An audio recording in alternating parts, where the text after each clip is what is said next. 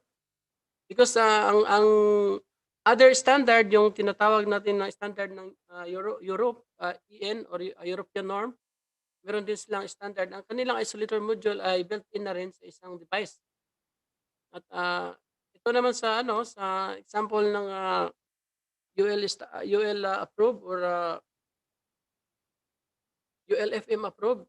Ito yung design ng kanilang fire alarm systems. Ang isolator module ay separate talaga, isang device niya. Not the same with the other standards. Makikita natin. Ito po ay pinapakita ko para for example, magkaroon man tayo or magka-project man tayo ng UL standard pala na product, ay baka matulad natin ng pag-install ito o bakit wala silang isolator module. Maghihingi ka ng ng isolator module, hindi natin alam na nandun pala mismo sa device na. Then makikita natin dito sa ULFM standard approved, separate ang notification appliance circuit. While later makikita natin yung kaibahan din ng European norm. So these are the examples of wiring loops ng UL standards or UL approved. Then if you have fire alarm system in one building, building 1, building 2, pwede natin silang i-network.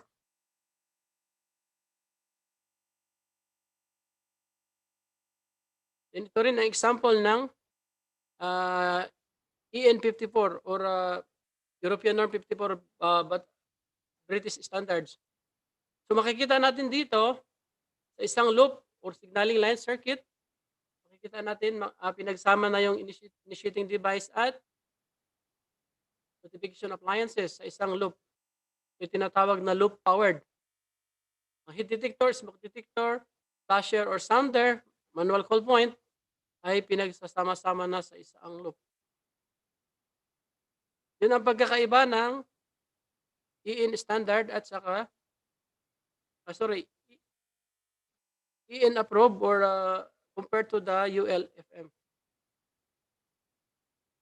And si Honeywell, I know na they have two standards. Meron din silang, not only to, but it depende siguro sa mga country na kanilang saan sila nag-sell. Pero dito sa Saudi Arabia, they have two standard, no? Meron silang EN54 and meron din silang UL.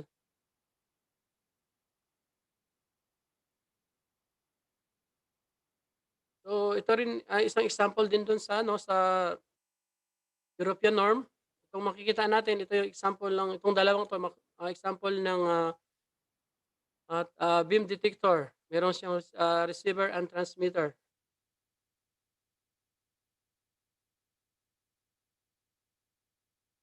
So sa loob na to, makikita rin natin na pinagsama na rin doon ang interface module at saka yung interface relay. Yung interface module, like for example, we have an existing unit na conventional. Ang nangyayari kasi dito sa Saudi Arabia, or not only in Saudi Arabia, maybe in other country also, ang complaint ng ng mga security guard or mga kalapit na mga or neighborhood, pag nag-fire kasi sa isang shop, it's like for example si Levi's, wala siyang meron siyang control panel pero yung guard ay walang hawak na susi doon sa shop na yon. Tuloy-tuloy lang kung in case na merong fire, tuloy-tuloy yung pagre-ring. Magkakaroon ng iskandal. So, ang ginagawa rito ay tinanggal na lang yung fire alarm control panel. Yung mga devices, kinikonnect na lang dito sa interface module para in case merong fire, makikita pa rin siya sa landlord and pwede siyang silent. Kasi ang nakakonek dito is ang nakakonek dito is yung mga initiating devices lang din.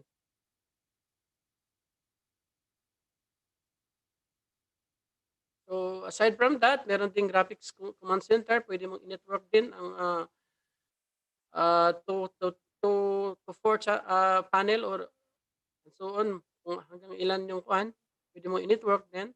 After that one, meron ding graphics command center or workstation. So, makikita nyo rin dito na ang connection din ng repeater ay kasama rin doon sa isang link, isang line lang din. Ito yung example ng European norm or EN. So using NFPA72, of course, ang NFPA72 ay mayroong aklat. Ito ay isang aklat, nandyan din ang organization ng NFPA. And makikita rin yung mga sa table of contents and annexes. Nandyan din siya. In chapter organization, sa chapter 1 and 9, nandun yung administrative, then 10 to 19 support, 20 to 29 system chapter, and then annexes from A to Z. So, i-overview ko lang ito para makita rin natin. Maybe later on, magkaroon kayo ng copy ng NFPA72. So, alam natin kung paano gumamit ito, saan tayo, yung mapabilis ba. Kumbaga.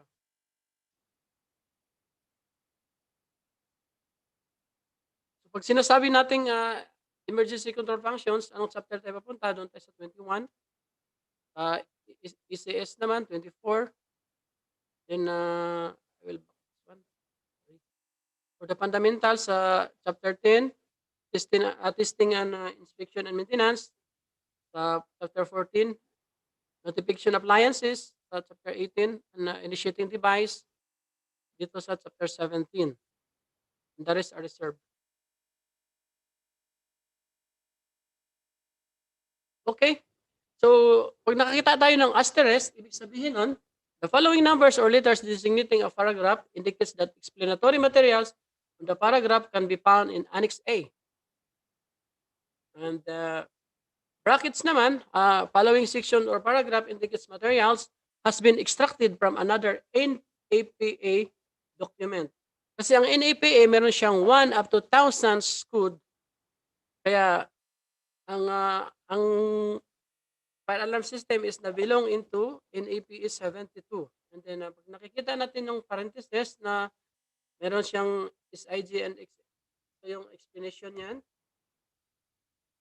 So, pag nakikita natin na dyan na SIG, ibig sabihin dyan signaling or committee of signaling. And FUN, signaling fundamentals.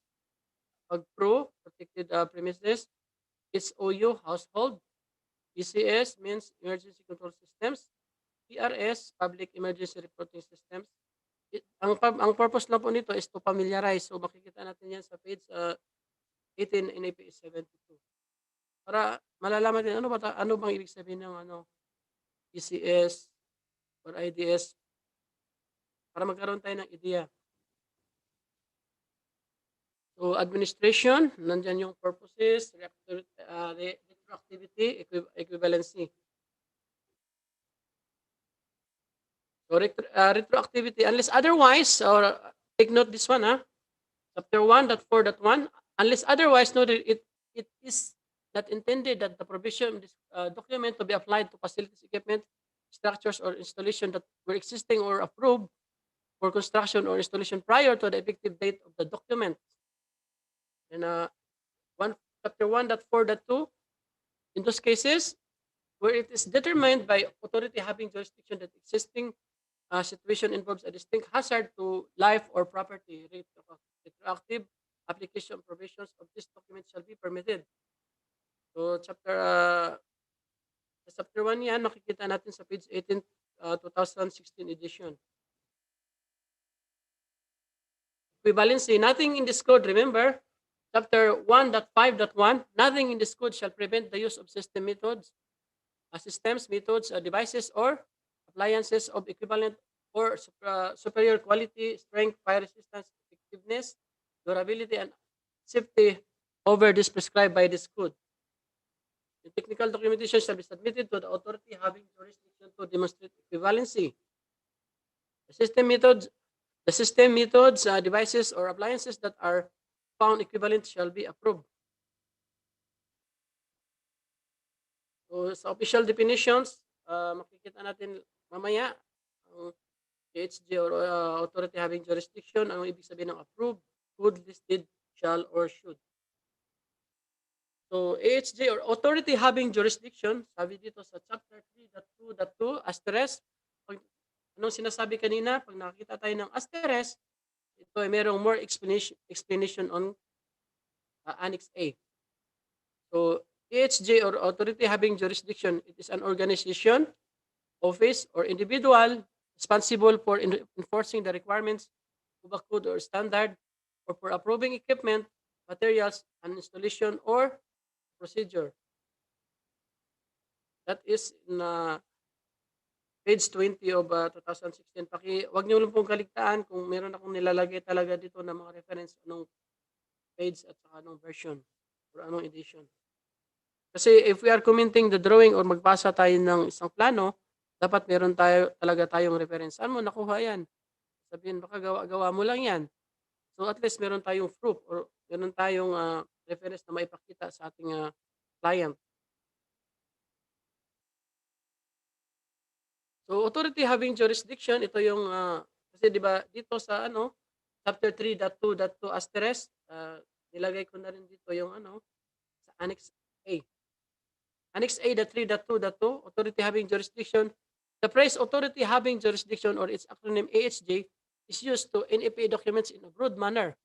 Since jurisdiction and approval agencies vary, as though the responsibilities where public safety is primary, the authority having jurisdiction may be a federal, state, local, or other regional department or individual such as fire chief, fire marshal, chief of a prevention bureau, labor department, health department, building officials, electrical inspector, or others having statutory authority.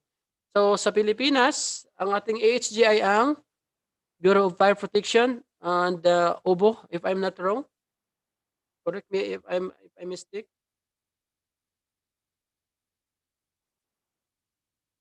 So sa insurance naman, for the insurance purposes, in an insurance inspection department, rating bureau, or other insurance company representative may be the authority having jurisdiction. In many circumstances, the property owner or his or her designated agent assumes the role of authority having jurisdiction. At the government installation, the commanding officer or departmental official may be authority having jurisdiction. So meron ding AHJ yung insurance department, pero syempre naman Hindi naman siguro kukuha yung sa Pilipinas, hindi naman siguro basta-basta kukuha yung mga insurance company ng hindi din professional nitong fire alarm systems or safety. So approve. Ano bang pag sinasabing approve? Ayon doon sa chapter 3.2.1 asterisk, approve means acceptable to the authority having jurisdiction, not approved by IECEP or the technician. So anong reference natin? Page 20, 2016 edition. Wag po kayong mag-alala, yung definition ng approve sa 2019 at saka 2016 is magkaparehas lang. So approve, ito yung explanation sa Annex A. The NFPA or National Fire Alarm Fire Protection Association does not approve, inspect, or certify any installation, procedure, equipment, or materials, nor does it approve or evaluate testing laboratories.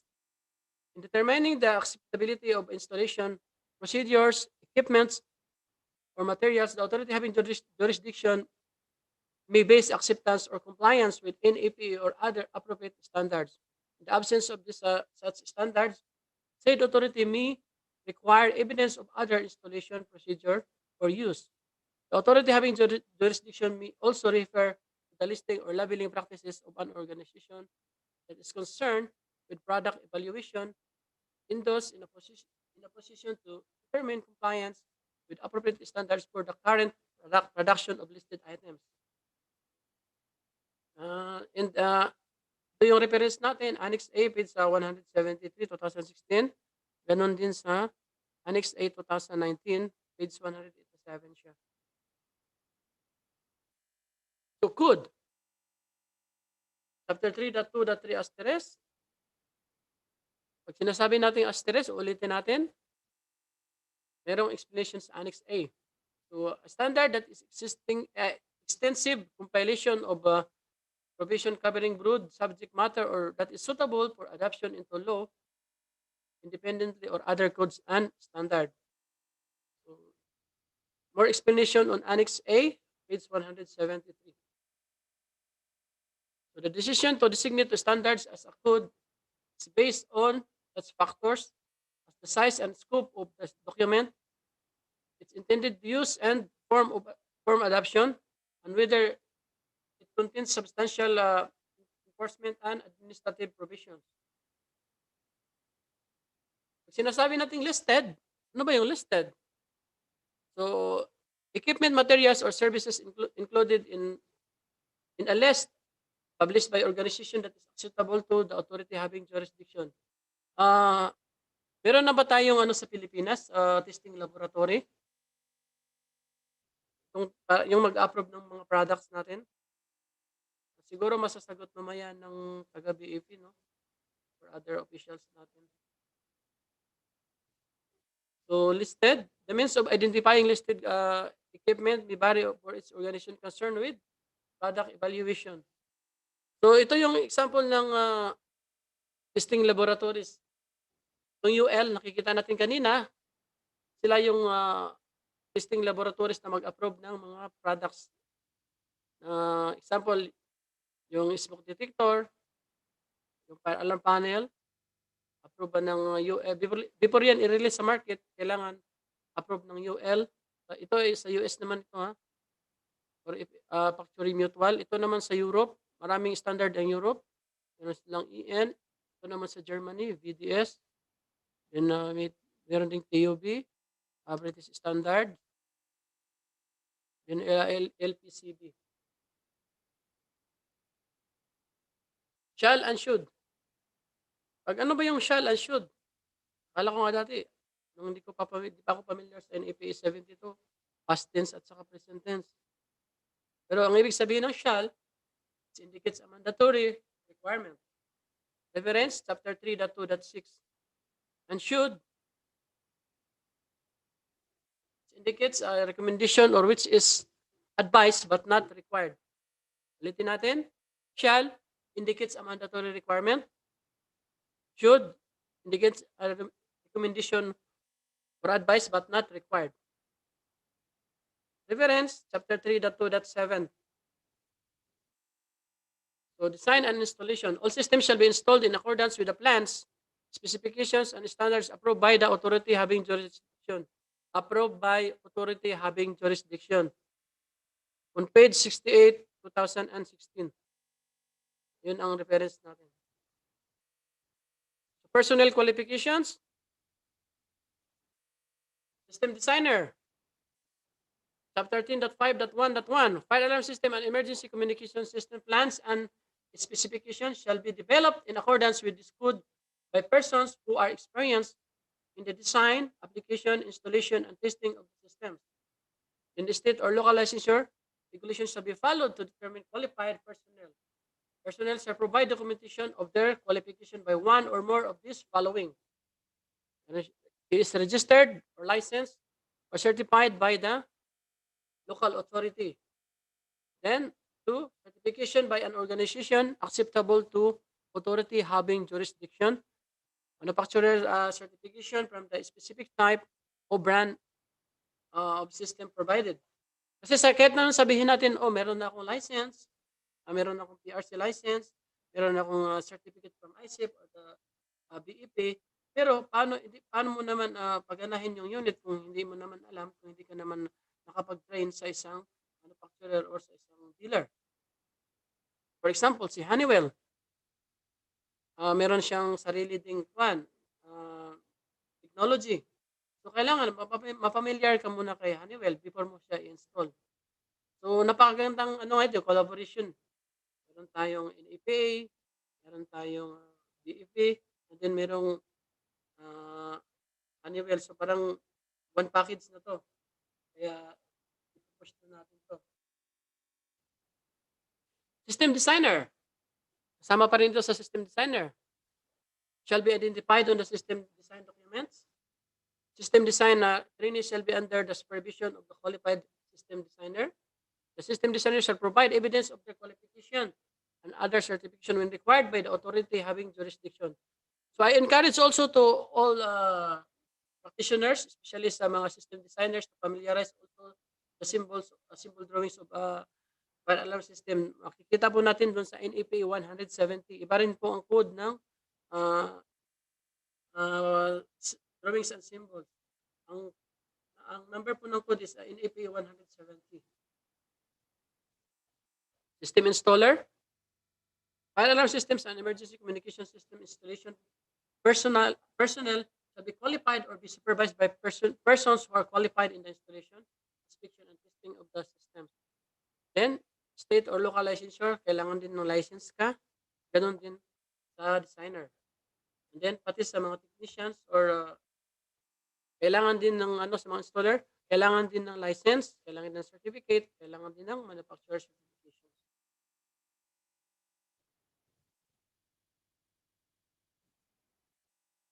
So, inspection personnel, chapter 13.5.3.1. Inspection personnel shall be performed by personnel who have developed competence, through training, and experience that are acceptable to the authority having jurisdiction or meet the requirement of chapter 13.5.3.4. Testing personnel have knowledge and experience of testing requirements contained in this code. Of the equipments being tested and of these methods, the knowledge and experience shall be acceptable to the authority having jurisdiction or meet the requirements.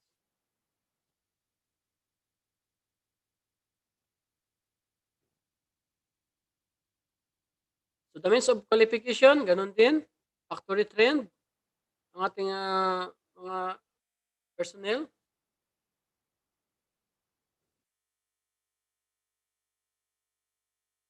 Kailangan din license ng ating personnel.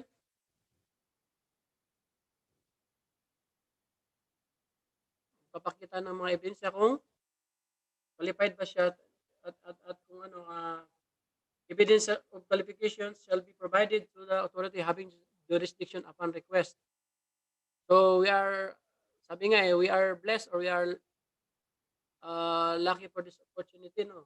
Kasi we are licensed na, and then meron na tayong Philippine Electronic Code plus factor pa itong NFPA 72, which is ito yung base ng ating Philippine Electronic Code to fire alarm system. So other definitions, kailangan din natin mapamiliarize ano ba ibig sabihin ng smooth ceiling, ano ba yung beam construction. So in alam natin sa electronics kasi line natin yan eh. Pero yung ano sa mga mechanical or civil definitions, kailangan din natin mapamiliarize kung ano ibig sabihin. Pag smooth ceiling, sabi dito sa chapter 3.3.38.3. A ceiling surface uninterruptible by continuous projections such as solid joists, beams, or ducts extending more than 4 inches or 100 mm below the ceiling surface. So kanina sinasabi ko doon na yung ano ba ibig sabihin ng IDS. Kaya para hindi tayo magtataka ano ba to, mapapuzzle pa tayo. So ito yung example ng smooth ceiling, wala siyang beam, wala siyang joist. Talagang plain lang siya. Either ano man siya, concrete or wood or gypsum. Walang problema yan. Ang tawag pa rin yan is smooth ceiling. Once na wala siyang joist or beams. So, smooth ceilings, open truss construction. Ito hindi ito kasama sa smooth ceiling. Open truss construction are not considered to impede the flow of fire products unless the upper member is in continuous contact with the ceiling project below the ceiling more than 4 inches or 100 mm.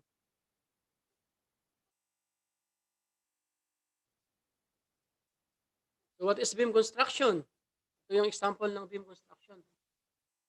Ceilings that have solid structural or solid non-structural members projecting down from the ceiling surface more than 4 inches or 100 mm and space more than 36 inches or 910 mm center to center. So on page, makikita natin yan sa page 21, 2016.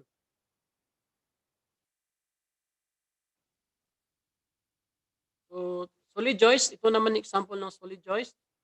Ceiling that have a solid structural or solid non-structural members projecting down from the ceiling surface for a distance of more than 4 inches or 100 mm and space that intervals 36 inches or 910 mm or less, center to center. So ito yung joist. Iba ang joist sa beam. Accessible, ready accessible. Capable of being reached quickly for operation, yung ibig sabihin ng accessible, capable of being reached quickly for operation, renewal, or inspection without requiring those to whom ready access is requisite to climb over or remove obstacle, or to resort portable ladders, and so forth. Then, stratifications, chapter 3.2.77, the phenomenon where the upward movement of smoke and gases is due to loss of buoyancy. So, yun ang ibig sabihin ng stratification.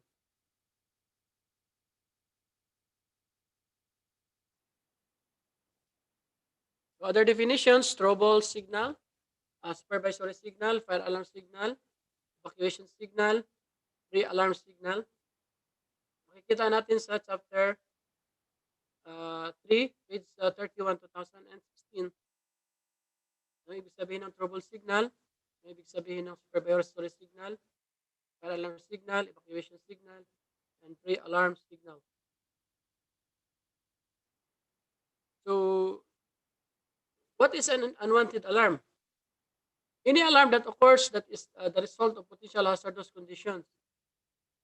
So, ang tawag dyan is belong to an intentional alarm. Unwanted alarms are any alarms that occur when there is no hazard condition present.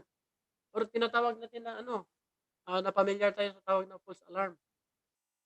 So, because the term false has been used by many people to mean many different things, this code is instead using the terms unwanted or fault or nuisance or unintentional, unknown, and malicious to categorize the different types of alarm. Malicious alarm, pag sinasabi naman natin malicious alarm, occurs when when someone intentionally activates the detectors or alarms when there is no fire hazard. Kasi yung iba talaga, pagtitripan yung ano, ika nga, pagtitripan, babasagin yung brake glass or yung ipupush yung ano, yung manual call point. Or yung iba magsusunog talaga para lang ano, magkakaroon ng alarm. So, yun ang tinatawag natin na malicious alarm. Nuisance, an unwanted activation of signal system or an alarm initiating device in response to stimulus or conditions that is the result of potential hazardous conditions. Yung nuisance, yun nga kung wala tayong ideya sa standards, lalo na sa listed spacing ng mga devices, lagi nagkakaroon ng nuisance alarm. Like for example, meron tayong smoke detector na napakalapit doon sa duct natin, sa duct ng isang sabihin na natin sa fluorescent light. Pag on mo sa fluorescent, laging nag-alarm. Kasi hindi mo natin alam kung ano ba talaga ang distance ng smoke detector and fluorescent lamp. Mamaya malalaman natin ang standard listed spacing for smoke detectors and to the duct detectors also. Makikita rin natin yung mga listed spacing nila.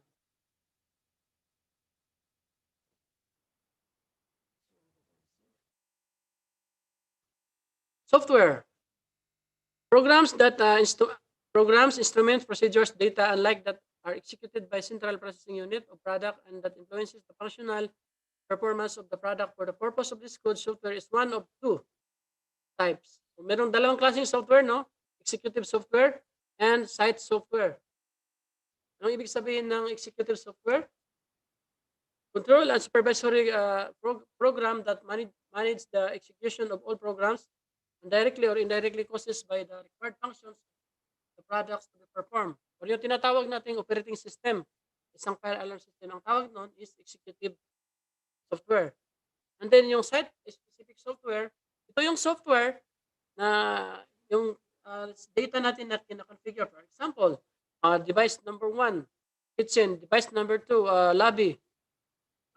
Itong tawag nito, yung i-upload natin, ito-download natin doon sa panel, ang tawag niyan ay site-specific software.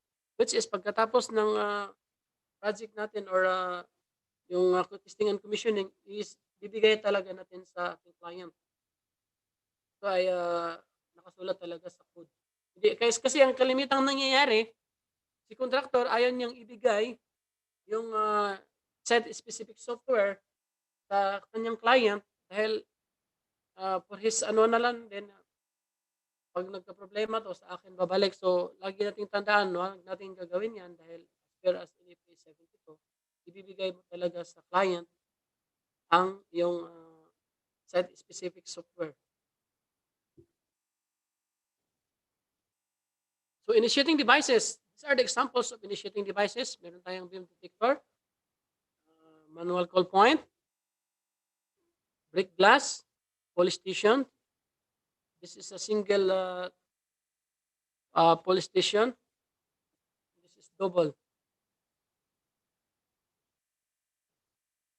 Initiating devices, system component that originates transmission of change of state condition, such as smoke, a smoke detector, or a manual fire alarm box, or supervisory switch. Pag sinasabing manual fire alarm box, ito yung general term ng manual call point, manual fire manual police station, and break glass.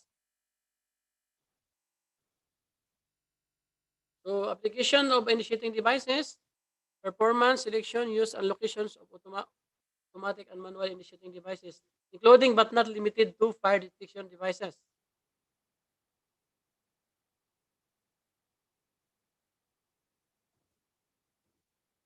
So, types of initiating devices, there is smoke detectors, manual fire alarm boxes, supervisory. Itong supervisory, ang example nito, yung nakalink doon sa sprinkler natin. Kasi yung sprinkler, naka-interface yan sa fire alarm system. So heat detectors, sprinkler water flow, and others. What are the types of initiating devices? Merong spot type, merong restorable, merong conventional, meron siyang line type. Itong line type, example tayo dito sa heat detector. And pwede siyang restorable or non-restorable and addressable also. So accessibility, ano ba ibig sabihin ng accessibility? Initiating devices shall be installed in a manner that provides accessibility for periodic inspection, testing, and maintenance. For reference, both 2016 and 2019, magkalapit na din sila. Magkaiba lang yung page. Pero parehas lang din ang definitions. So accessibility. Initiating devices shall be installed in a manner that provides accessibility for periodic maintenance, for periodic inspection and testing. So itong example na to, ito yung site na nakikita ko sa leading company, pero yun nga ang problema pag ito nga yung disadvantage kung hindi natin alam ang NFPA72. So ito ay not approved. Malapit na sa fluorescent, then meron pang nakatambak.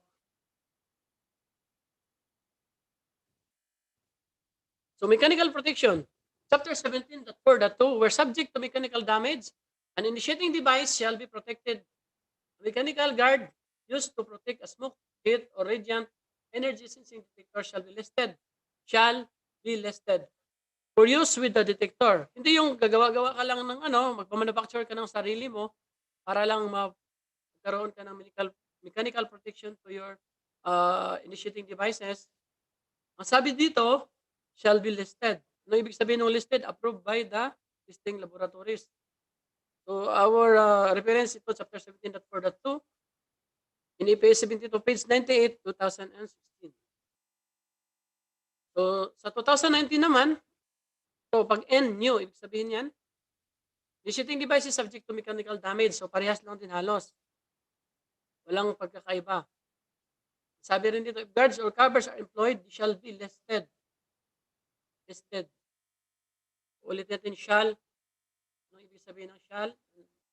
Listed. Kaya kanina, inuna ko talaga yung ang definition ng shall at saka should and listed. So duplicate terminals. Chapter 17.4.3. Initiating devices shall be supported independently of their attachments to circuit conductors. Duplicate terminals. Kasi ang ibang brand or ibang product, ang purpose kasi nito, kung bakit duplicate yung terminals niya, like for example, magkaroon ng luluwag tong screw. So, ito example ng duplicate terminals. Kung luluwag yung screw dito, tuloy pa rin yung gumagana pa rin itong other device.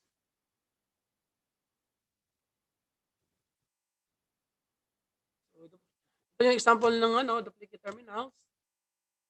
Ganun din, ang duplicate terminals will be provided on initiating device for the express purpose of connecting into the fire alarm system to monitor the integrity of the signaling and power wiring unless the initiating devices are connected to a system that provides the required monitoring. So console detectors. Console detectors must be provided with a remote indicator. For example, nung mga last edition pa, sa ilalim ng ceiling ay merong smoke detectors nilalagay doon. So, dapat, kung meron kayo smoke detector doon, paano mo makikita kung saan yung nag-fire? Dapat, meron kang indicator din. Remote indicator. Ito yung example ng remote indicator. So, yung reference natin, chapter 17.4.7, page 72, 98. Pag sinabing page 72, ibig sabihin nun, in page 72, page 98, 2016. Lagi nating tandaan that in page 72, yun yung fire alarm system natin. Yun yung standard ng fire alarm system. where fire detectors are installed in concealed locations more than 10 feet or 3 meters above the finished floor, or in arrangement where the detector's alarm or supervisory indicator is not visible to responding personnel, the detector shall be provided with a remote alarm or supervisory indication in location acceptable to the authority having jurisdiction. In 2019 naman, Chapter 17.4.6.3, detectors installed in concealed location where the specific detector alarm or supervisory signal is indicated at the control unit and on the drawings with its specific locations and functions shall be required to be provided with remote alarm indicators as specified in Chapter 17.4.6. No, so hindi na kailangan, no. Kung dati pwede meron kang remote indicator. Ngayon, sabi dito sa 2019 page 101, take note, NFPA72 page 101 2019, chapter 17.4.6.3. Detectors installed in concealed locations where the specific detector alarm or supervisory signal is indicated at the control unit and on the drawings with its specific locations and functions shall be not required to be provided with remote alarm indicators. So, paano to, sir? Yung mga existing, hayaan mo na yun kasi approved din naman yun. Ibig sabihin, hindi naman yun approved na yun eh. So, itong mga bagong installation or bagong plano, bagong design, pwede ka nang hindi maglagay ng remote indicator. So, ang reference natin, chapter 17.4.6.3, page 72, 101, 2019. So, inuulit dito, ano ibig sabihin ng shall? Indicates a mandatory requirement. Should indicates a recommendation or that is which advised but not required. Independent support. Initiating devices shall be supported to independently of their attachments to the circuit conductors.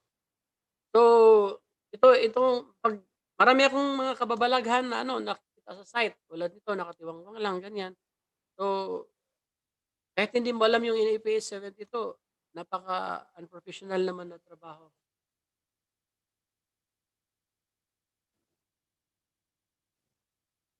Detector coverage were required.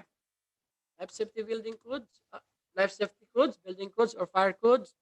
Meron siyang total coverage, meron partial coverage or non-required coverage. So later on, ano ibang ibig sabihin ng total coverage, partial coverage or non-required.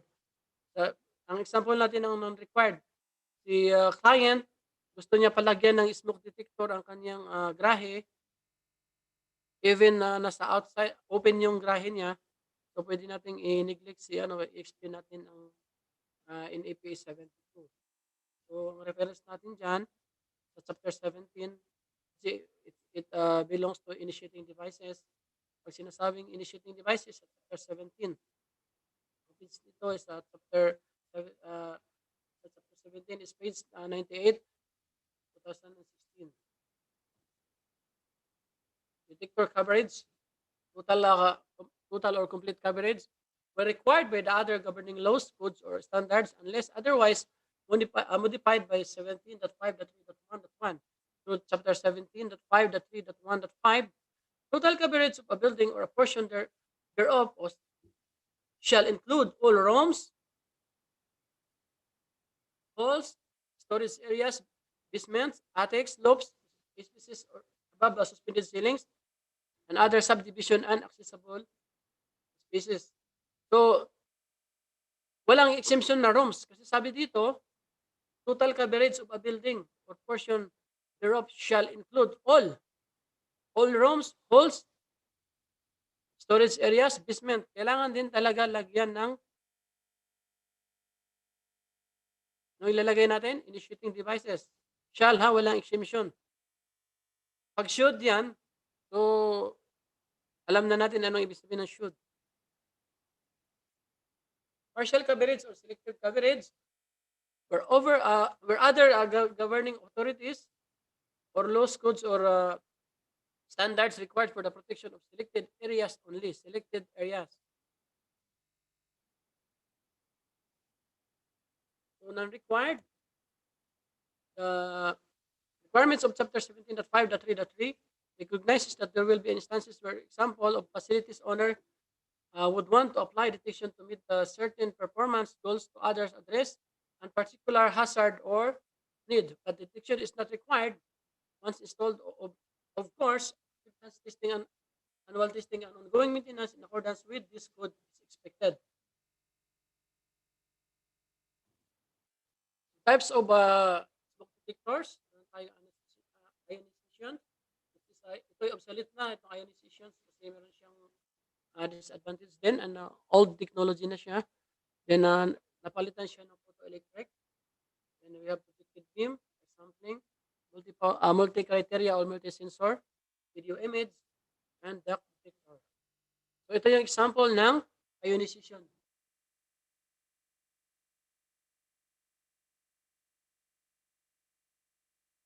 Then ito yung photoelectric. Nakikita po natin dito, meron siyang transmitter and receive. Tapos pag pumasok na dito yung smoke, hindi forget, papasok yung smoke, ano na siya. It depends upon the opacity also or the excuse me. Kung gaano kakapal ang smoke, meron din siyang rate. Then these are the examples of projected beam. It depends upon the brand. Yung ibang brand, meron siyang, ito naman is from Honeywell. Meron siyang receiver, meron transmitter. Ang other brand naman, transmitter lang and then reflector.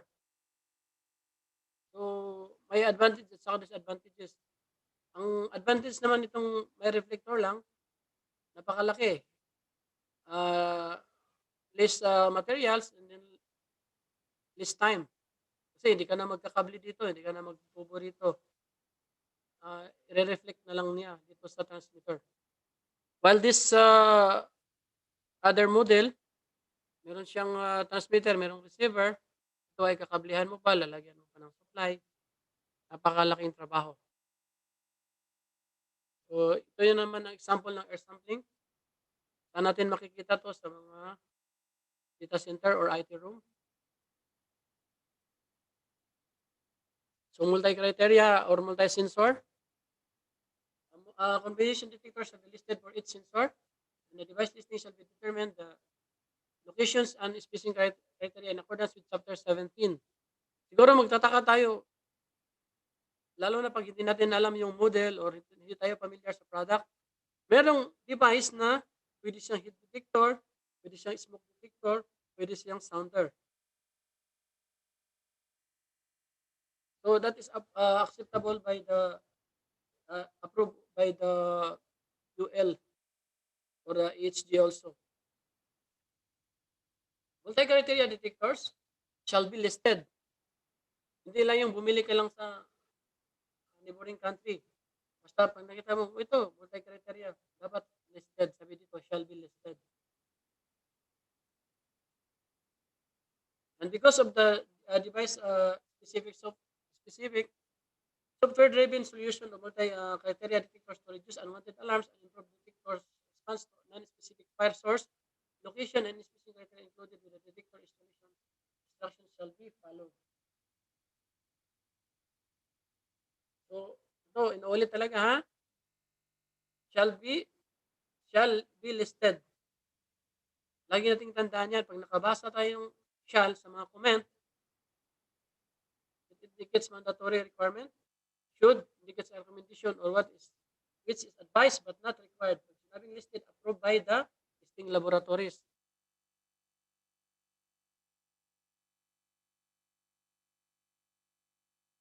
So ito naman example ng video images.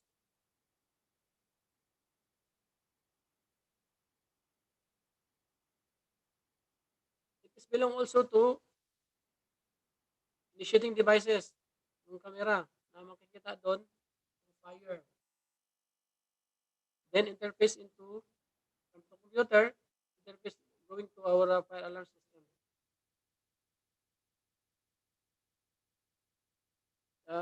Ito naman ang example ng duct detector.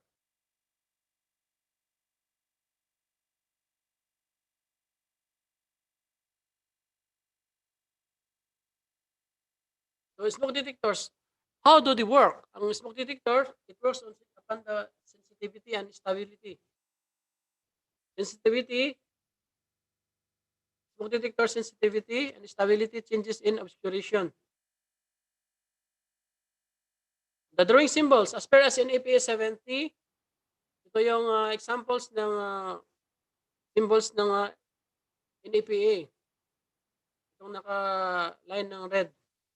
Yun ito naman yung approved by authority having jurisdiction. Ang tanong, sir, pwede ba yan?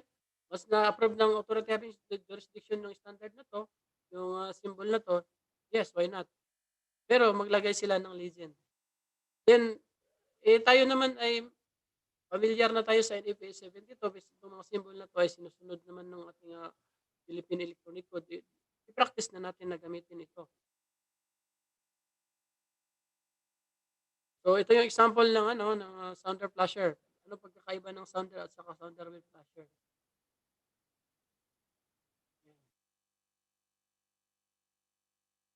Then sa ito makikita, 'di ba kanina nakikita niyo page 72. Ibig sabihin nun NFPA 72. Ang drawings and symbols naman, ang code naman nun ay NFPA 170. Page 34. Ito yung sa 2015. So ito pag naka-encounter na tayo ng drawing, lalo na sa mga mall, iba-iba yung mga niyan, mga contractors. So lalo na pag mga branded or mga international brand, meron talaga silang sinusunod na mga symbols, standard symbols. So kailangan natin i-familiar ito. Kung meron kayong time dyan, turan nyo, screenshot nyo, sa mga wala pang mga NFPA 170. Now, this is your time. This is your chance. Huwag nating kaligtaan. Huwag nating isipin na mag-roll lang tayo ng CPD points. Nandiyan pa ba ako? Hello? Yes, sir. Yes, sir. Yes, sir. Yes, sir. Okay. So, ito yun naman yung symbols ng manual fire alarm box. Manual fire alarm stations. Ito yung gagamitin natin. Manual police stations, pakipicturan. Kasi hindi na yata magbibigay si Sir Dennis ng answers. Joke lang po. Then, ito yung heat detector. Mga katronics, maging responsible po tayo or maging seryoso po tayo nito kasi nakakahiya naman sa atin na responsible na natin yung fire alarm system. Fire alarm system, dapat familiar na rin tayo nito. Hindi man ngayon, bukas, sunod pa, meron na tayong ideya. Ano ba yung symbol na ito? Okay, ito naman sa notification appliances natin. Yung napakita ko kanina doon sa example natin. Ang reference natin dyan, hindi yan gawa-gawa ha. NFPA 170, page 35. So, dapat lahat tayo may mga reference. Kasi we are professionals. We are not smuso, sabi nga nila.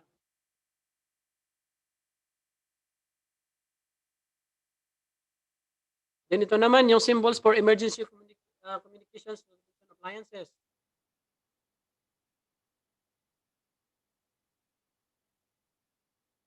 Sinasabing CD, ibig sabihin kandela.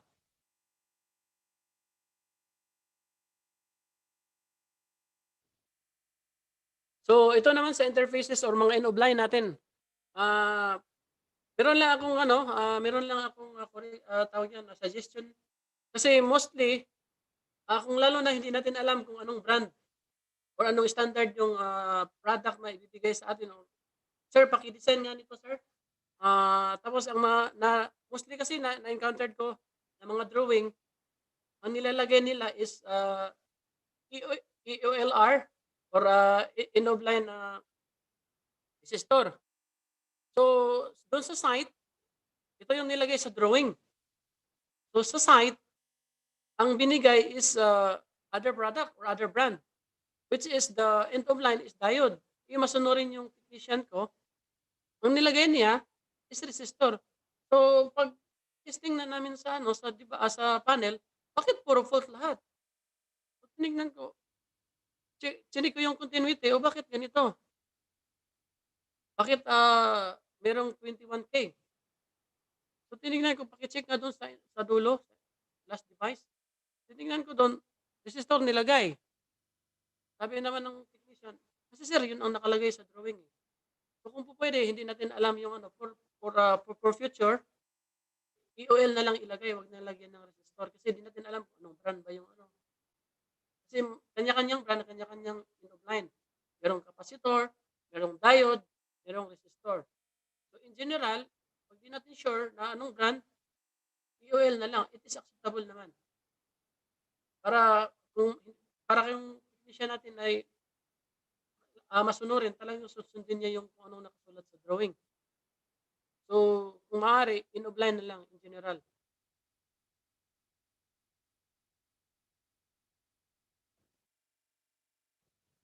The listed spacing for smoke detectors. The standard spacing of smoke detectors is 9.1 meters. So, reference natin mga sirs, page 72-101, chapter 7.7.3.2.3.1, asterisk. And the smoke detector to wall, the maximum distance is 4.5 meters. Pwede kang lumapit pero wag kang lumayo. Wag kang lumampas dito sa 4.5 smoke to smoke and 4.5 meter smoke to wall.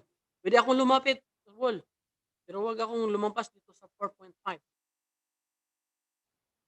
So, smoke to smoke detector distance 9.1 meter.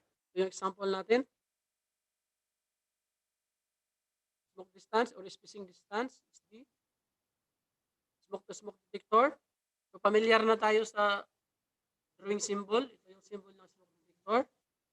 Then from wall to smoke detector, the distance is 1/2 or 50% of the listed spacing.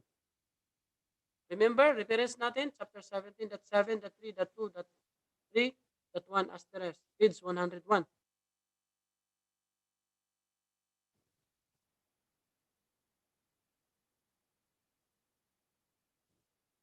So, the radius of smoke detector, yung sinasabi natin na 0.1, ito yung sa center. So, kung ito yung smoke detector natin dito sa center,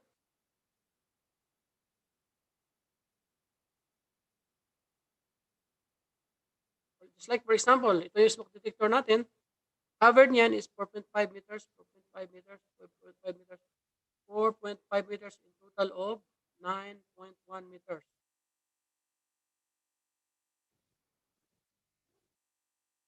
So, detector to lighting diffusers. Ito yung sinasabi ko kanina, na kung hindi natin alam ang standard, no, yung listed spacing ng diffuser natin at saka yung detectors, kung nilalapit natin yan dito, lagi nagkakaroon ng nuisance or unwanted alarm. Fluorescence or light detectors, pictures, avoid placement near fluorescent light fixtures. Electrical noise generating kasi yung yung fluorescent, meron niyang ballast or transformer. Or meron siyang EMF. So magkakaroon siya ng noise. So reference natin, page 2019, NFPA72 2019, table annex 17.7.1.10 A. Ano yung distance? 0.3 meter or 1 foot.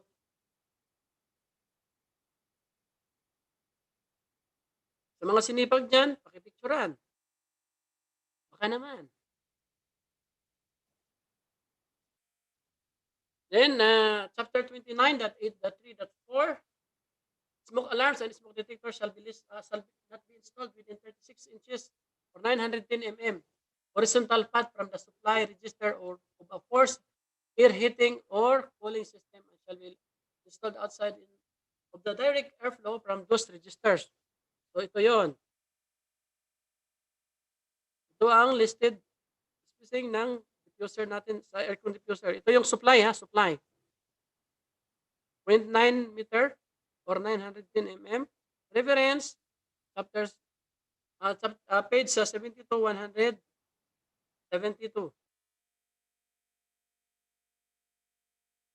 Kasi kung dito mo ilapit yan, 100%, laging nag-alarm yan kasi yung alikabok papasok dito sa smoke detector natin. Ito rin yung nakikita ko sa site. Ito naman ay suppression panel, FM200. So alam ba natin kung magkano per kilo ng FM200? 1,000 real yan dito sa Saudi Arabia. I don't know. I don't have any idea how much that in the Philippines. Kung hindi natin nga alam yung yung listed SPC ng ating smoke detector at saka yung diffuser ng ating aircon, laging sumasabog ang ating FM200. Magre-release lagi. Lagi kang nag-aaksaya ng pera. Lagi kang nagtatapon ng pera. Saka nakikita nyo rin po ito, yung distance ng smoke detector at saka fluorescent, napakalapit.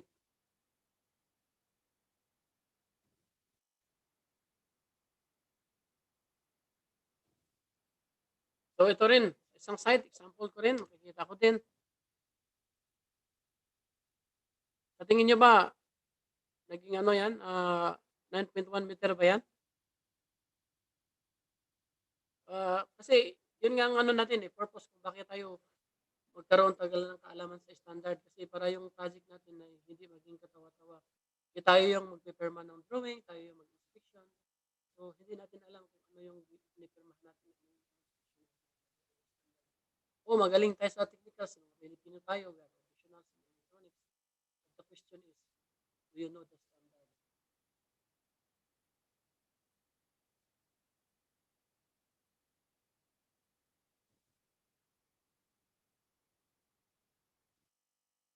The electrician requirements of detector to fan.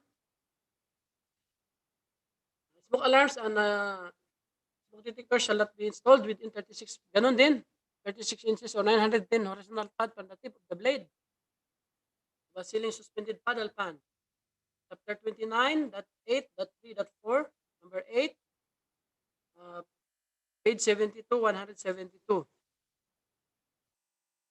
Ito yung distance ng fan at saka smoke detector.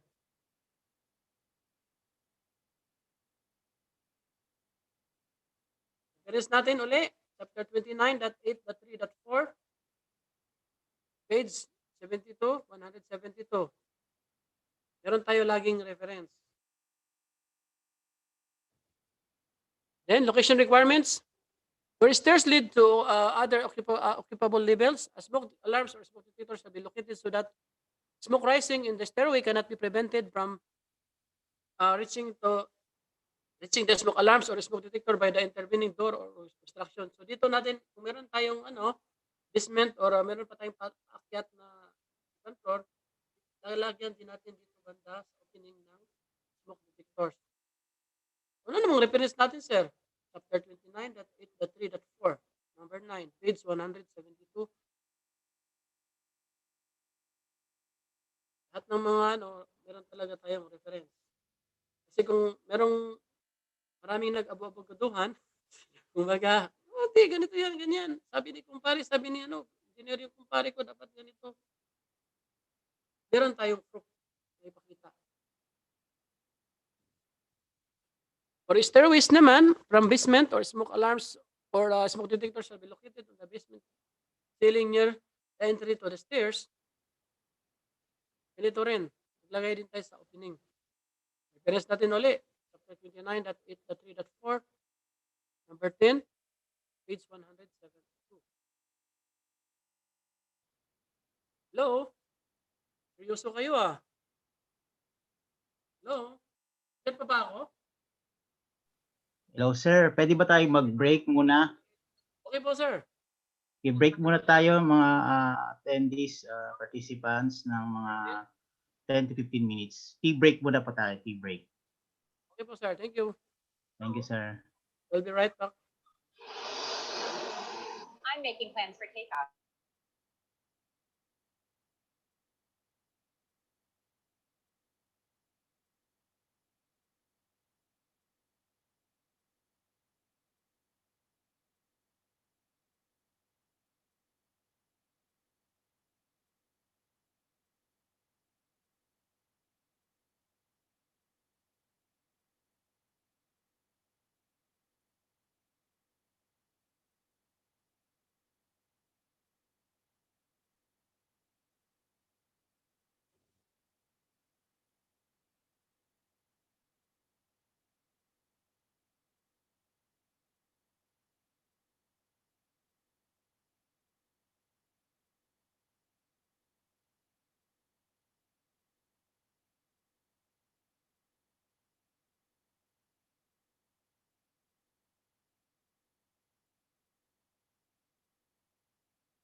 kasabay ng pagtama ng matinding pandemya sa ating bansa. Masasabi nating significant ang pagbaba ng sunog kumpara sa nakaraang taon, maging sa 5-year average na ating nabanggit. Malaki ang pagbaba hindi lang sa residential na mga sunog, kundi pati sa mga commercial at industrial na mga lugar. Maaari nating sabihing epekto ito ng malawakang lockdown dulot ng COVID-19, kung saan karamihan ng ating mga residente ay nanatili sa kanya-kanyang mga tahanan at maraming negosyong pansamantalang tumigil o tuluyan ng nagsara. Ngunit hindi rin bumitaw ang Bureau of Fire Protection sa kanyang tungkulin ng fire prevention kasabay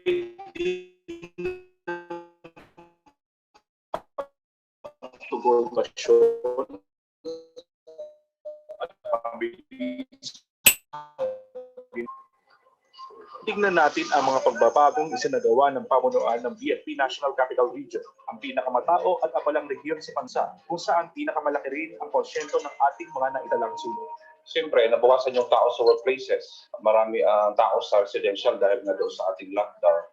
Nakita natin yung pagbaba, significant talaga yung decrease, saka yung frequency ng incident natin in a month, medyo nabawasan. Mahirap masunugan sa panahon ng pandemya at saan ka pupunta. Siyempre sa evacuation area, meron nga tayong COVID. Being the epicenter of COVID, ramdam na ramdam namin at kita namin kung ano yung epekto ng COVID doon sa negosyo. Nag-open tayo ng mga programa na mag-encourage doon sa mga negosyante na nagdadalawang isip na ituloy pa ang negosyo. Ginawa natin yung catch-up plan sa last quarter ng 2020. Kaya nga umabot tayo ng 101% nung pagdating sa performance compared to 2019 inspection. Nakita rin natin yung kahalagahan ng less na physical contacts transaction dahil nasa may COVID. Kaya nga nagawa namin yung electronic fire safety inspection certificate issue once. So kahit saan ka, kahit anong oras, basta ikaw ay compliant na, ay pipili ka nang kumuha ng iyong fire safety inspection certificate. Hanggang ngayon, ginagamit natin ito. Kabilang sa mga programang isinasagawa ng BFP ay ang mga sumusunod. Offline Ligtas na Pamayanan New Normal. Ang flagship na programa ng BFP ukol sa fire safety na may partisipasyon ng publiko ay epektibo mula nang ipinatupad ito noong 2018. Binago upang mailagay sa konsiderasyon ang health safety protocols. Isa na rito ang programang KSA, Call to Action Against Destructive Fire Campaign. Mobile Business One-Stop Shop o MBOS. Mas madali na para sa mga negosyante na mag-renew ng kanilang mga business permit sa pagtatag ng MBOS sa pakikipag-ugnayan ng SM Supermalls. BFP Online TV at mga programa sa social media. Sa paglipat ng atensyon ng tao sa social media platforms tulad ng Facebook, ang mga information offices ng BFP ay nagsasagawa ng mga regular na palabas sa ahensya. 2021 Fire Congress. Ipapakita ang mga latest sa fire safety and protection innovations at technology sa isang exhibit na gagawin ng ating mga local at international stakeholders ngayong taon. Apoy at Lente, Online Film and Photo Festival. Isang paliksahang bukas sa publiko na makapagbibigay ng bagong anggulo sa pag-unawa ng tao tungkol sa fire safety. Oplan Lakbay Alalay tuwing Semana Santa at Oplan Kaluluwa tuwing Nobyembre. Naka-high alert ang ating mga bumbero sa ganitong mga panahong na iiwan ng karamihan ang kanilang tahanan. Oplan Paalala, Iwas Paputok. Ang programang isinasagawa sa pagsapit ng bagong taon upang maiwasan ang sunog dulot ng paputok. Sa pagsalubong ng 2021, sa unang pagkakataon ay walang naitalang sunog na dulot ng firecrackers. Maging ang pagkapula sa sunog ay nagkaroon ng mga pagbabago. Minodify natin yung ating running guard system. Especially yung case natin, hindi kailangan lumaki ang sunog kasi iwasan natin yung magkaroon ng evacuation ng community. Sigurado magkakaroon ng transmission pag hindi natin na-handle yung evacuation area ng maayos. First,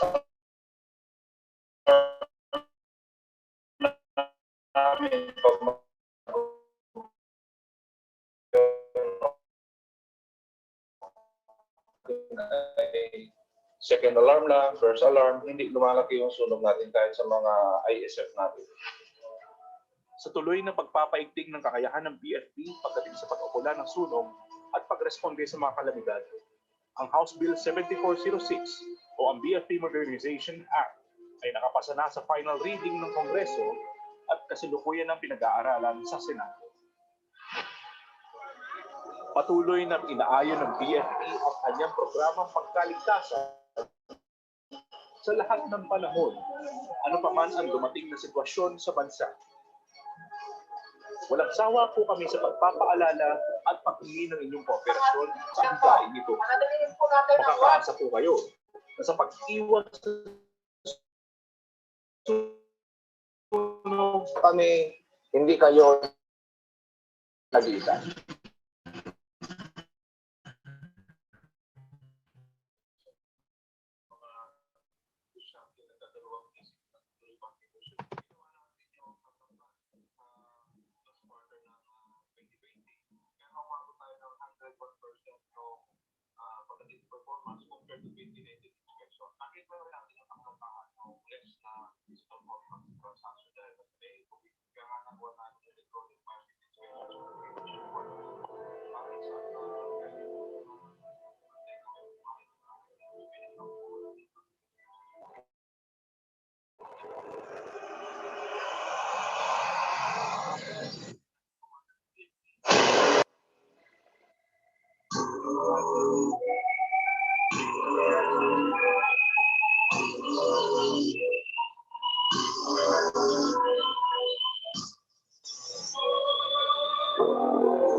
Okay. Okay, sir. Sir Abner, continue na po tayo.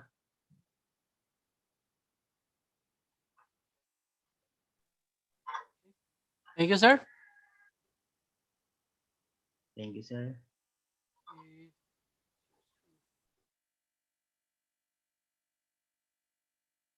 Ano ba tayo?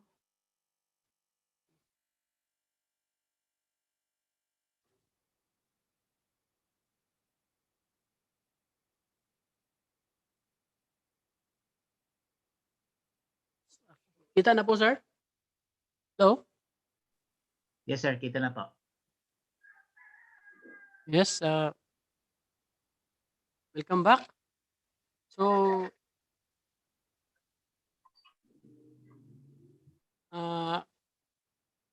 sa chapter 17.7.3.2.1 asterisk, page 101. Ito yung acceptable position ng smoke detector. Dito sa taas, spot type smoke detector shall be located on the ceiling or side wall between ceiling and 12 inches or 300 mm down from the ceiling to the top of the detector.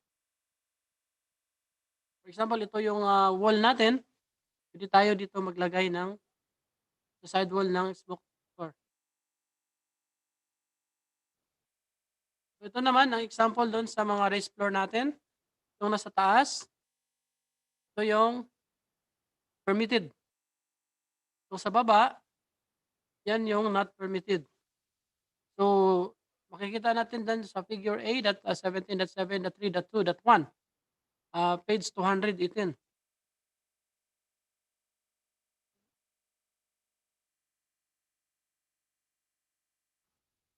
Then,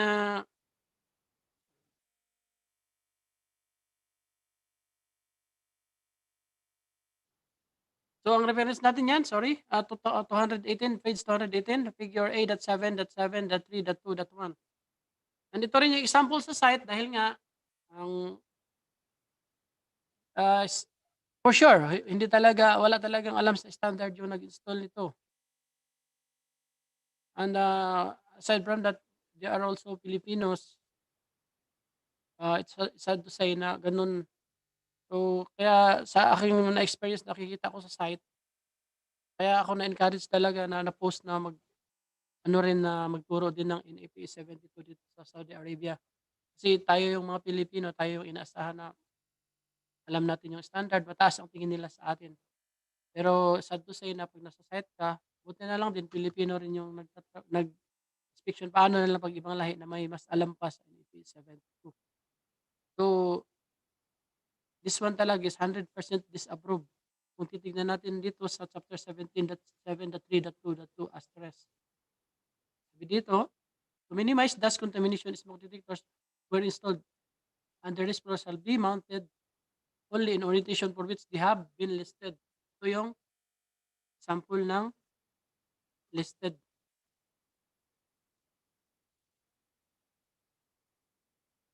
Lagi nating tandaan na ito yung sa taas, yung naka-check. Yung naka-check, Yung naka-check yan yung approved or permitted. So, sa baba, tulad ng example kanina, yan ay not permitted or disapproved. So ano naman ang yan kanina smoke detector yon. So dito naman tayo sa heat detector. Ang listed spacing ng heat detector is the linear space rating, the maximum allowable distance between heat detectors is 15.2 meters. So reference natin chapter 17.6.3.1.1 page 72 NFPA 72 page 99 up to 72 to 114. Ito naman yung distance natin sa ating heat detector. Pero meron niyang consideration. Kung tataas yung ceiling, meron din siyang distance requirements or reduction. Ganun din ang radius. So ito yung center ng ating heat detector, 7.6, 7.6, 7.6. Total of 15.2. So yung reference natin dyan, chapter A, Annex A, 29.7.4, page 276. So ang wall naman, heat detector to wall, 50% from the listed spacing pa rin. So 7.6. Heat detector to heat detector is 15.2. So on high ceilings, sabi ko kanina, meron tayo, i-consider din natin yung hindi forget, this is 15.2. Kung tumaas naman yung ceiling ay meron ding chapter 17.6.3.5 high ceilings. On chapter 17.6.3.5.1 asterisk. Ano ibig sabihin ng asterisk? Meron pa rin siyang more explanation on Annex A. Lagi natin tandaan. On ceilings 10 feet to 30 feet or 3 meters to 9.1 meter high, heat detector shall be reduced in accordance with the table 17.6.3.5.1 prior to additional reduction for beams, joist, or slope where applicable. Exception, hindi kasali dito yung line type electrical heat detector at saka pneumatic rate of rise. Ito ay sa spot type na heat detector. Ito yung spot type. Yung mga line type naman, yun yung para siyang cable lang, parang kable. So ito yung table 17.6.3.5.1. Just like for example, ang iyong ceiling ay your ceiling is 3.7 meter. So we will going to max. Alam ba dito nakasulat? Saan ba dito nakasulat? Ceiling height from 3 to 3.7 meters. Huwag kang mag-compute dito sa sa lizard, dito ka sa taas. Kasi kung dito ka 3.0, iba naman ang computation ng multiplier ng 3.0. Times 1 mo siya. So equivalent of 15.2. Ngayon, it is 3.7 meter. So pag 3.7 meter, 3.0 ceiling height greater than 3.0 up to 3.7 meters. So our multiplier is 0.91. So ano yung standard spacing natin ng heat detector? 15.2 times 0.91 equals 13.83. Ang distance ng heat detector to heat detector, pag ganito nakataas ang ceiling mo, magiging 13.83 na siya. Ito yung page, reference natin, page 100 in NFPA72. So pag naman, limbawa as 3.7 up to 4.3, the more higher the ceiling na, lalong lumalapit ang iyong heat detector.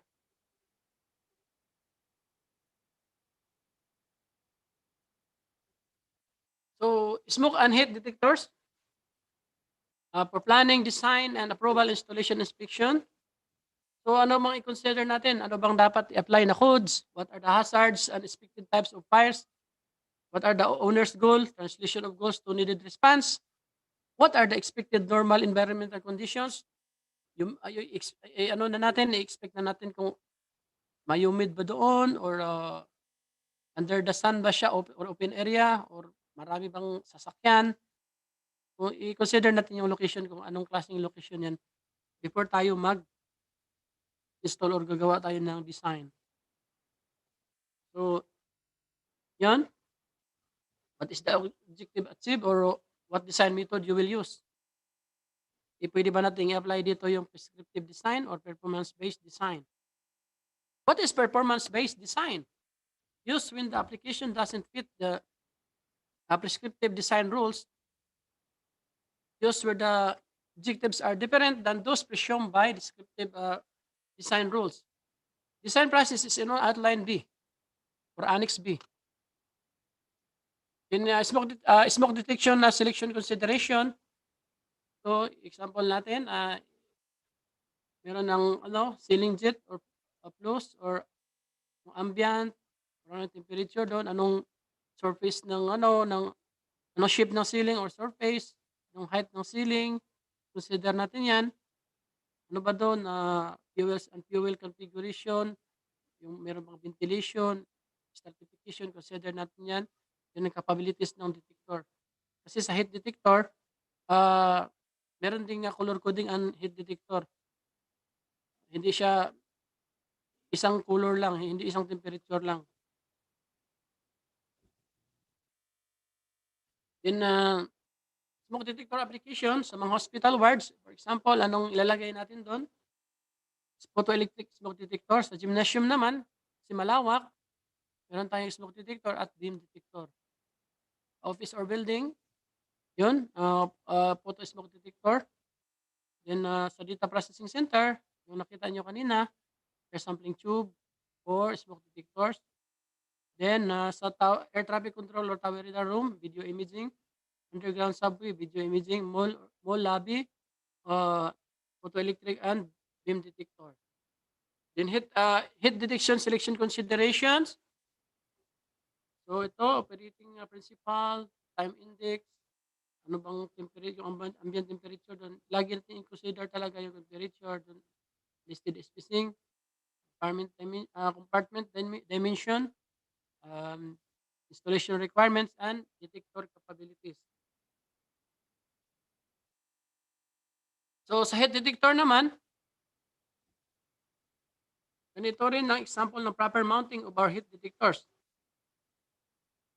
Reference natin, figure A, that's 7.6.3.1.3.1, page 72, 213, 2019.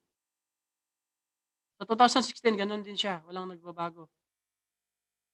We can put the heat detector here to the ceiling, side wall, but not here.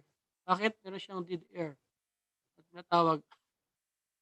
And prove na talaga to. Hindi naman naglalagay ang NFPA kung hindi proven.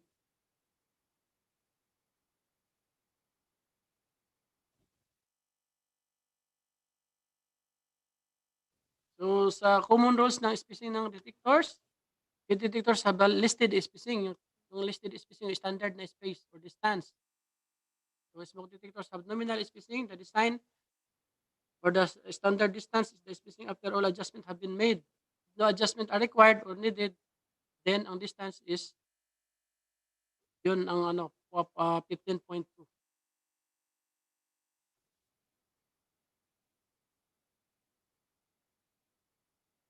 Again, ito yung example ng ng smoke detector natin. Spacing.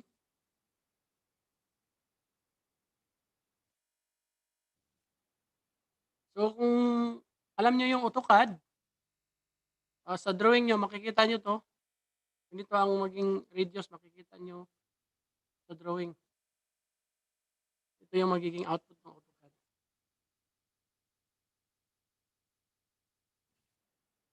So sa spacing naman ng ating corridor, di ba ang wall to smoke detector is 4.5 meters. So bakit naman to, sir? Makikita natin. Dapat dito, di ba? Hindi na dahil ito sakop na niya ito. Yung space na to. So ang natin, distance natin is from this wall na 4.5, hindi dito. Kasi sakop nakukuha na ni smoke detector dito na side. Yung isang smoke detector na to. So reference natin chapter 7 A, data 17.6.3.1.1 E. So on page 213 siya. Sa joist naman and beams,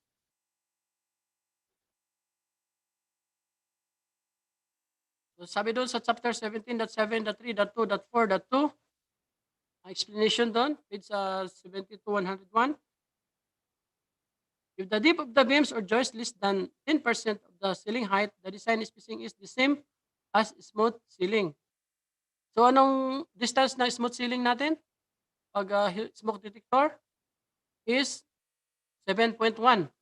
Sabi dito, if the depth of the beams or joists is less than 10% of the ceiling height, ano ibig sabihin ng ceiling height? From the finished floor to the ceiling. So for example, ito, 10% or less than 10%, this is equivalent to 9.1 meter lang yung distance ng smoke detector to smoke detector. Then sa partition, by partition naman, the common spacing rules for other locations, like for example, ganito yung partition niya. So ang ceiling height, naka 15% from the ceiling height. So we will consider this as one device. Pero kung medyo open yan, hindi siya umabot sa 15%. So pwede isang isang device lang unless ito ay 4.5 meters from here. Pero pag 15%,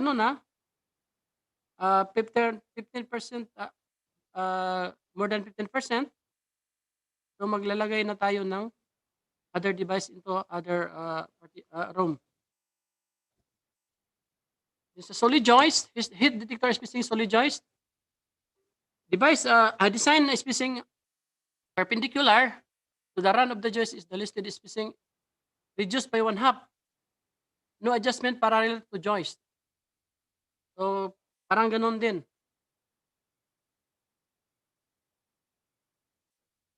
Makikita po natin dito sa figure. Sa beams naman, chapter 3.3.38.1, page 200, NFPA72 31 to 116.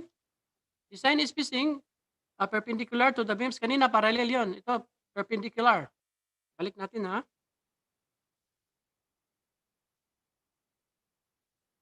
So ito perpendicular. Okay. So reduced by one third. No adjustment to parallel beams. So ang ano natin, reference chapter 3.3.38.1.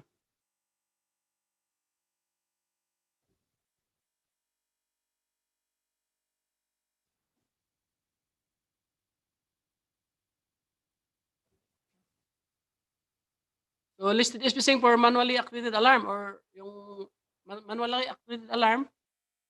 Example natin yung break glass at saka manual call point or manual police stations. So chapter 17.4.72, chapter 17.4 page 72-108. So ito yung natin, example fire exit natin. Ang maximum distance ng natin is 1.52 from the side of the fire exit door. So makikita natin. Sabi doon, manual fire alarm boxes shall be located within 5 feet or 1.5 meter its exit doorway on its floor. Yan. Dito hindi dito ang sukat. Dito sa left side. So yung reference natin dyan mga sir, mga Catronics, 17.14.8.4. Mapa-manual call point man yan or police station or break glass. It includes in general terms of manual fire alarm box.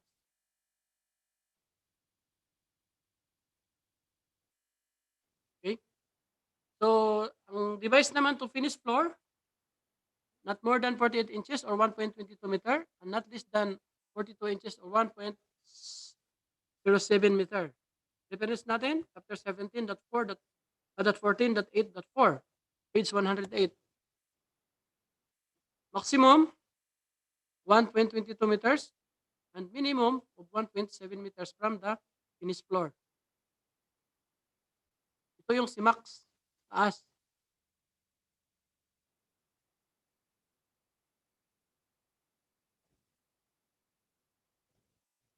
Additional fire alarm boxes. Chapter 17.4.14.8.5, page 108. Additional manual fire alarm boxes shall be provided so that the travel distance to the nearest manual fire alarm box will not exceed 200 feet or 61 meter.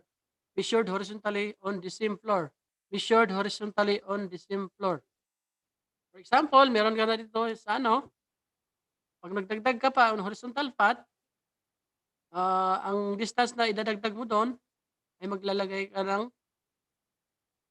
MCP or manual call point or manual police station not exceed 61 meter. Reference again, chapter 17.4.8.5, page 108.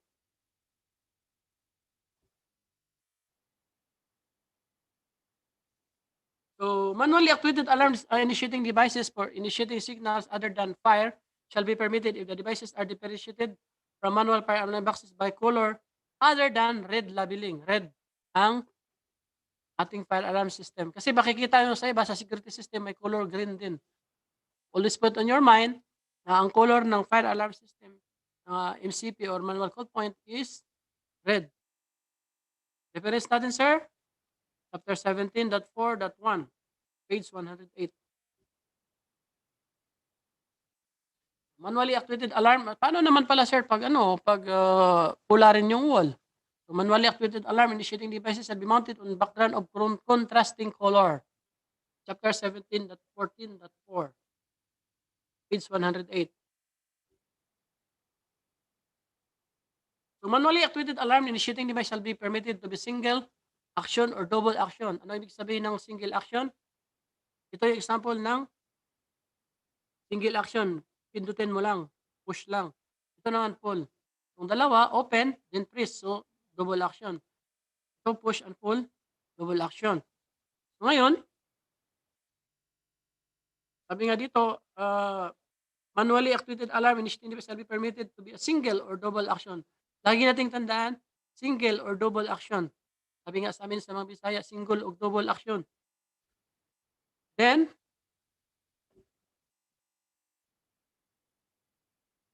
kung lalagyan natin ng cover,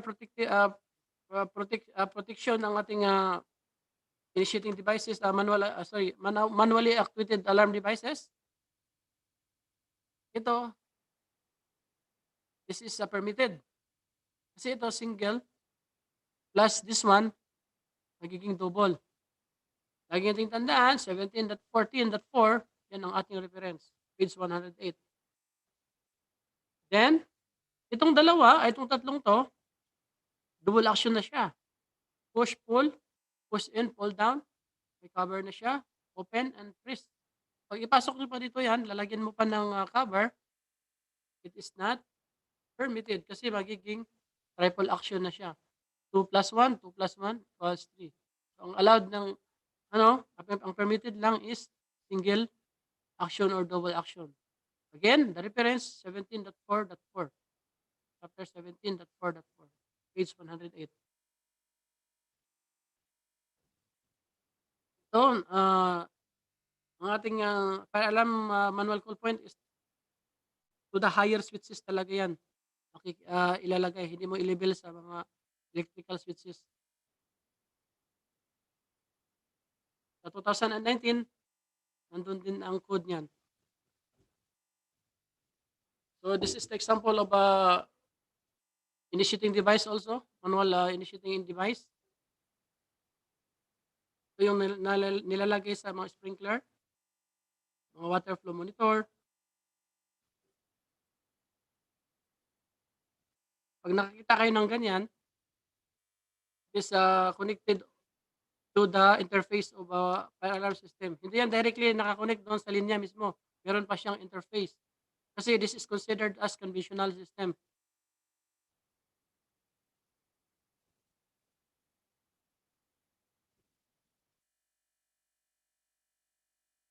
Napakalawak ng fire alarm system.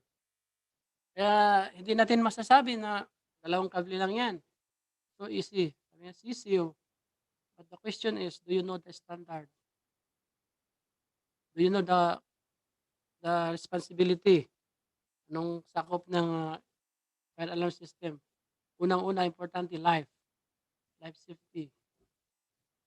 So sa sprinkler, gano'n din sila. Meron din silang actually yung sprinkler na trabaho hindi na sa atin 'yan, sa mechanical na 'yan. Pero binigay ko lang na example dito para makikita din natin na 'pag sinasabing, page 13, ibig sabihin NFPA 13 para ma-familiarize tayo.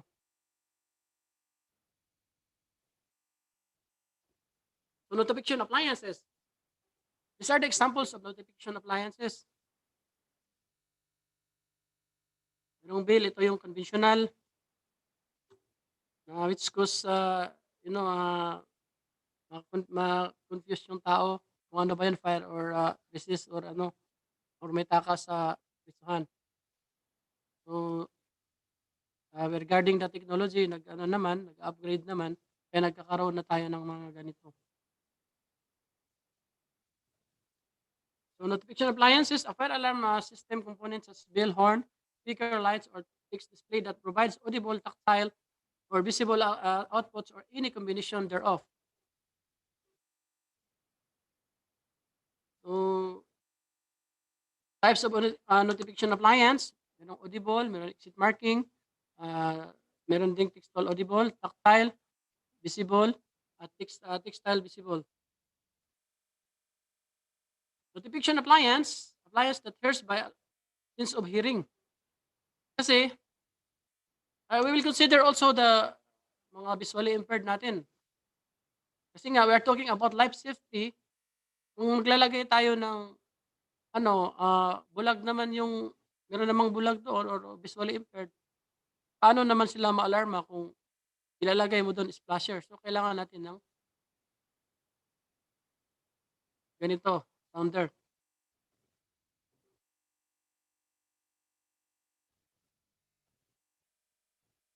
Exit marking notification appliance. All audible notification appliance that marks exit buildings and areas of reviews by the sense of hearing for the purpose of evacuation or relocation. Hindi lang ilagay natin dito yung sounder, flasher, sorry. Kasi, for example, napatay na yung mga lights. Ngayon, ang nakalagay dito is flasher. So, magkakaroon ng yung occupant, ma-confuse yung ano ba yung umiilaw dyan, baka nandyan yung fire. So, kailangan talaga lalagyan ng exit marking. Yung entry of reviews natin or yung fire exit.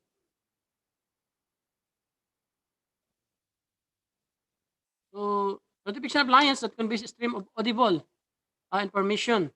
Chapter 3.172.1. So, ito yung sinasabi ko rin na example ng mga combination.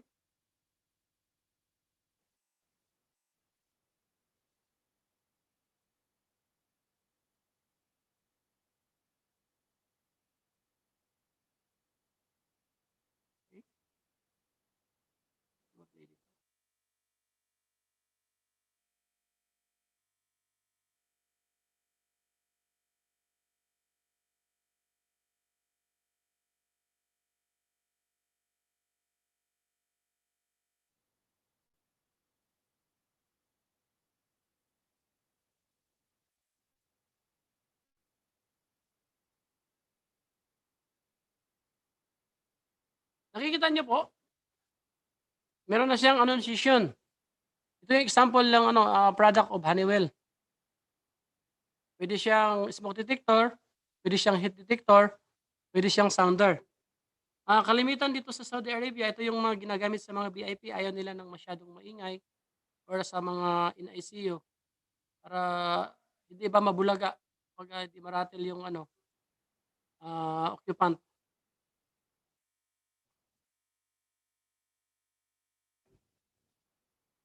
So, tactile notification appliances. So, notification appliance that alerts by sense of hearing or touch, sense of touch or vibration. Ito naman ay para sa mga seniors natin or mga meron na silang hearing impaired, hindi na makakarinig.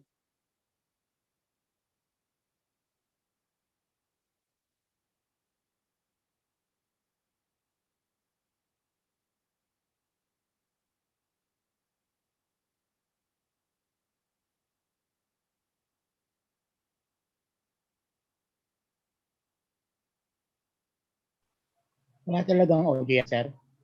Meron, sir. Hindi ko yata na-share yung audio. Wala yatang sound. Sir, ha?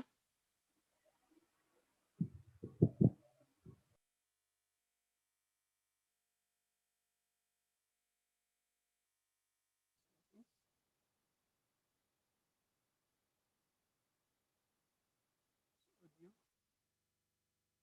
Share audio. Naka-share naman siya.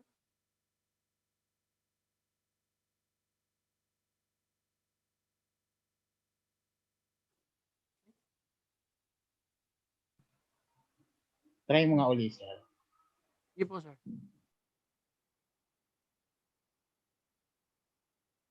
Meeting.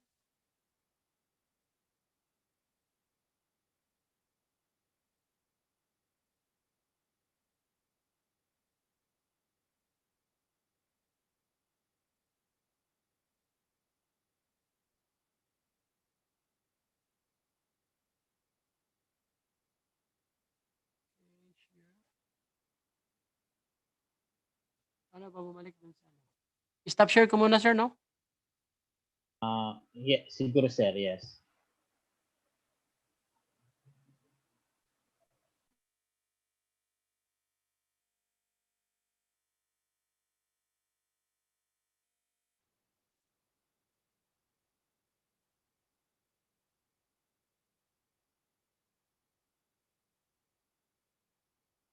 Share sound.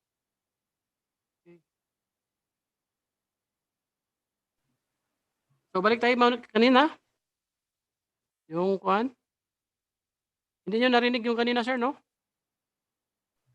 Yes, sir. Yung kaninang 3-in-1 yata yon. Kala ko kasi ano. Okay. Yeah, check na uli yan, sir.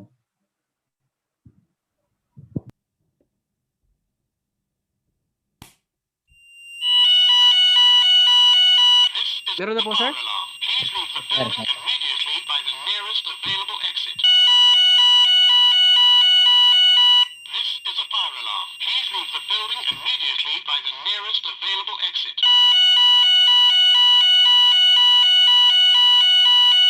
Meron na, sir?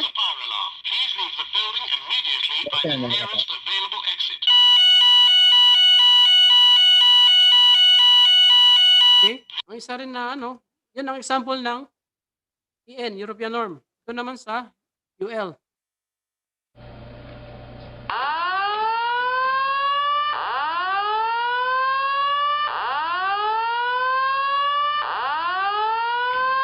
Attention. Attention. Attention. So, itong klaseng ano, itong type na combination device na to, I don't know kung meron ba si Honeywell dyan sa Philippines na ganitong model.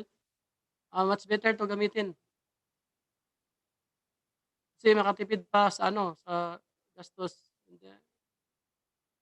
Save sa time din. So itong ano, tactile.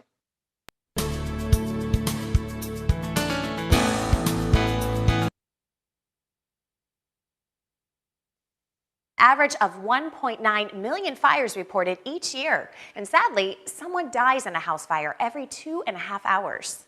Seniors are especially vulnerable. As we age, our high-frequency hearing dramatically decreases, impairing our ability to hear the sound of a smoke alarm and quickly react to a fire emergency. Thanks to SafeAwake's tactile technology, now everyone can sleep free from the fear of fire.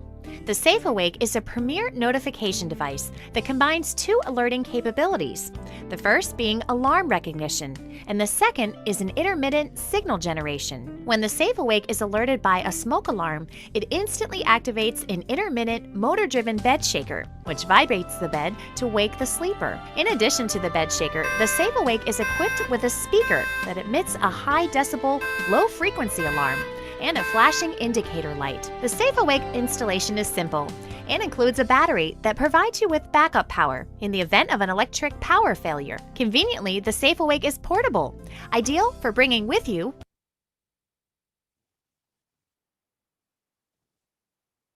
Then, visible notification appliance, chapter 3.3.1, 172.3. Notification appliance shall alert by sense of light. So yung flashers. Ano bang trabaho ng flashers? Bakit lagyan natin ng flashers? Ito rin example, paano na lang din yung mga may problema sa pandinig. Para ma-alert din sila kung merong fire.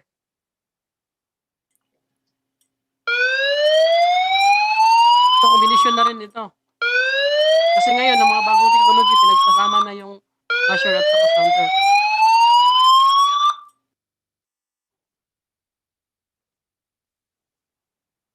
So, textual visible notification appliance. Kalimitan ginagamit sa ICU, sa hospitals. Smooth lang siya, hindi siya nakakagulat. Paano pala pag may sakit sa puso yung tao, tapos lalagyan mo doon ng sounder or bell? Attention. Attention. This is an evacuation alert. Please exit the building immediately. Attention. Attention. This is an evacuation alert. Please exit the building immediately. So ganyan lang kasi kung mayroong sakit sa puso yung pasyente nandun sa hospital, lalagyan natin ng napakalakas na sounder, di wala na, tuluyan na. So application of notification appliance, makikita natin dun sa chapter 18.1, Annex A, page 2 to 7. Notification appliance should be sufficient in quantity, audibility, intelligibility, and visibility. Later on, meron mga explanation dyan kung ilang decibels ang ilalagay natin. So we're required. The requirements of this chapter shall apply were required by the enforcing authority having jurisdiction for governing laws, codes, or standards or other parts of this code. So, ang ating fire alarm system ay meron siyang notification appliance din, yung fire alarm panel natin. Tawag din ito ay mga notification, itong alarm, trouble, or supervisory. Nag-alarm dito, may buzzer din to. Then meron din siyang LED and LCD. So, hindi lang yung mga outside device natin, external, meron dito internal. Ang iba, pinuputol nila lang buzzer kasi iba may buzzer to sa loob, pinuputol nila. Kasi naingayan sila, which is wrong.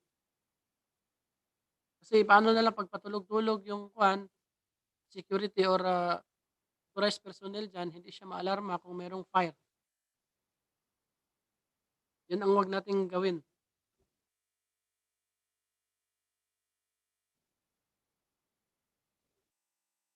Sa signal priority, trouble, hindi yun mag-alarm ng fire, supervisory, fault lang yan, carbon monoxide. Sabi dito sa 13.7.5, carbon monoxide signals should be permitted to precedence over supervisory and trouble signals.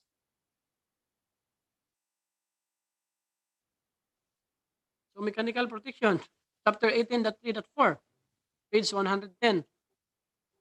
Ang ating mga notification appliance ay permitted din na lagyan ng mechanical protection, but remember, shall be listed. So, audible system terminology, alam naman natin yung term ng decibel, frequency, hertz. So, sabi dito, physical construction, appliances intended for use in special environments, such as outdoor versus indoors, high or low temperature, high humidity, dusty conditions, and hazardous locations, or where subject to tampering shall be listed for intended application. Katulad nitong nangyari, ang indoor nilagay sa outdoor. Hindi lang yan, meron ding sounder. So, pag hindi natin alam kung pang indoor ba to o pang outdoor, ganito ang mangyayari sa atin. Puputa tayo. Puputa tayo ng sira. Especially sa mga humid areas, high humid, sa Jubel. Doon ko ito nakuha sa Jubel, sa site namin. So, luging-lugi na. Dahil ang nilalagay sa outdoor, indoor ang nilalagay. So, maging careful tayo, aware tayo kung anong klaseng device ang ilalagay natin. So, how loud must the fire alarm be? So ito, makikita nito natin sa gilid. Yung past RMS or DBA. Yung dito naman, yung time. So from 12 AM up to, makikita natin dito, 12 AM, ano lang siya. Hindi siya masyadong mataas yung decibel, yung ingay. So, average of 56 decibel, 60 second, maximum of 71 dBA. So, how loud is the fire alarm? Sabi doon.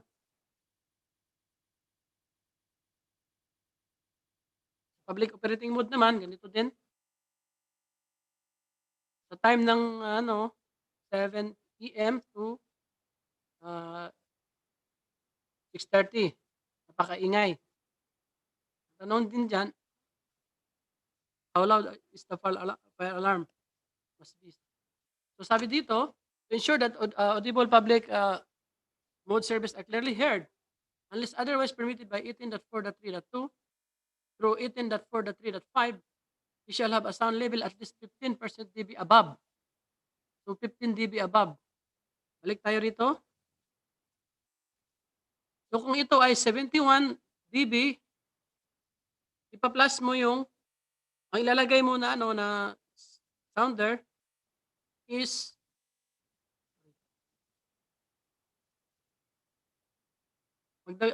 more than 15 dB pa. Kung 75 yun, plus 15. Ganun ang paglagay ng ng sounder. Then sa mga flashers naman, later on, meron ding explanation doon. So sa private operating mode, ganun din siya. At least 10 dB. To ensure that the audible private mode signals are clearly heard, we shall have a sound level at least 10 dB above the average ambient sound level, or 5 decibel above the maximum sound level during a duration of at least 60 seconds, greater measured 5 feet or 1.5 above the floor in the required to be served by the system using the weighted scale or DBA. So yung page niyan, 111. So private mode signaling.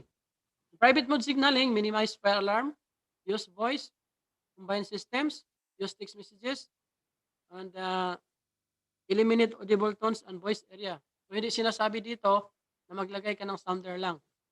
Sabi dito, use voice, minimize fire alarm, combine systems, eliminate audible tones and voice area.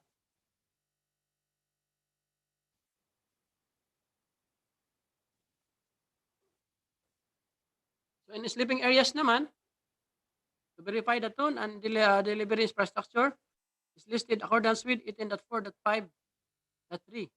Tone generator, preamp, amplifier, notification appliance circuit or NAC module, and the speaker circuit, speaker. So in minimum of 75, having a special requirement of 75 dBA. Yung mga natin, yung mga supplier natin or manufacturer, adjustable na rin yung mga nila, notification appliance. Pwede mong i-select into 75 lower or higher.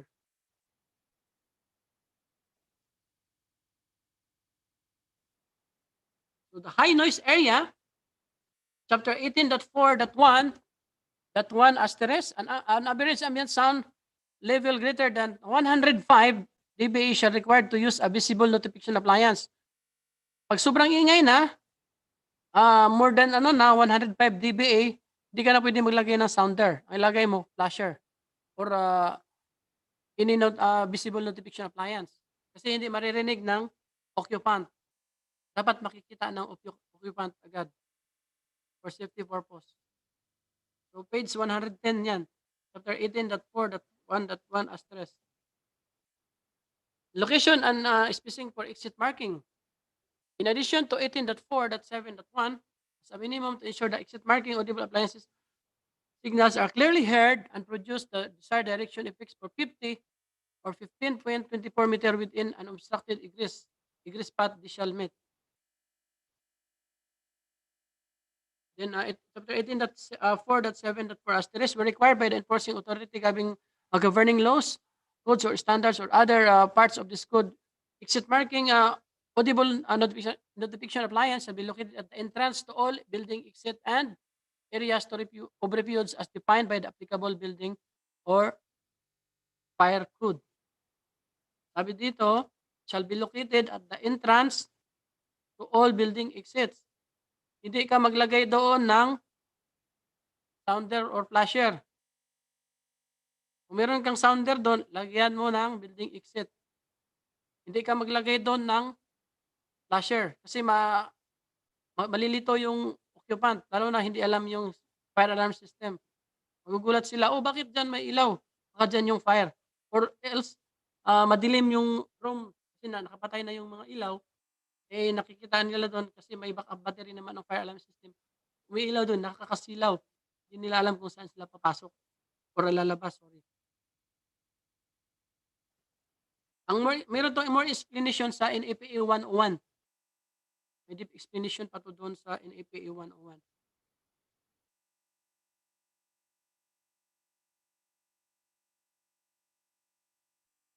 Ito yung requirements ng exit marking, with complying exterior doors and exit discharge, complying exit passageway, with complying interior stairs including smoke-proof enclosures, outside stairs, ramps, fire escapes, horizontal exits. The location ng audible notification appliance from the finished floor. So sabi rito, 18.4.8.1, if ceiling heights allow and unless otherwise permitted by 18.4.8.2 through 18.4.8.5, wall-mounted appliances shall have their tops above the finished floor at heights of not less than 29 meter and below the finished ceilings at distance of not less than 6 inches in 150 meters. Millimeters, sorry. So from the ceiling, pwede mo siyang ilagay from the ceiling 6 inches. Then 2.29 meters from the finished floor. Reference, chapter 18.4.8.1, page 112.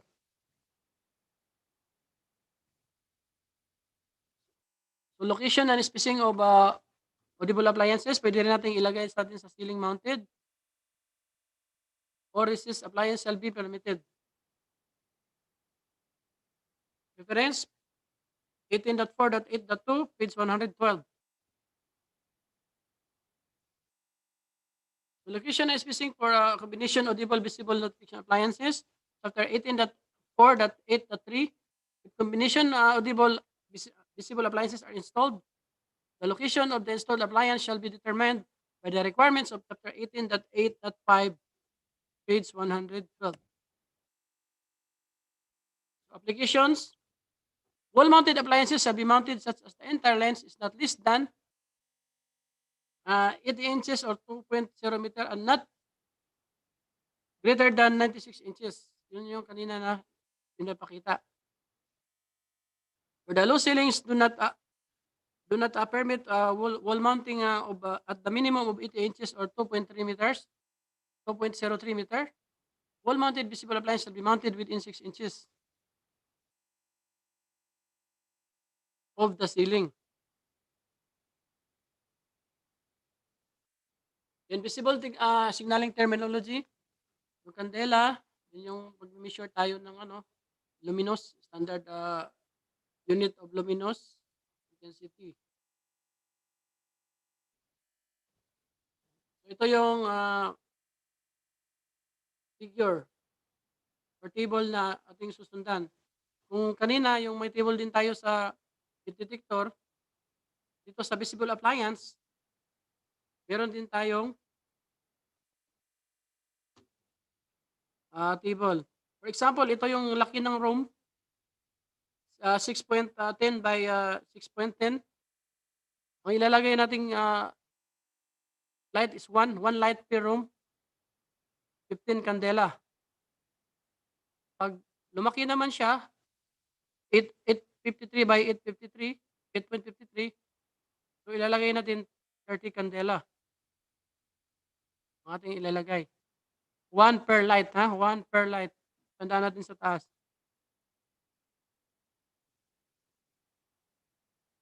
Pataas na palaki yung room, pataas din yung kandela.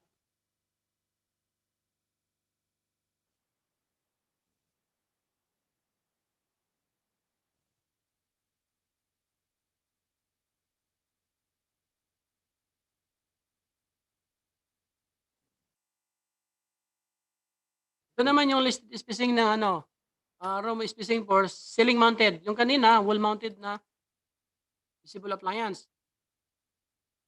Parang halos lang din, ganun lang din lahat. 6.1 by 6.1 meter. 15 na kandela rin ang ilalagay. Halos lang din magkapareho.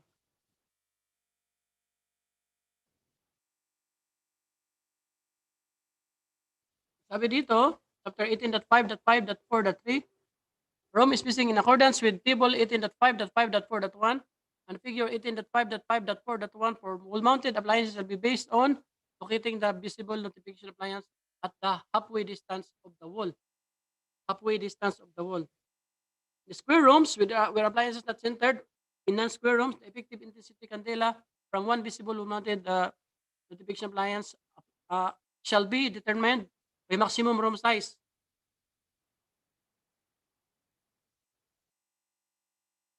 So ito yung mga figure na dapat nating sundin.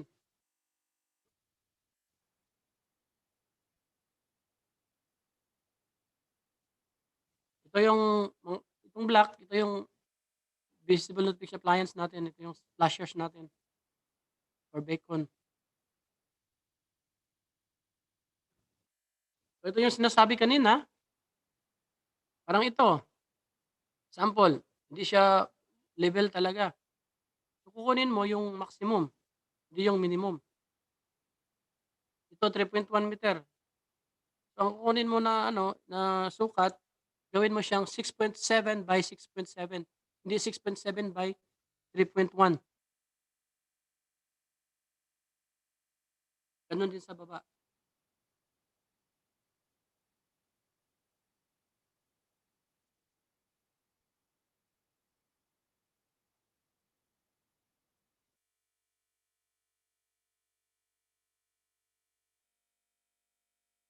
So pag ganito namang klase na design ng koridor, maglalagay ka rin dito ng visible notification appliance aside from this.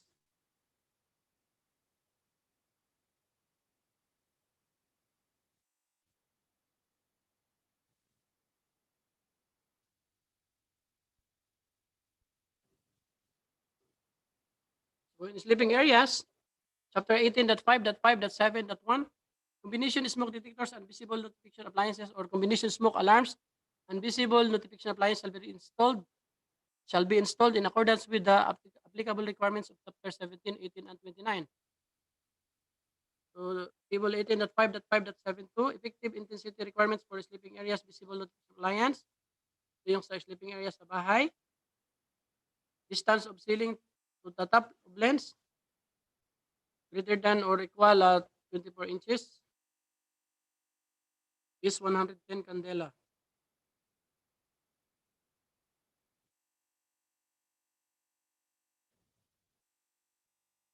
Like example, ganito yung sa pillow talaga. 18.5.5.7.3 for rooms with linear dimension greater than 16 feet or 4.7 meter.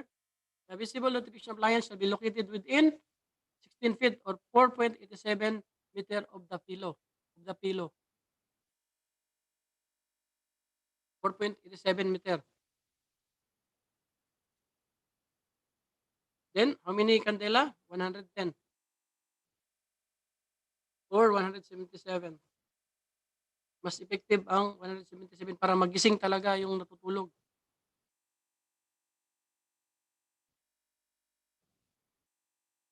Yung sa wide area naman, mga disco area, or mga tawag niyan, mga bar, visible notification appliance for wide area signaling shall be installed in accordance with the requirements of the authority having jurisdiction, approved design, documents, and manufacturer's instruction to achieve the required performance. So lagi nating tandaan, approved by authority having jurisdiction, not by yourself. But we have some basis. Ano yung base natin? NFPA72 or yung local codes natin.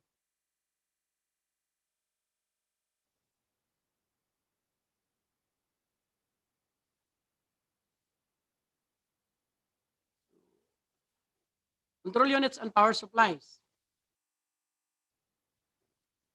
So inside of control the control fire alarm panel natin or fire alarm control panel, meron dyan pre-signal features, positive alarm, alarm verifications. Ibig sabihin ng pre-signal, systems that have pre-signal feature complying with 23.8.1.1 shall be permitted to approve by the authority having jurisdiction.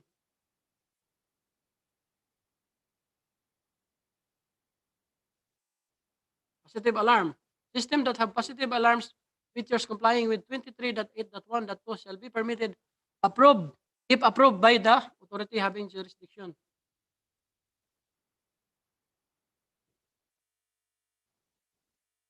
Alarm verification.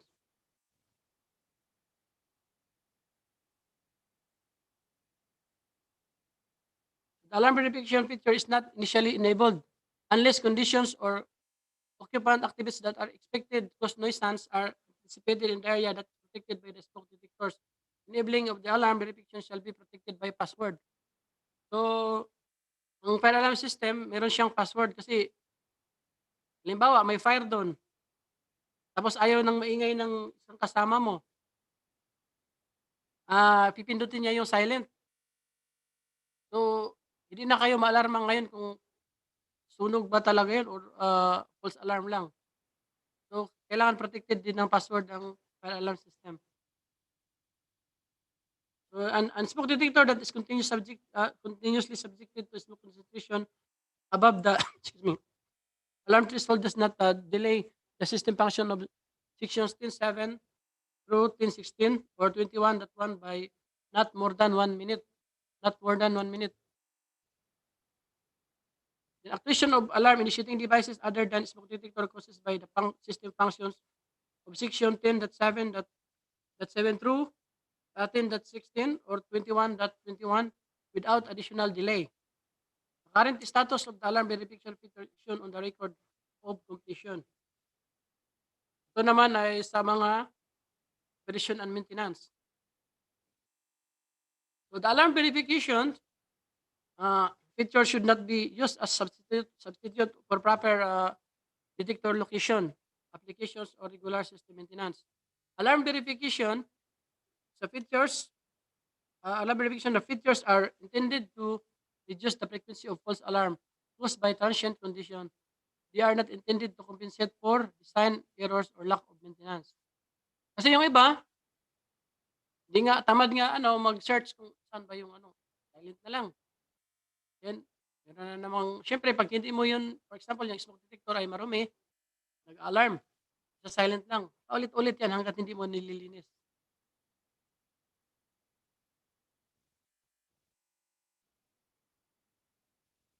Interconnected control units operated as a single system listed for fire alarm service. So, fire alarm control units, fire alarm system shall be permitted to combine all detection, notification, and auxiliary functions in single system or be a combination of component subsystems. So, it is approved by NFPA72. So, yung nakikita natin na example ng isang brand na ito,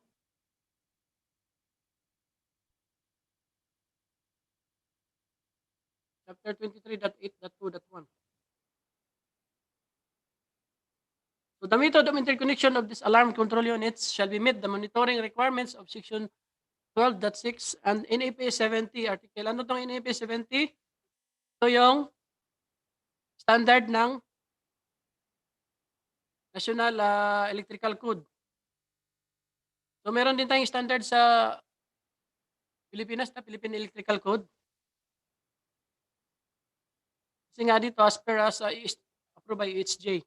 So, the electricals and the electronics are magkapatid tayo, hindi tayo magkalaban. It's you know, they are our sabi nga sila yung mother na ano natin eh. Mother orgs. So bigayan lang tayo. Kaya tayong mga electronics ay kailangan talaga nating mag-focus. Kailangan nating familiarize itong standards. Kasi nga ang nagtatrabaho nito dati is mga electrical, so sila yung familiar. So tayo rin, i-push na natin yung sarili natin. Kasi as per as Republic Act 9292, fire alarms is more on electronics. So go on mga kapatid. So, remote reset o chapter 23.8.2.9, protected premises fire alarm control unit shall be capable of being reset or silenced only from the fire control unit at the protected premises unless otherwise permitted. Yung sinasabi na remote reset, maraming classes sa remote reset. For example, yung repeater or yung doon sa BMS mo sa what you call that, workstation. Doon sa workstation yung computer mo, pwede mong i-silent din doon ang alarm.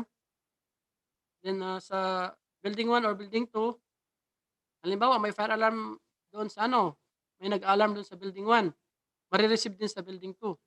Sabi dito, protected premises fire alarm control unit shall be capable of being reset or silenced only from the fire alarm control unit at the protected premises unless otherwise permitted by AHJ. So multiple control units by the same manufacturer in a network arrangement that serves the premises reset, silence in one location. Pero yung meron kasi kanya-kanyang software yung mga manufacturer. So kung ikabit mo si si UL kay si brand X at saka kay brand Y, hindi mo masa-silent yan. Kasi hindi mag-uusap yung software nila.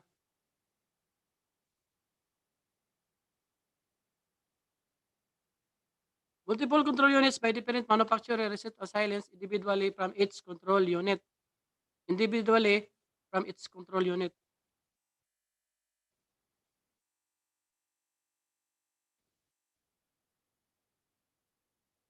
So notification appliance in exit stairways enclosures, exit passageways, and elevator cars.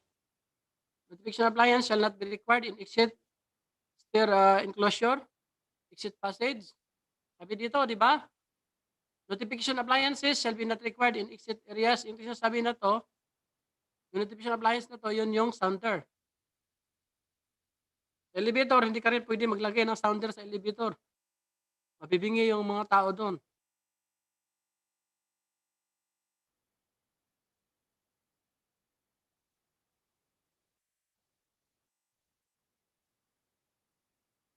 So protection of control equipment. Sub 13.4.4 asterisk, in areas that are not continuously occupied and automatic smoke detector shall be provided at the location of its control unit. Notification appliance circuit power extenders, supervising station transmitting equipment to provide notification appliance of fire at that location. So nalagyan mo na lahat, pero yung panel mo pa pala ay sabi nga dito, in areas that are not continuously occupied. An automatic smoke detector shall be provided at the location of the control unit. So ganito yung mangyayari ng iba. Na sunog na lang yung dito na part, walang detector. And then, the protection of control equipment. Sub 13.4.3, equipment shall be installed in location where conditions do not exceed the voltage, temperature, and humidity limits specified in the manufacturer's published instruction. So, tama ba to? Katabi niya supply pa ng tubig. Ganito mga power cables. Masunurin masunurin sa kanyang gusto. So, pag tayo yung gumagawa niyan or tayo nag-inspection tapos hindi nga natin alam yung standard, mapapahiya tayo. Lalo na pag magaling gifted yung yung client or yung contractor natin. Alam niyo ibig sabihin ng gifted? Mahilig magbigay, ilagay sa bulsa. Huwag natin gawin yan. Kasi babalik din sa atin yung ginagawa natin. Be professional, maging safety tayo lagi. Safety sa trabaho natin at safety tayo sa buhay ng iba. Location of controls, chapter 9.6.6. Operator controls, alarm indicators, and manual communication capabilities shall be installed at the convenient location acceptable to the authority having jurisdiction. Ito, nakikita nyo po ito sa baba, P101, page 101, 111, 2018. Ito, nakukuha natin or makikita natin sa NFPA 101, page 111, verse edition 2018. Sabi dito, convenient location acceptable to authority having jurisdiction. Hindi mo itago yung controls, yung sa operator controls.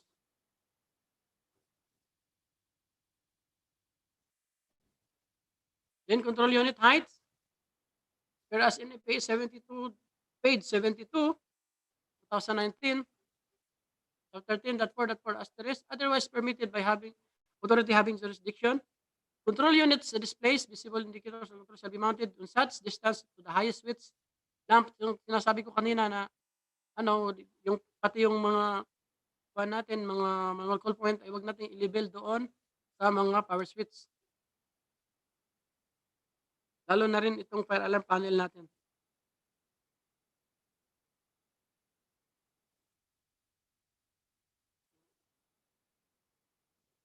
Chapter 13.4.4 asterisk, new. Ibig sabihin ng in new, 2019. Ganun din. Ibig sabihin ng 1.8 maximum is yung readable panel portion.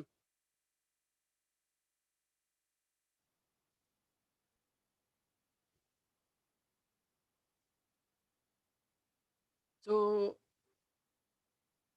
what time is it? Ito po, dito na po magwawakas ang ating webinar.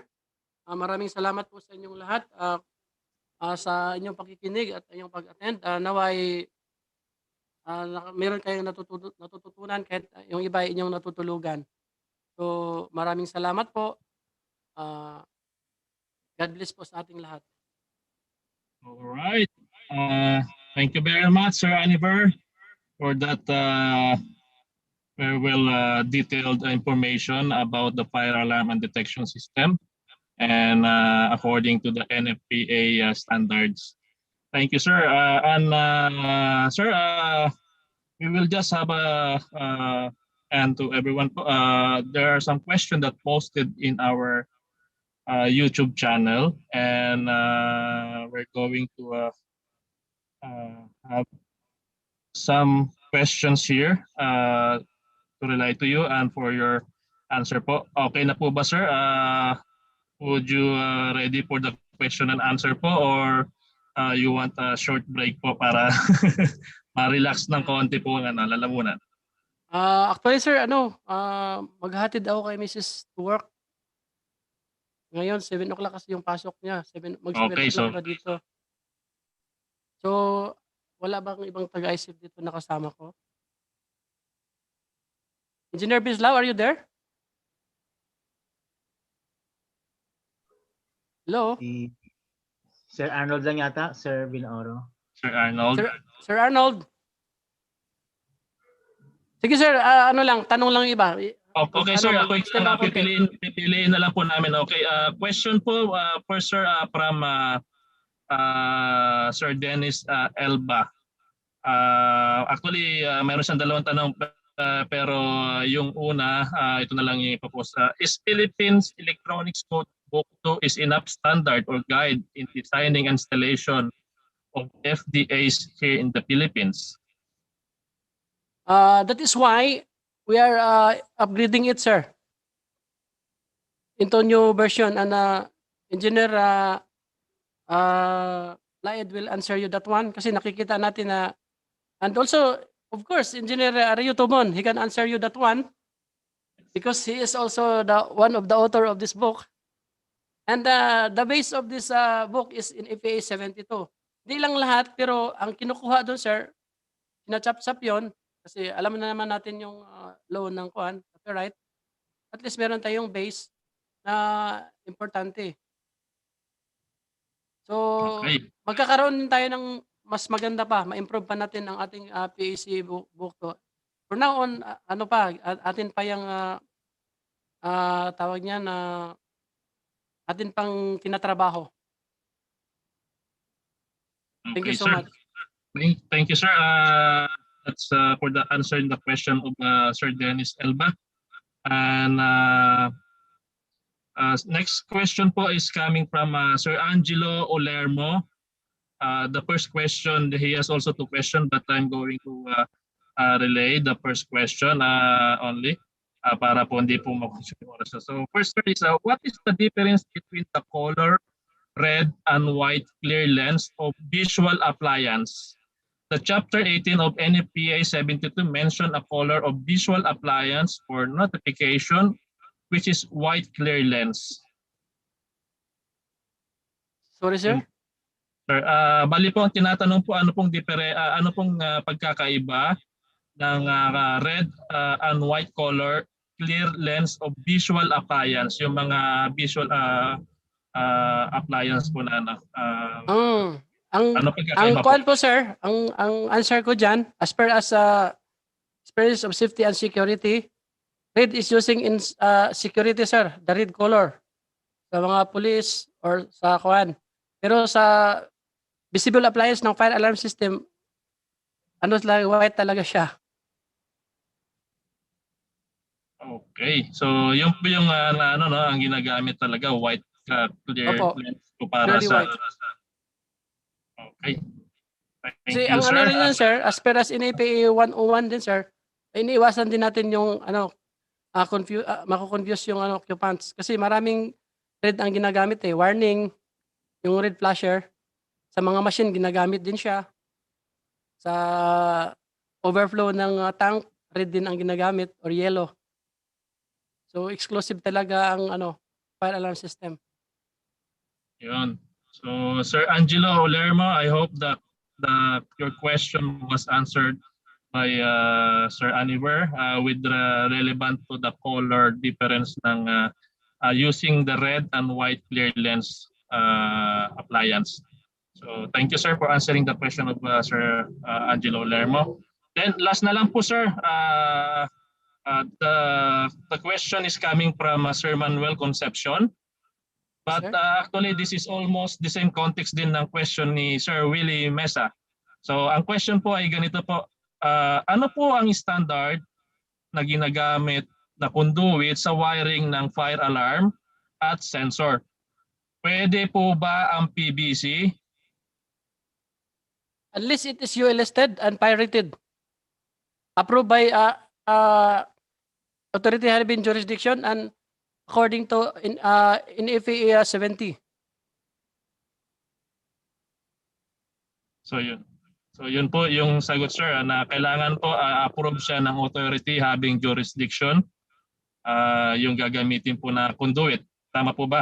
Unlisted by testing laboratory just like UL or any testing laboratory.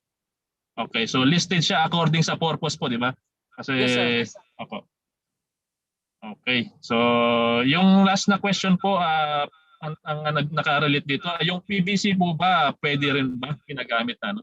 Kasi sa ibang conduit, mayroon pong EMT, may RSC, mayroong yung rigid steel conduit. Diba? May mga ano yun. Pero ang ano dito na follow-up is yung PVC ba, pwede bang gamitin po talaga na? No? Here in Saudi Arabia, sir, kasi meron ng bagong manufactured na cable. 2 hours pirated siya. So, pwedeng i-apply ang PVC. But it depends upon the authority having jurisdiction. Okay. That's a good point at answer po, sir, na tama po yun. Kasi pinaka-importante pong pinoprotektan is kapag during fire na those especially yung mga critical circuit, emergency related dyan, lalo yung mga notification na ay kailangan. I-consider din natin yung yung rodents, yung mga daga. Isa pa yun. Okay. So yun po sir, that are the 3 questions po. I know that you have other schedule and we appreciate your time for presenting your expertise and knowledge in the fire alarm and detection system and for answering several questions po sa mga nag-participate ngayon. Maraming salamat po sir, and then Sir Ron, what's the next po? Awarding na po ba tayo ng ano? Yes sir, awarding po. Sir, excuse mo na sir, saglit. For more information, pwede nyo po akong i-add sa FB at saka meron akong private group doon. Exclusive lang sa atin mga electronics. Andun yung mga other information na in-upload ko doon. Okay. I-forward ko na lang po kay Sir Dennis mamaya. Thank you, sir. Thank you for sharing that information po. At sir, I think yung presentation nyo rin ba sa general po, pwede nyo pong i-share po sa sa amin for the sharing Yes, po sir. all the participant po. We know it's recorded po dito naman na, but I think lalo na yung mga naka-offline, so will be preference po para sa kanila para ma-review, mapag-aralan po yung mga present nyo po at madagdagan po yung knowledge nila sa fire detection and alarm system po. No problem, sir. Thank you, Sir Aniver. Sir Dennis? Okay, sir. Let's proceed to award of certificate, sir. Okay. So, let me call on Sir Director John Vic Baral to please award a certificate for our great speaker this morning. Hello, sir. Good morning to everyone. Good afternoon na pala, rather. So, to award this certificate of appreciation, Institute of Electronics Engineers of the Philippines, Rizal Chapter, accreditation number 44, KSA-CRC Chapter, accreditation number 25, is hereby awarded to Aniver M. Binauro, PCT AAE NFPA72 certified, our resource speaker, for having shared his knowledge and expertise on our IECEP Rizal 4th webinar 2021 with the topic entitled National Fire Alarm and Signaling Code NFPA72, held this day, 13th of March 2021, via Zoom video conferencing. Given this day of March 13, in the year of our Lord, 2021, Province of Rizal, Philippines, signed by IECEP Rizal Chapter Governor Dennis L. Molina, PECE, AE, and IECEP KSA-CRC Chapter Governor Arnold Silvestre C. Salcedo, PECE. Congratulations, sir, and thank you po. Thank you very much. By IECEP Rizal Chapter Governor Dennis. Thank you, sir. Thank you, sir. Thank you very much po.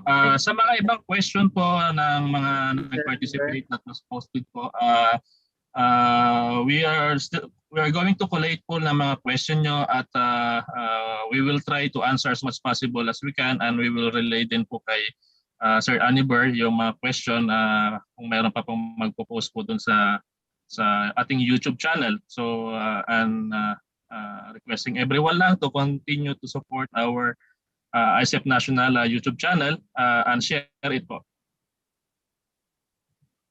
Sir Dennis, for may message ka pa for this first morning event or wala na po? Wala na, sir. So mag-lunch break tayo, sir. And we'll be back at 1 p.m., sir. Okay. So yun po, narinig nyo po para galing message sa aming governor. We'll be having our approximately 1 hour break time for lunch dito sa Pilipinas, yung mga nandito po nag-participate.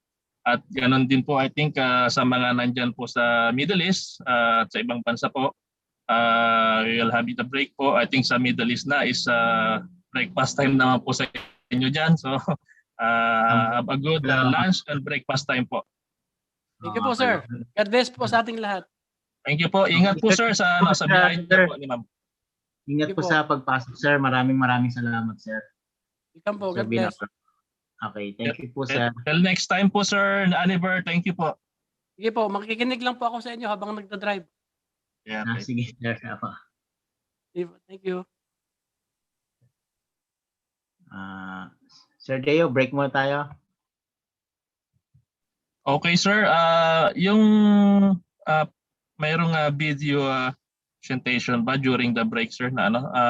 Si Sir Ron ba pwede niyang i-play yon? Or anyone from while having the break po? Yes, sir. Mag-play ako, sir. Okay. Thank you, Gob. Okay, thank you, Sir Deo.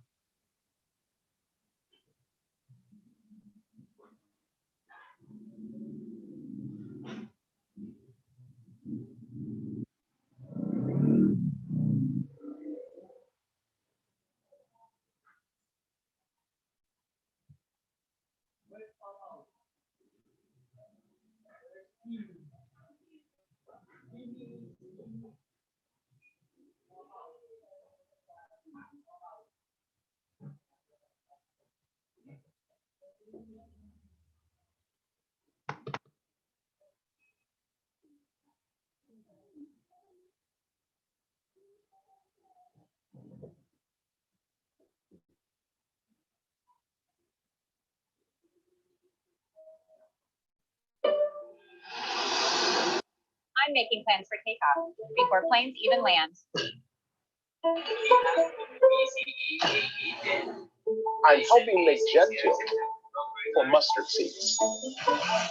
I'm making aerosols 99.9% safer for the planet.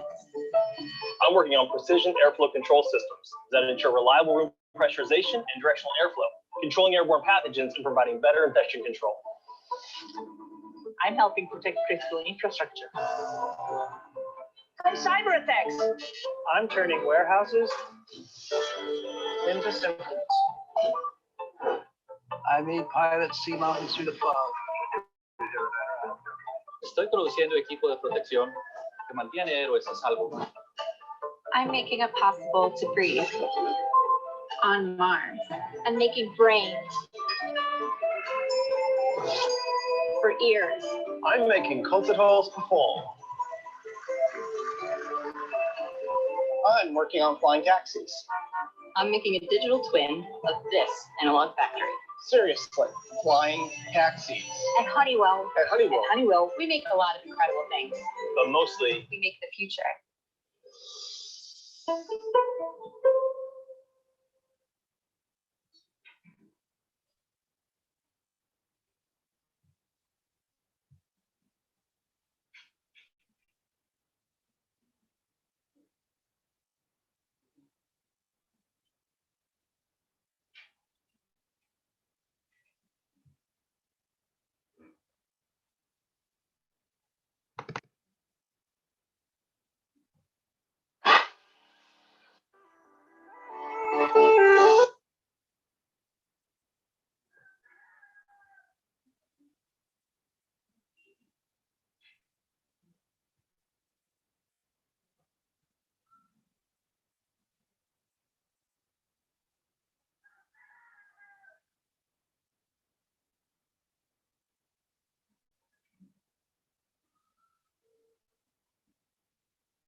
Dennis.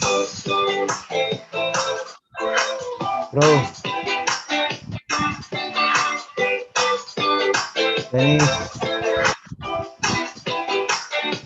Yes, bro. Bro, walang nakashare.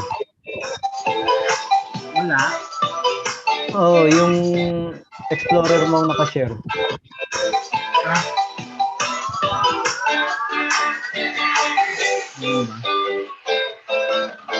Naka-extend ka.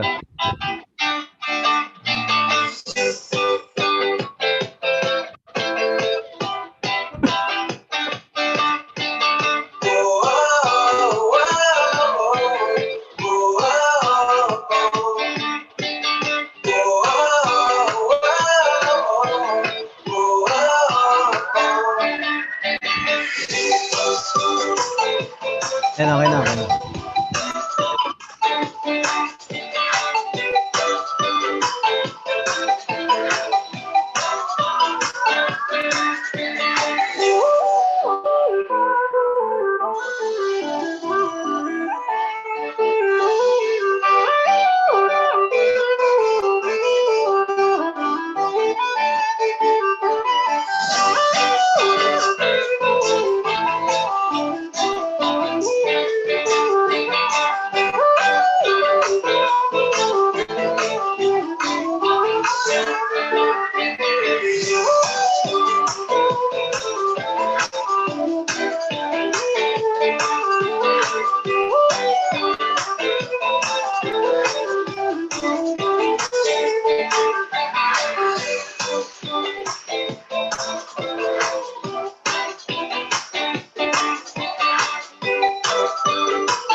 I'm making plans for takeoff before planes even land. I'm helping make jet fuel for mustard seeds.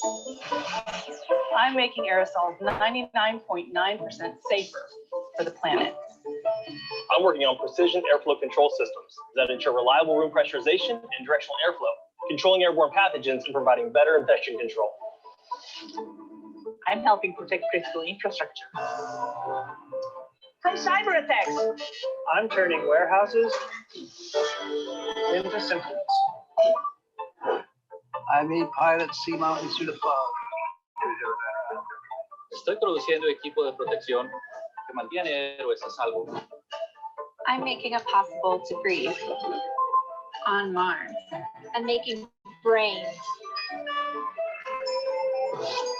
for ears. I'm making concert halls perform. I'm working on flying taxis. I'm making a digital twin of this analog factory. Seriously, flying taxis. At Honeywell. At Honeywell. We make a lot of incredible things. But mostly, We make the future.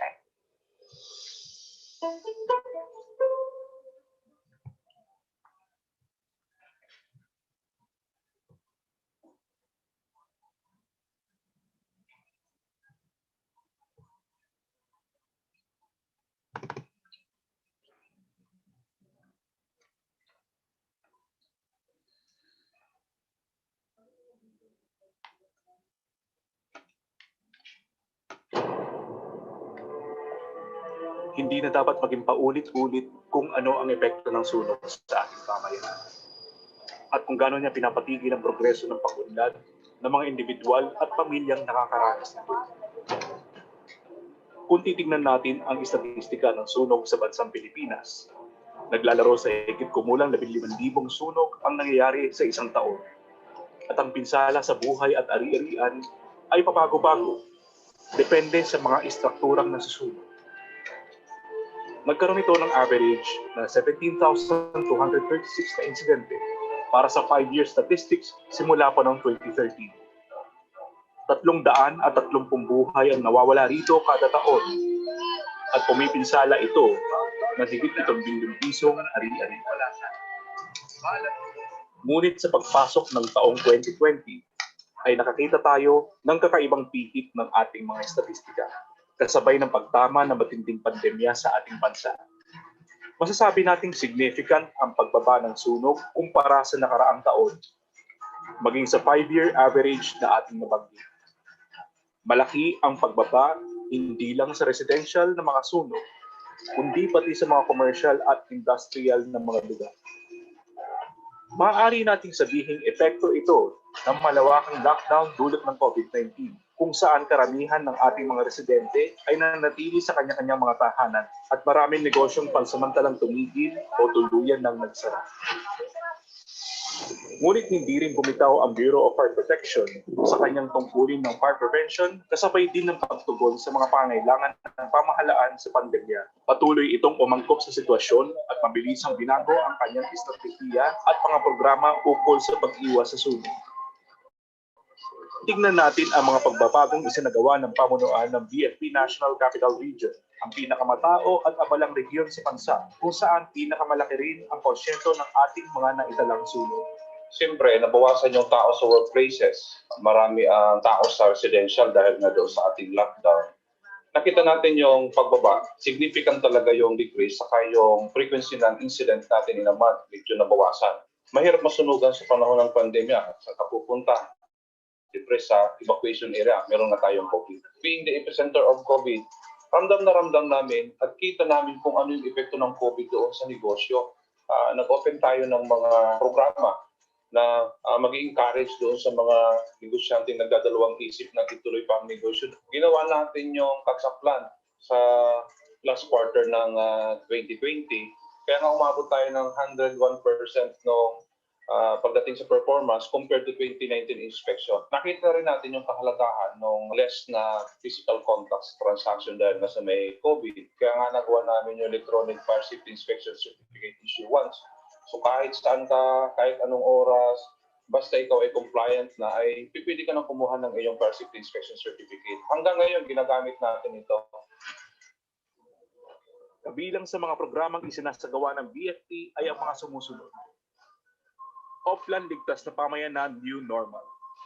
Ang flagship na programa ng BFP ukol sa fire safety na may partisipasyon ng publiko ay epektibo mula nang ipinatupad ito noong 2018. Binago upang mailagay sa konsiderasyon ang health safety protocols.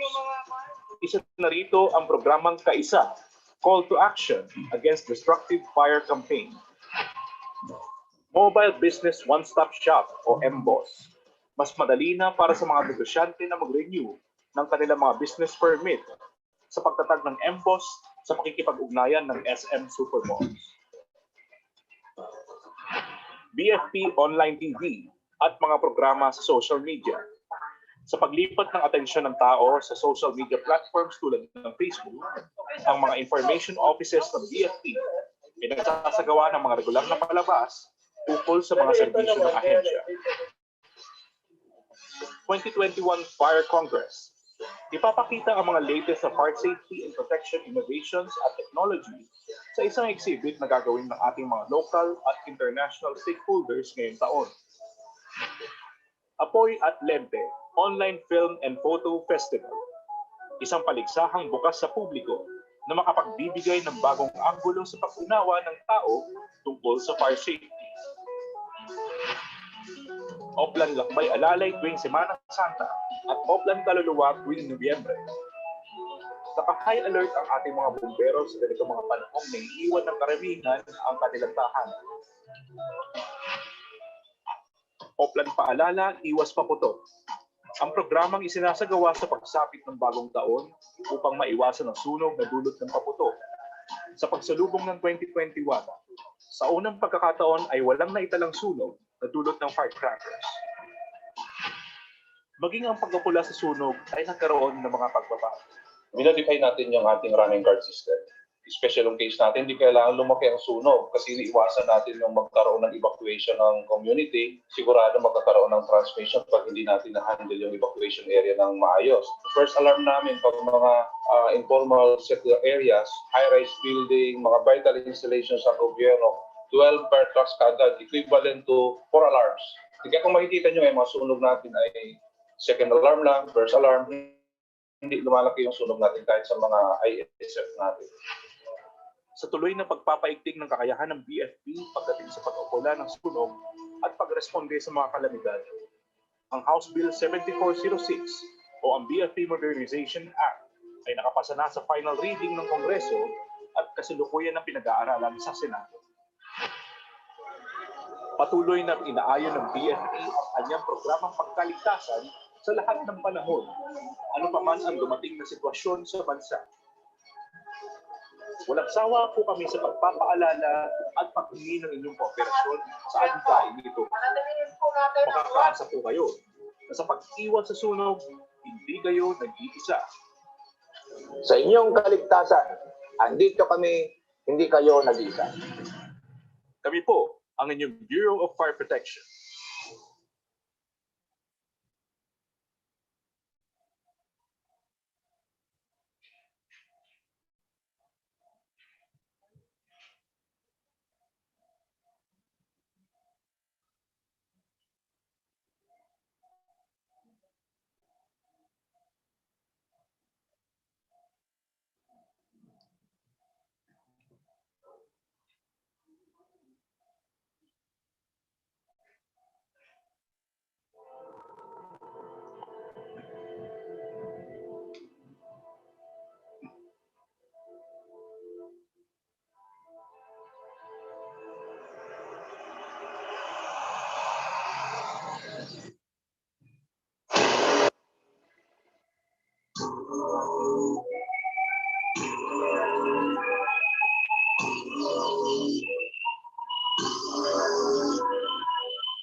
Good afternoon, Sir Dennis.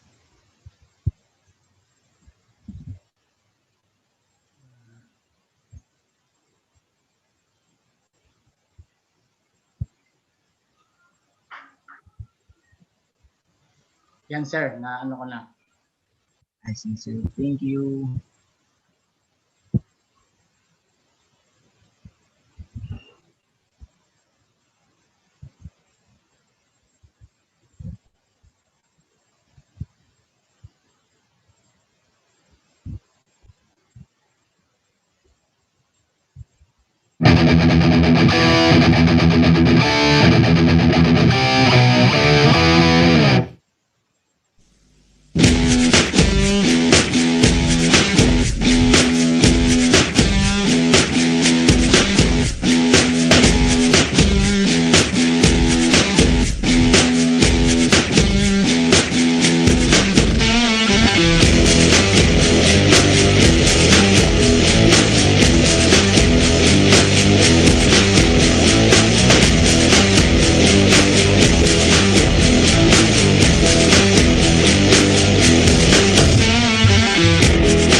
Hindi na dapat maging paulit-ulit kung ano ang epekto ng sunog sa ating pamayanan.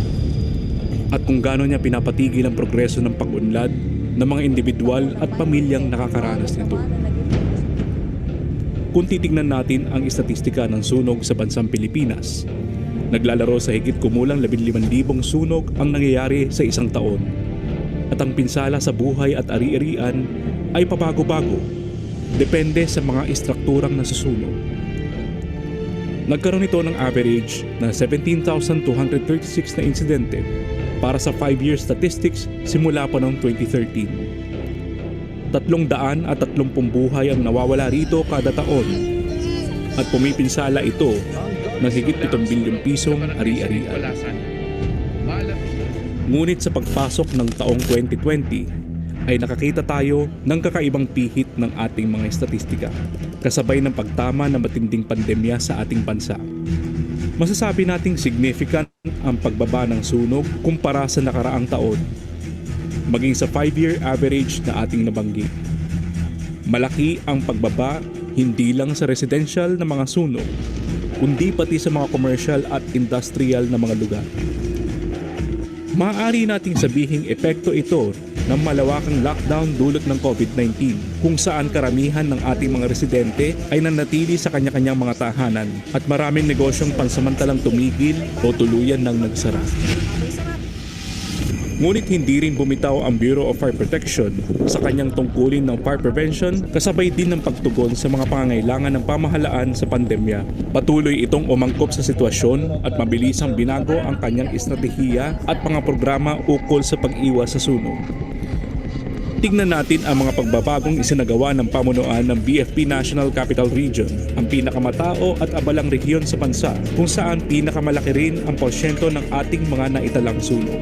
Siyempre, nabawasan yung tao sa workplaces. Marami ang tao sa residential dahil nga doon sa ating lockdown. Nakita natin yung pagbaba. Significant talaga yung decrease, saka yung frequency ng incident natin in a month medyo nabawasan. Mahirap masunugan sa panahon ng pandemya at saan ka pupunta. Siyempre sa evacuation area, meron nga tayong COVID. Being the epicenter of COVID, ramdam namin at kita namin kung ano yung epekto ng COVID doon sa negosyo. Nag-open tayo ng mga programa na mag-encourage doon sa mga negosyanteng nagdadalawang isip ng ituloy pa ang negosyo. Ginawa natin yung catch-up plan sa last quarter ng 2020.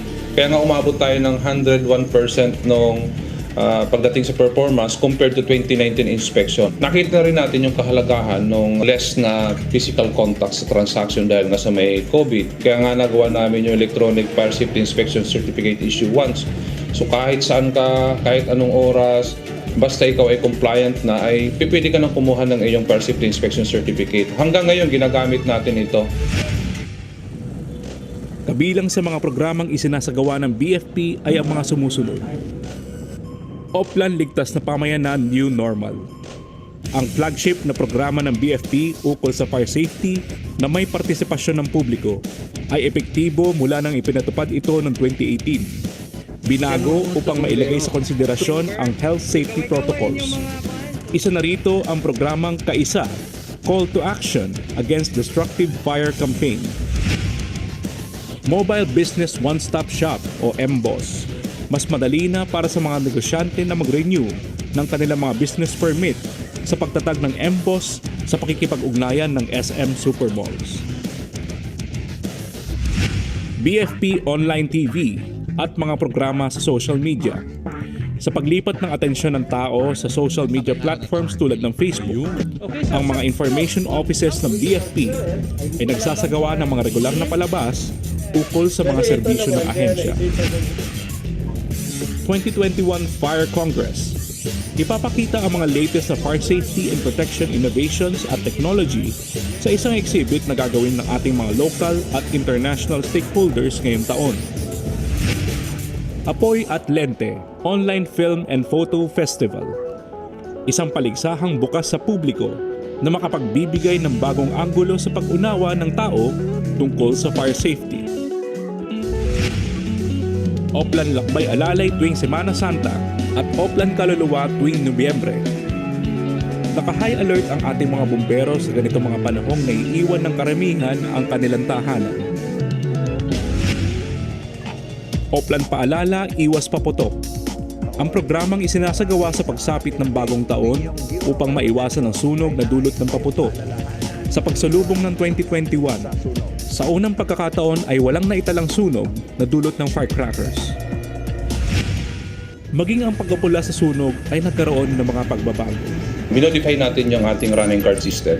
Special yung case natin, hindi kailangan lumaki ang sunog kasi iniiwasan natin nung magkaroon ng evacuation ng community, sigurado magkakaroon ng transmission pag hindi natin na-handle yung evacuation area ng maayos. First alarm namin pag mga informal settler areas, high-rise building, mga vital installations ng gobyerno, 12 fire trucks kaagad, equivalent to 4 alarms. Kaya kung makikita nyo mga sunog natin ay second alarm lang, first alarm, hindi lumalaki yung sunog natin kahit sa mga IECEP natin.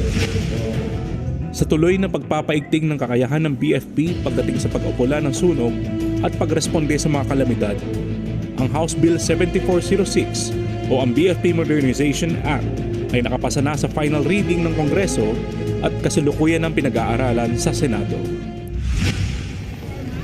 Patuloy na inaayon ng BFP ang kanyang programang pangkaligtasan sa lahat ng panahon, ano paman ang dumating na sitwasyon sa bansa. Walang sawa po kami sa pagpapaalala at paghingi ng inyong kooperasyon sa adhikaing ito. Makakaasa po kayo na sa pag-iwas sa sunog, hindi kayo nag-iisa. Sa inyong kaligtasan, andito kami, hindi kayo nag-iisa. Kami po ang inyong Bureau of Fire Protection.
Okay, Sir Ron.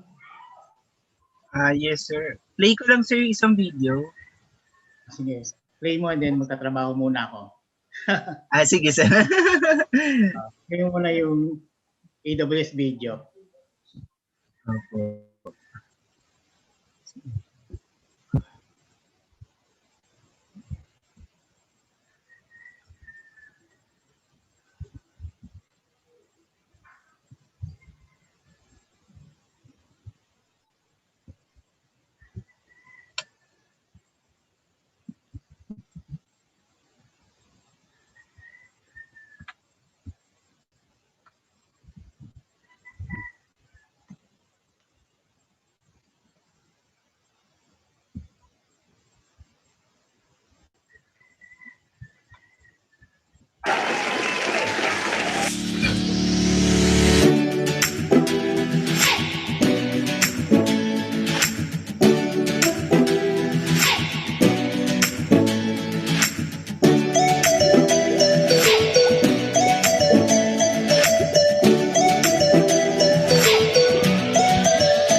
So hello guys, good afternoon everyone. I'm back, I'm Ron. So today we'll be talking about one of our sponsor, which is the AWS Distribution Philippines Corporation. So we will call someone from the AWS, but before that, guys, ano ba mga lunch nyo dyan? Pa-shoutout naman dyan, nakapag-recharge na yata tayo. So ang official hashtag natin for this webinar is hashtag Power of Positivity. So before, while waiting for the sales representative of the AWS Distribution Philippines, Nakapasok na yata, Sir. Miss Madeline Segosio. Pasok po. So guys, please all welcome our AWS Distribution Philippines sales representative, Miss Madeline Simafranca. Hi everyone, good afternoon. Good afternoon. Yes, I'm Madeline Simafranca. I'm handling auxiliary solution from AWS Distribution Philippines Corp.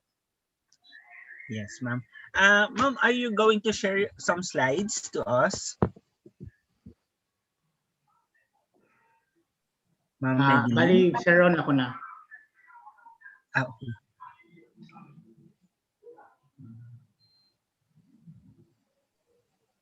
Hello, sir. Mr. Dennis Molina, our technical manager, will be the one who present AWS company profile. Okay. Engineer Dennis? Nakita na ba ako, sir? Hindi pa, sir. Hindi pa. Wala pa, sir, presentation. Yan, sir. Yan, sir. Meron na po. Pero started sharing pa lang. Ayan.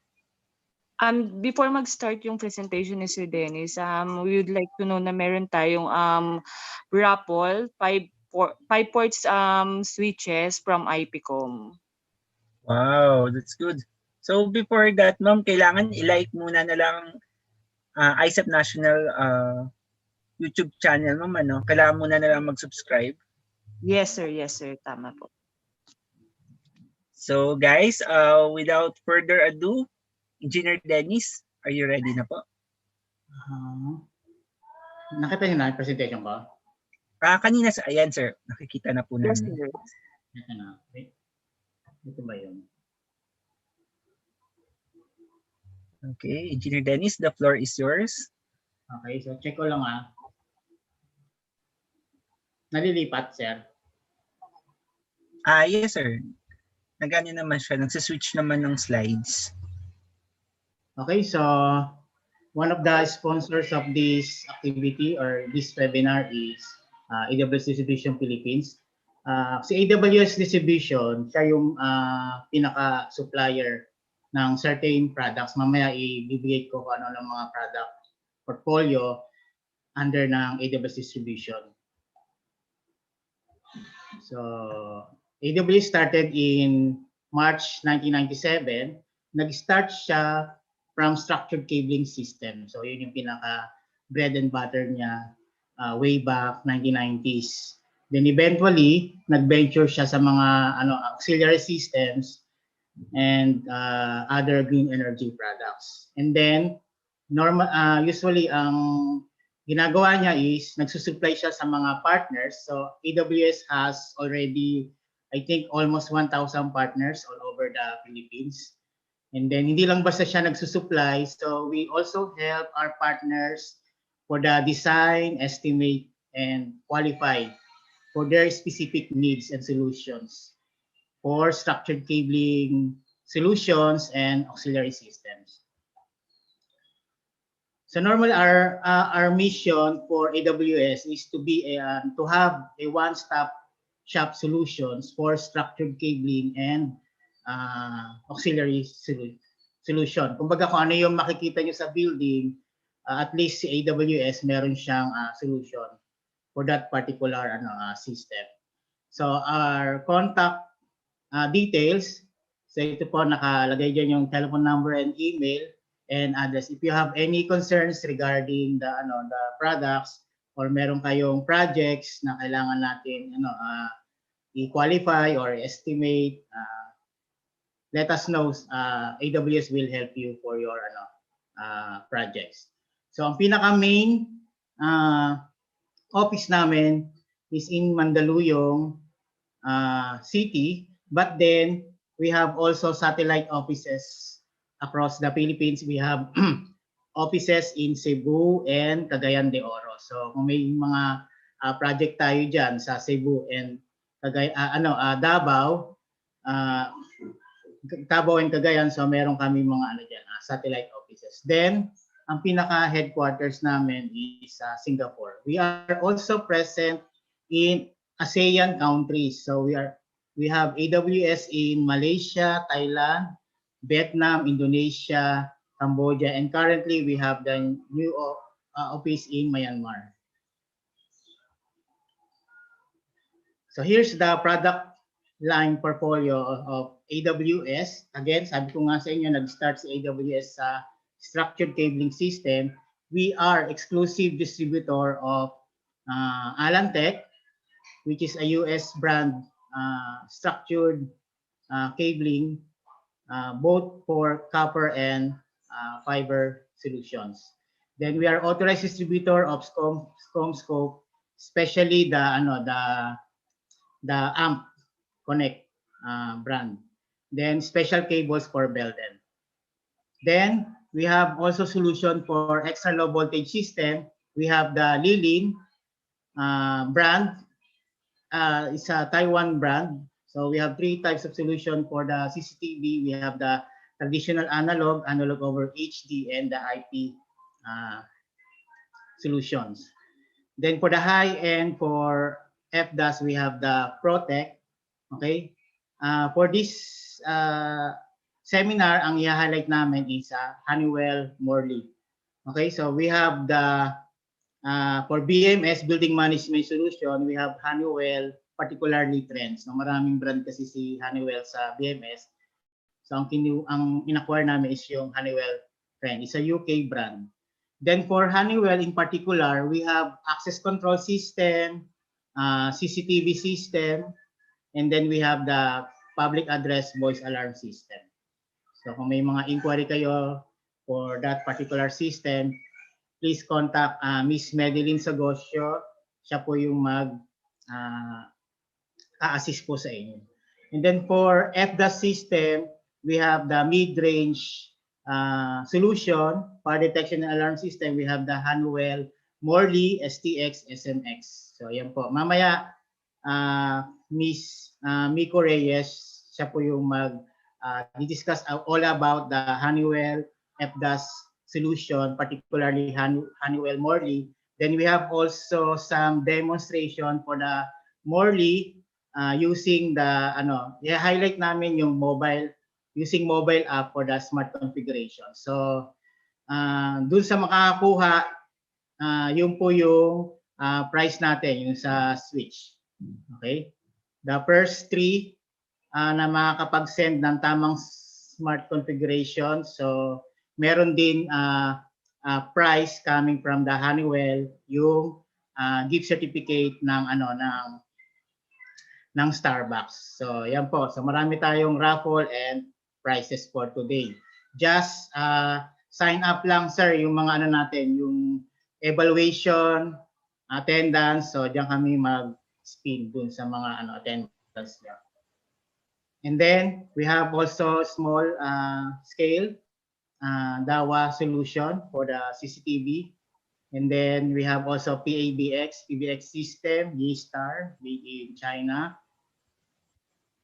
And then we have also backhaul, wireless backhaul solutions, particularly LigoWave and fault multi-point, the deliverant.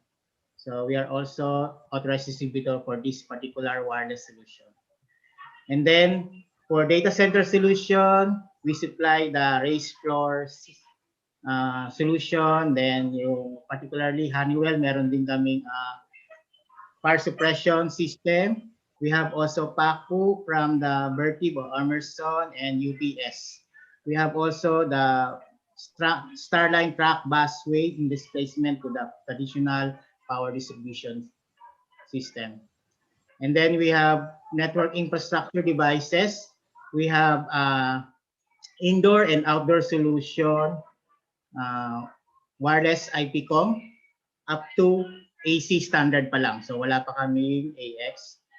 And then we have yung TP-Link, mga ano natin, SMB switches up to layer 3. And then we have yung Brady for the cable management and asset management. For testing the copper and fiber cables, we have also Fluke Networks. Okay, then we have other product for green energy. We have Sun Central and Monodrop. Okay, these are the natural daylighting solution. And then other products, we have Acutone, then we have the Gentech, local fabrication, kung meron kayong mga customized rack. Okay, and then cable trays, enclosures, panel boards. So we have Gentech local fabrication. Okay, these are some of our clients we had already engaged, from the telecommunication, banking, schools, manufacturing, retail. Okay, so we have so many clients already. So yung mga clients na yan, dumaan po yan sa partner namin. Kung gusto niyo maging partner, just contact lang si Miss Madeline for the accreditation or to be a partner sa AWS. Kasi para sakaling maging partner kayo, bibigyan po namin kayo ng mga terms. Okay, so we are proudly say that we are certified ISO company. Then we are regular member of the IEEE and IECEP. Then we have the Philippine Green Building Council. Okay, so that's all for the AWS distribution. Again, kung meron kayong question regarding those solutions, products, kung may mga upcoming projects kayo, just contact the AWS distribution, particularly Miss Madeline Sagosya. Okay, Sir Ron? Tapos na ang aking work. Okay.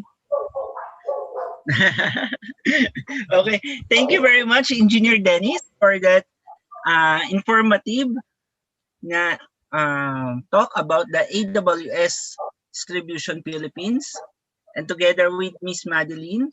Thank you very much.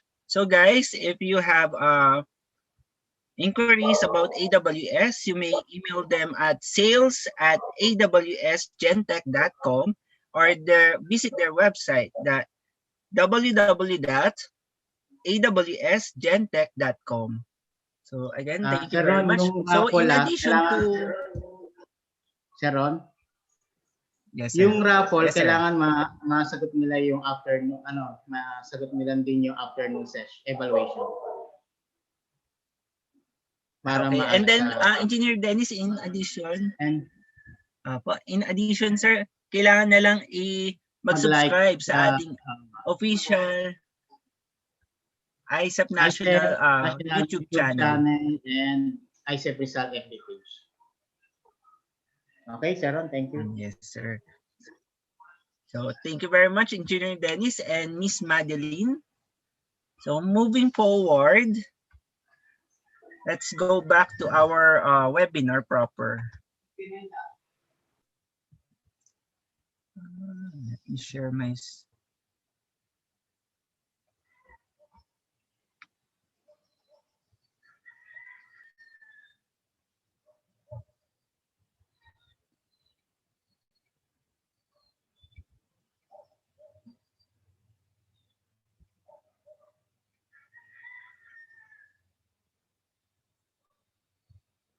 So we're done already with our first topic with National Fire Alarm and Signaling Code, or the NFPA72.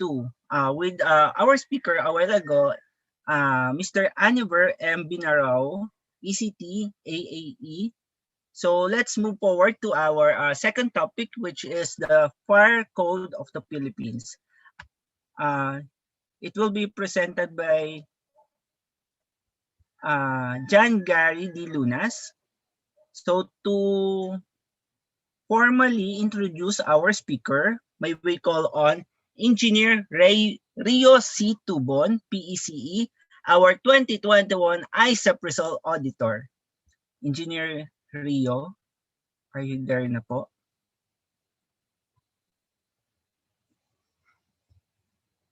Engineer Rio.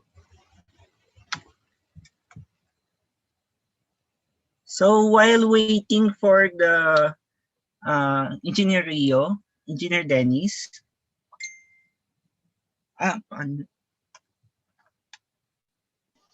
Wait lang, sir.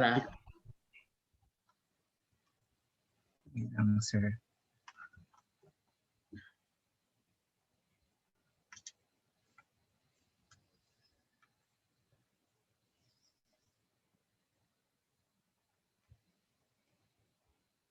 Pa-unmute daw siya. Sir Ron.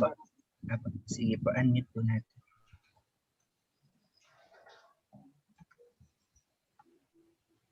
Sino ang host natin? Sir John Vic. Sir John Vic, pa-unmute po si Engineer Rio. Hindi ko siya ma-unmute, hindi ako yung host.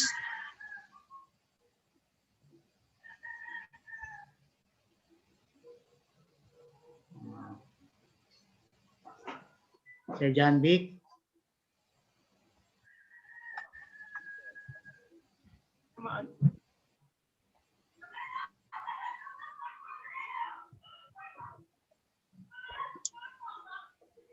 Hinamit.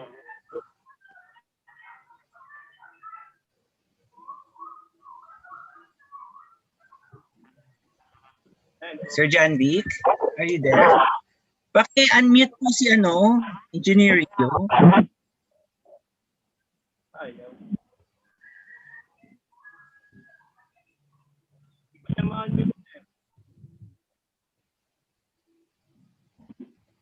Engineer Rio, can you try again?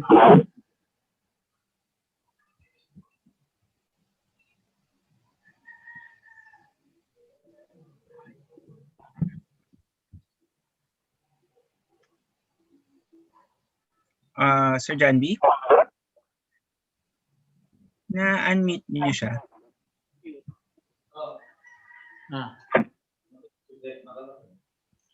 Wala ba sa likod? Yes. Naka-unmute na siya, Engineer John Vic. Hindi ko siya ma-unmute, sir eh.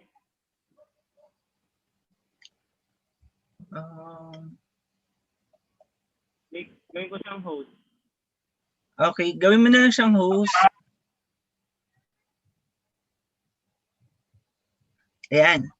Engineer Rio, can you try again? You are the host now.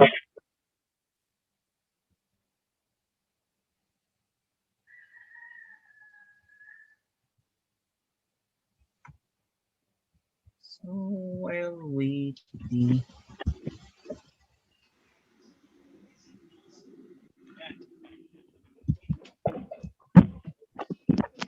Sir, dinig ko? Yes, sir. Loud and clear na po. Engineer Rio? Okay po.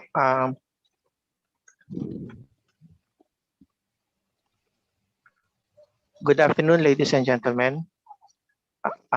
Okay po reception ko, sir? Yes, sir. Okay na po. Clear naman, sir. Okay, good afternoon, everyone. I would like to give a little background of our special guest speaker. He is a graduate of mechanical engineering at the Bicol University. He is a master in business administration, a doctor of philosophy at Metro Manila Colleges in Novaliches, Quezon City. He also took up fire safety engineering at Piatti University. His experiences in the field of fire safety and fire protection includes Chief of the Prevention and Inspection Section of BFP in the National Headquarters, as Chief of Fire Safety Enforcement Section at Quezon City Fire District, also as Chief of Fire Science and Standards Development at BFP National Headquarters. Currently, he is the Provincial Fire Director at Camarines Sur Provincial Fire Offices. His special assignments includes a member of the Fire Code Technical Staff, member of the Fire Safety Technical Committee, and recently as a member of the working group for the 2019 revised IIR of the Fire Code of the Philippines. So ladies and gentlemen, let us please welcome Fire Chief Inspector John Gary Lunas. Thank you very much, Engineer Rio. Can you hear me? Yes, sir. Thank you. Thank you very much. Thank you, Engineer Rio, for the kind introduction. Currently, I hold the rank of superintendent now, due to my recent promotion last December. So, that is correct. I am currently the Provincial Director of the Bureau of Fire Protection, Camarines Sur. So, first and foremost, I'd like to say thank you to IECEP Rizal chapter for this invitation. You know, we are very happy in the Bureau of Fire Protection to have been invited in this kind of gatherings or undertakings because this month, March, we are observing the Fire Prevention Month. And so we are glad that we'll be able to contribute and inculcate fire safety awareness among the professionals. No? And in this time, we are going to share the Fire Code of the Philippines to electronics and communications engineers. Tama ba si Rio, no? Lahat ECE ang mga nandito ngayon na mga participants natin. So, magandang hapon sa inyong lahat. I am going to share with you this afternoon the revised implementing rules and regulations of the Fire Code. So I'll be probably be giving you an orientation for around 1.5 hours. And then afterwards, I shall be entertaining your questions, okay? So can you please allow me to share my screen? Sino po ba yung host dyan? Okay, sir. Can you try, sir? I stopped my share screen. Can you please? Yeah. Okay. Okay na. Thank you very much. Welcome, sir. So, yeah. Can you see it now? Yes. Nakikita nyo na. Thank you very much. Thank you. So I'm going to present to you the highlights of our revisions to the implementing rules and regulations of the Fire Code of the Philippines. No, the Fire Code was passed into law in 2008. Now, we were able to draft the first implementing rules and regulations in 2009. Now, after 11 years of implementing the original implementing rules and regulations, we find it necessary to introduce some amendments. So in 2019, we crafted the revised implementing rules and regulations, and now I'm going to share that with you. Okay, I'll be presenting the whole IRR, but only the highlights because our time allocation will not permit me to discuss everything. So I'll just be sharing with you the highlights. And if you have some questions later on some other matters, then we can probably discuss that. Okay.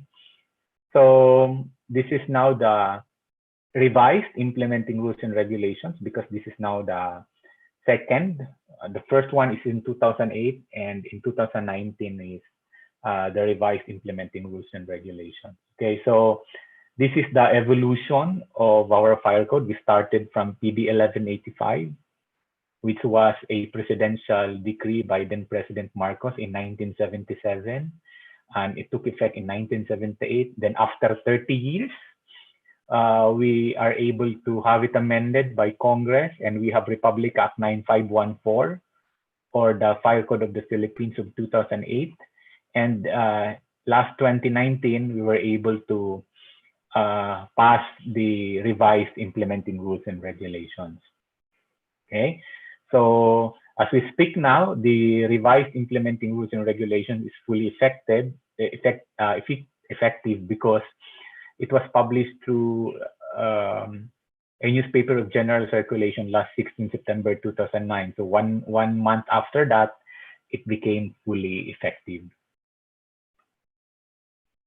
So again, we have 14 rules. Meron tayong 14 na rules. Okay. Now rules 1 to 4, these are just some administrative matters. No, Rule 1 talks about the coverage of, talks about the interpretation.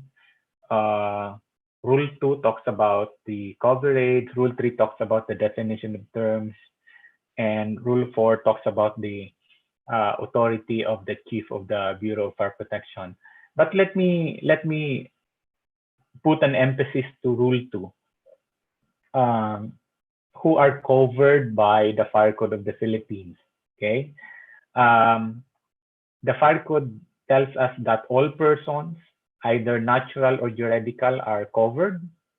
So whether it is a corporation, whether it is a partnership, or whether natural human beings, they are covered by the provisions of the Fire Code of the Philippines. Also, all buildings, whether government or private, facilities or structures and their premises, which are erected or constructed before and after the effectivity of the law, is also covered by the Fire Code of the Philippines. So it's not a reason sa amin sa BFP. Hindi ho rason na ang building ko ay luma, or some building owners would say, "Oy, hindi na ako covered ng Fire Code mo kasi yung building ko mas matanda pa sa Fire Code mo." Or the amendment was in 2019, while my building was given occupancy permit in 2000, so I should not be covered by the provisions of the revised implementing rules and regulations of the Fire Code. That is not correct. No, that is not correct, because according to letter B of Rule 2, buildings, facilities, or structure which are constructed before the effectivity of the law are also covered. So kakaiba itong batas na to, may retroactive effect. As we all know, no, almost all laws in the Philippines are prospective in application. So what do I mean by prospective in application? If the law is passed now and it become effective tomorrow, then only the acts which will on the succeeding days will be covered by that law. Pero itong ating Fire Code of the Philippines, or Republic Act 9514, even acts before are covered by its provision. So meaning buildings that were constructed before are also covered by the provisions of the Fire Code. So ang classic example ko niyan, nung araw, only high-rise buildings are required to be protected with sprinkler systems. But because of the passage of Republic Act 9514, which has a retroactive effect, and during the crafting of the implementing rules and regulations, we have actually amended the guidelines for the installation of sprinkler systems, which are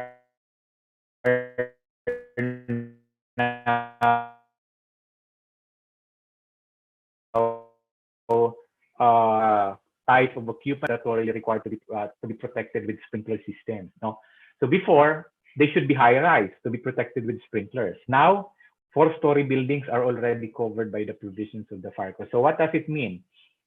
If you are an existing buildings prior to the implementation of Republic Act 9514, you still need to install a sprinkler system. So there are many cases now where existing buildings are required to install sprinkler systems. Same case also with fire alarm systems.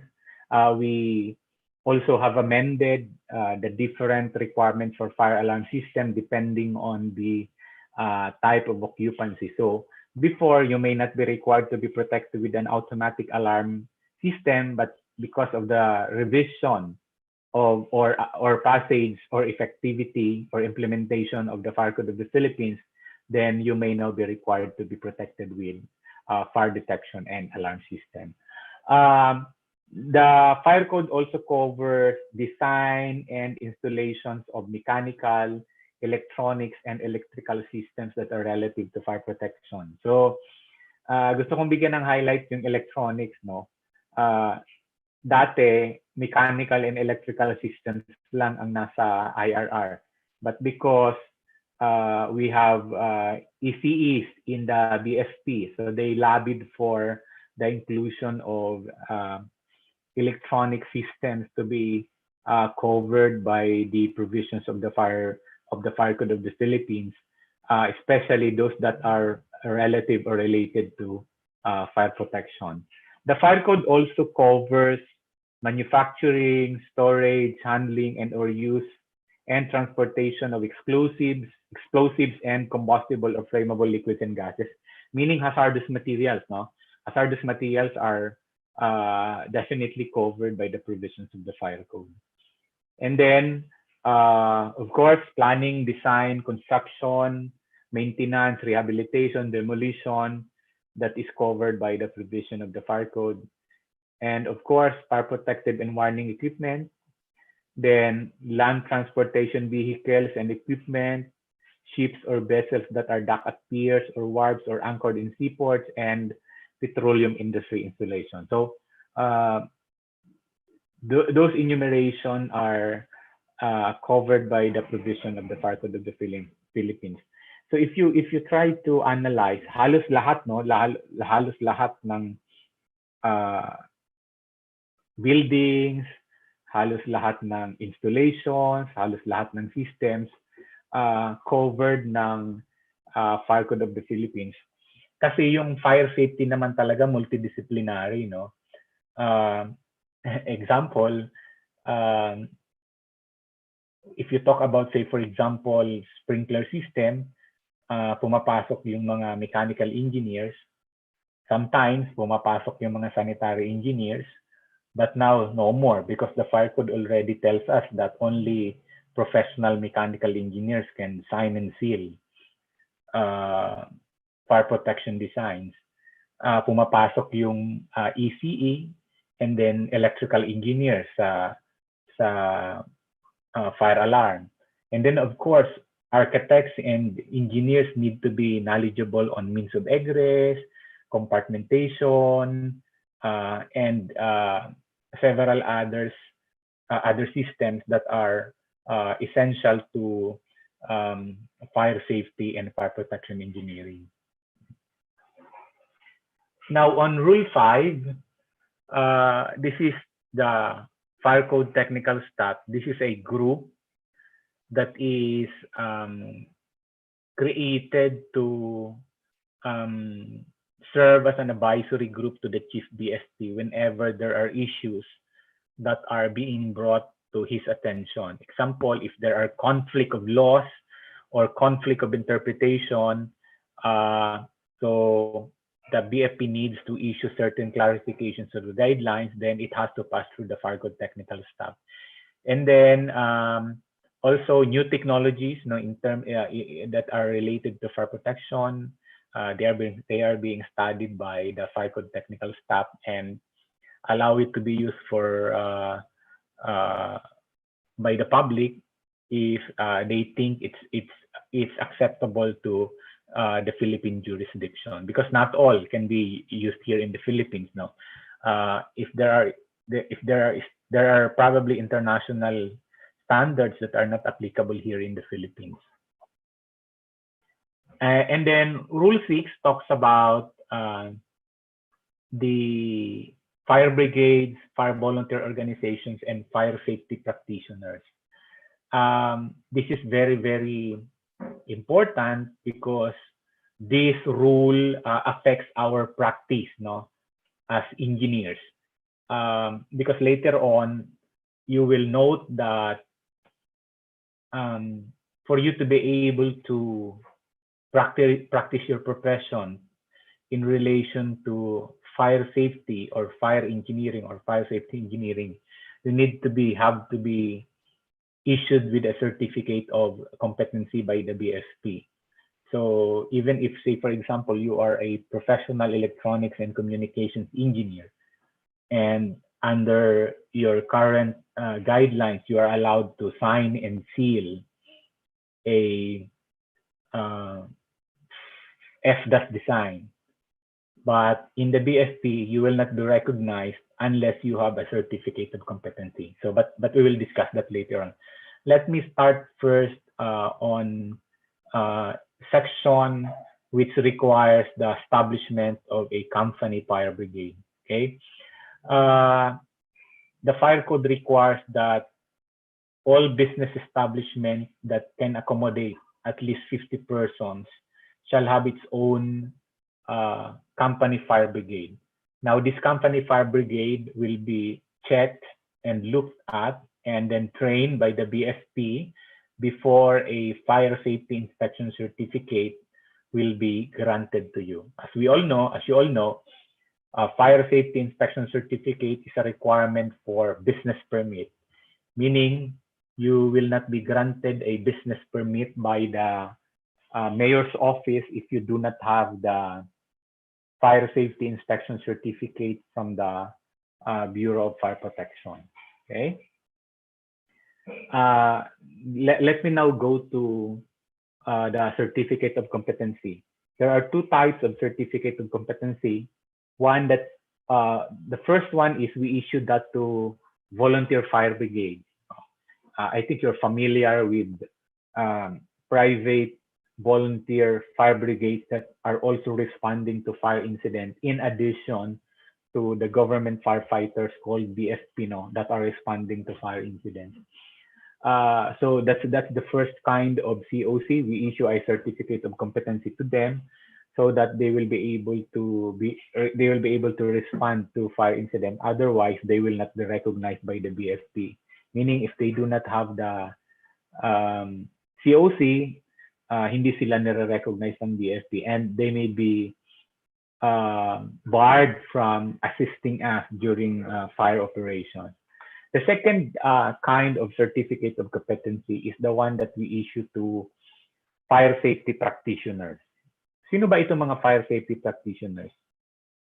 Fire safety practitioners are professionals that are involved in the design, installation, supervision, and maintenance of fire safety systems. Example, kayong mga professional, kayong mga electronics and communications engineers, no? When you do design, when you are a contractor involved in the installation of fire safety systems, when you are employed as part of building management, which maintains systems or fire protection systems in buildings, you are considered a fire safety practitioner. The fire code requires that fire safety practitioners must have a certificate of competency. If you do not have the certificate of competency, you may not practice your profession with us, because that's an additional requirement over and above the license being given by the Professional Regulations Commission. The reason is not all ECEs, for example, are knowledgeable on fire alarm, but because they are professional electronics and communications engineers, they may sign and seal FDAS design, even without them reviewing or even without them knowing the proper design of a fire alarm system. And so what happens is that some installations are faulty some installations are not in accordance with standards, and some installations do not serve the purpose for it was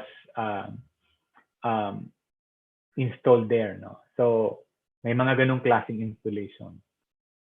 Dahil nga, although PECE yung pumirma, hindi naman yun ang expertise niya.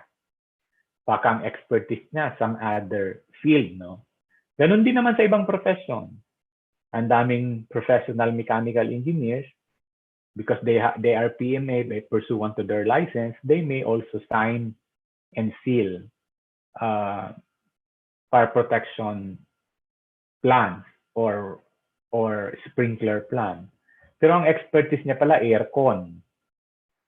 Ang expertise niya pala power plant. So yung pinirmahan niya na plano na prepare ng isang arkitekto na hindi naman eksperto, na ilagay sa building which is faulty, no? So it will not serve its purpose. Okay? Yan yung justification why we have to issue a certificate of competency to professionals, to fire safety practitioners. Now, for fire safety practitioners, this has to be issued by the chief BFP. No? Before, during the old IRR, regional director ang nagbibigay ng certificate of competency nito. So anywhere in the Philippines, you can apply a COC. But this time, we have centralized the issuance of the certificate of competency to the national office. Only the chief BFP can issue the certificate of competency. However, good news, we are still not issuing the COC because yung guidelines on how to issue the COC is still pending. Pinagdidibatihan pa, hindi ko maintindihan kung bakit natatagalan. No? There are many I think there are professional groups that are lobbying. Well, I do not know what the details, no. But one of the reasons is that many are actually giving suggestions on how to improve the issuance of the certificate of competency. So currently, wala pa tayong requirement ng ganyan. Pero pag yan ay lumabas at naging effective, I encourage yung lahat ng mga na-involved sa design ng FDAS to get the COC. Otherwise, your designs will no longer be recognized by the BFP. Okay. Rule 7 talks about assistance and support to the Bureau of Fire Protection. These are from other government agencies or even private entities. No, in order for us to effectively implement the provisions of the Fire Code of the Philippines, no. Example yan yung DICT, no, for the development and integration of electronic permit processing system responsive to the regulations of the BFP. Okay, that's an example. Sa DOLE naman, yung fire safety officer in every building and facility, we have to talk with DOLE because they already have a safety officer requirement, and according to the president, we should also have fire safety officers in buildings. So kailangan namin pag-usapan kung paano ma-operationalize yung ganyang requirement. Okay? Rule 8 talks about enforcers, no? Fire safety enforcers. Ito yung mga BFP enforcers that are dealing with you. Okay? So if you are, say for example, submitting a design to the BFP, it should be evaluated by a professional also. No? So here we established or enumerated the requirements for fire safety enforcers. Okay, example for the chief of the fire safety enforcement unit, he is the one recommending the issuance of permits and licenses to you. So he should be qualified in the position. So that's the rationale of Rule 8. We before wala hong requirement na ganyan, kung sino-sino lang ang pwedeng maupo. Ngayon, nilagyan na namin ng requirement, no?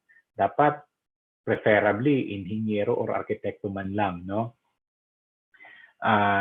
Para nagkakaintindihan tayo pag nag-usap tayo, tungkol sa mga requirements, nagkakaintindihan tayo. Nung araw, mahirap kasi kung sino-sino lang eh. Inhinyero kayo, pero ang kausap ninyo sa fire safety, nurse, teacher, criminologist. So medyo complicated ang situation. Okay? Rule 9 talks about the enforcement and administration of fire safety measures. So dito, binibigyan namin ng emphasis na ang fire safety evaluation clearance is a prerequisite for the issuance of building permit. Okay?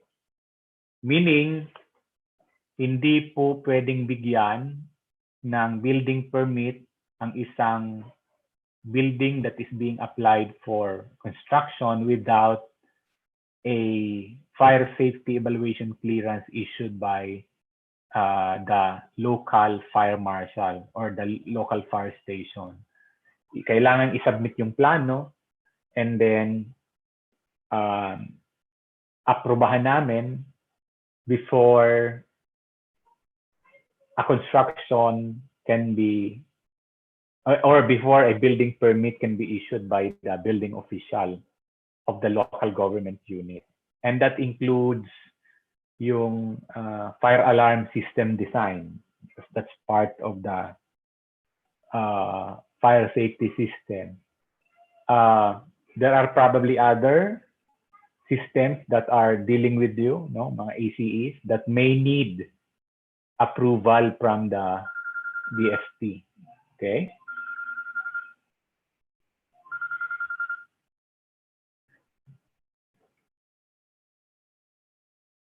Okay. Rule 9 also requires the submission of the Fire Safety Compliance Report, yung FSCR, Fire Safety Compliance and Commissioning Report, and that is FSCCR, and then the Fire Safety Maintenance Report. So ano ba itong mga report na to? Bakit kailangan isubmit and kailan kailangan isubmit? Okay. So currently, yung Fire Safety Compliance Report and Fire Safety Compliance and Commissioning Report is still suspended. Why is it suspended? Because there are still no professionals with COC in view of the non-issuance of the guidelines for issuance of COC. But yung Fire Safety Maintenance Report, that is already being required now. So if you are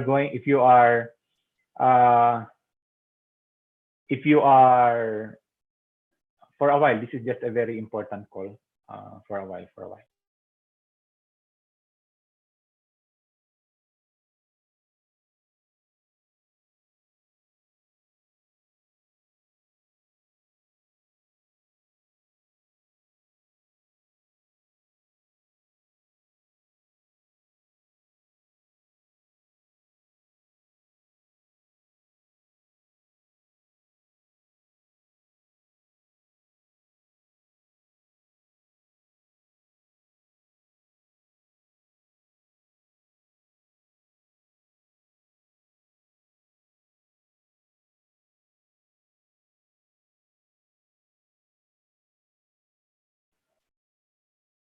Okay. Now, Fire Safety Maintenance Report is already required. Meaning, by the way, yung Fire Safety Maintenance Report is being submitted annually to the Bureau of Fire Protection as a requirement for FSIC for business permit. So, alam naman nyo naman yan na every taon-taon, kailangan yung bumalik sa Bureau of Fire para kumuha ng Fire Safety Inspection Certificate for business operation. And hindi kayo bibigyan ng fire safety inspection certificate pag hindi kayo nag-submit ng fire safety maintenance report. Pero which buildings nga ba are required to submit the fire safety maintenance report? As you can see from the slide, all buildings to be constructed which are required to install the following: wet standpipe system, automatic fire suppression system, and then automatic fire detection and alarm system. If any one of these systems is present in your building, you are required to submit a fire safety maintenance report as a requirement for FSIC for business permit annually. Now, yung fire safety compliance report and fire safety compliance and commissioning report, as I told you, are still suspended. But when do you submit it to the BFP? Assuming that it will be implemented already, every time that you're going to apply for FSET or fire safety evaluation clearance as a requirement for building permit, you need to submit a fire safety compliance report. For FSIC for occupancy permit naman, kung tapos na ang building mo, mag-a-apply ka ng occupancy permit, ang requirement naman is fire safety compliance and commissioning report. So FSCCR. Now, what is this FSCR and FSCCR? These are technical reports. These are technical reports that are being submitted to the BFP involving the design of, say, for example, in your case, the fire alarm system. You have to detail with us, you have to submit a report to us, the details of what standards did you use, the calculations involved, the specifications that you're going to implement in the project. You have to prepare a report to that and then submit it to your fire safety practitioner. Now, the fire safety practitioner with COC will have to consolidate all the fire safety reports and make that into one consolidated fire safety compliance report, which will be submitted to the BFP. So pag tapos na yung building, mag-a-apply ka na ng FSIC for occupancy, ang isasubmit mo naman is fire safety compliance report. Ito naman, testing and commissioning reports, isasama mo. Then, if there are deviations to the installation, if there are deviations to the design, you have to submit the details to us. You have to submit the calculations, and so on and so forth. So that is FSCR, FSCCR, and Fire Safety Maintenance Report, or FSMR. Now, let me highlight this. Only fire safety practitioners with certificate of competency shall be allowed to prepare, sign, and certify the reports. The FSCR, the FSCCR, and Fire Safety Maintenance Report. Okay? So ito lang naman yung summary niya, no? Yung Fire Safety Compliance Report, this is a detailed design analysis of all fire safety features to be installed in the proposed building. Okay? Yung Fire Safety Compliance and Commissioning Report, certification that the plans specifications prescribed in the FSCR for building permit was implemented or was duly implemented. For modifications made, a detailed compilation of plans, specifications, and design analysis of the implemented changes, and then these are reflected in the as-built plans. Yung Fire Safety Maintenance Report naman, a detailed report on the conducted annual maintenance of all fire safety and protection systems duly certified by the building administrator and then the fire safety practitioner. And then, of course, the lectures, drills, and preparedness activities conducted within the year. So yan yung summary ng FSCR, FSCCR, and Fire Safety Maintenance Report. Okay. Now, there are systems or equipments that are sometimes installed in buildings. If the building is new, usually the systems are already included in the securing of the clearances. So sa amin, pag halimbawa ang isang building kailangan ng fire alarm, kailangan ng sprinkler system, pag nagbigay kami ng fire safety evaluation clearance, that means we already approved everything. Okay? Now, some existing buildings may be required to install one because they do not have yet. Or if they have existing one, maybe kailangan ipalitan or kailangan i-rehabilitate and you need to install new equipment. For that, you have to secure a fire safety clearance. No? Ang tawag namin dyan ay stand-alone application. Stand-alone dahil hindi siya kasama sa mother permit. Pero kung kasama siya sa mother permit, no need to secure another fire safety clearance. Ang example niyan, existing building ka, in-inspection ka ni Bureau of Fire, at pinapalagay ka ng sprinkler system dahil wala ka. Since meron ka ng occupancy permit, ang kailangan mo na lang i-apply sa amin ay fire safety clearance for installation or installation clearance for the sprinkler system because you already have the FSIC for occupancy which was granted probably several years ago. Okay? So sa Rule 10, yung Rule 10 is the technical part of the fire code.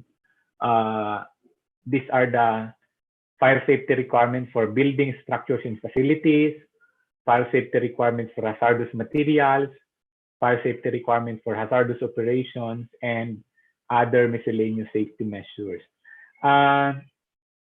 If you observe, kung na-browse nyo na yung bago nating IRR, maraming mga inintroduce na bagong standards dyan sa Rule 10. Example, meron na tayong standard for subway, no? Fixed guideway transit. Meron na tayong standard for solar. Meron na tayong standard for water surrounded structures. So marami tayong mga in-introduce dyan. By the way, if any one of you is involved sa design,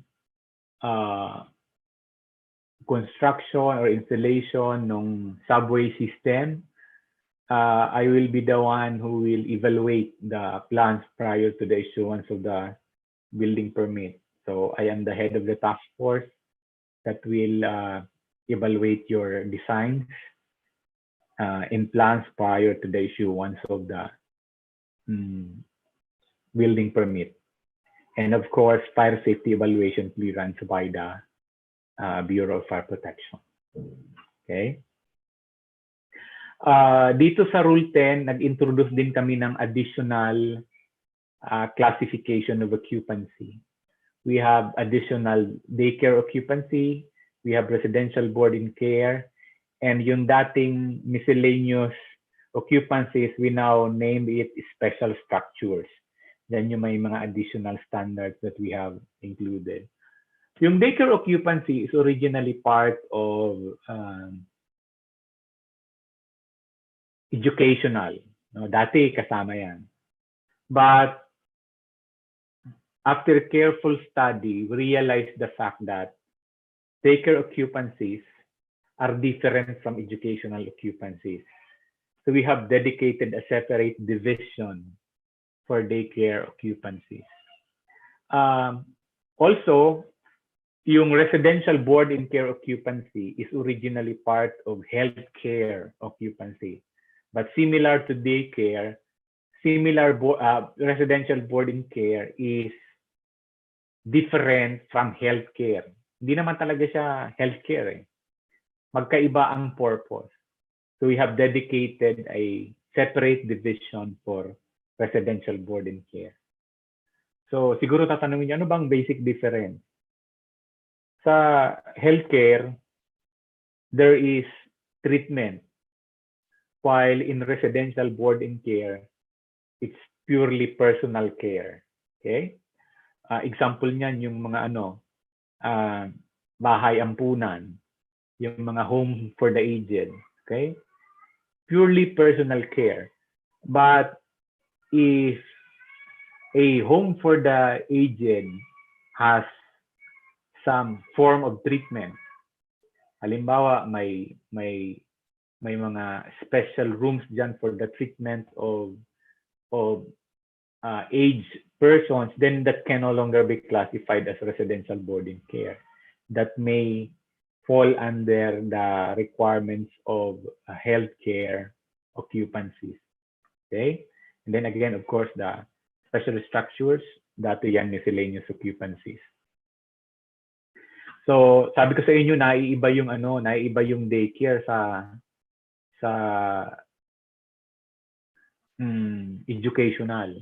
No? Iba naman talaga kasi dito sa daycare occupancy, this is building or portions thereof used by 4 or more clients that receive care, maintenance, and supervision by other than their relatives or legal guardians for less than 24 hours.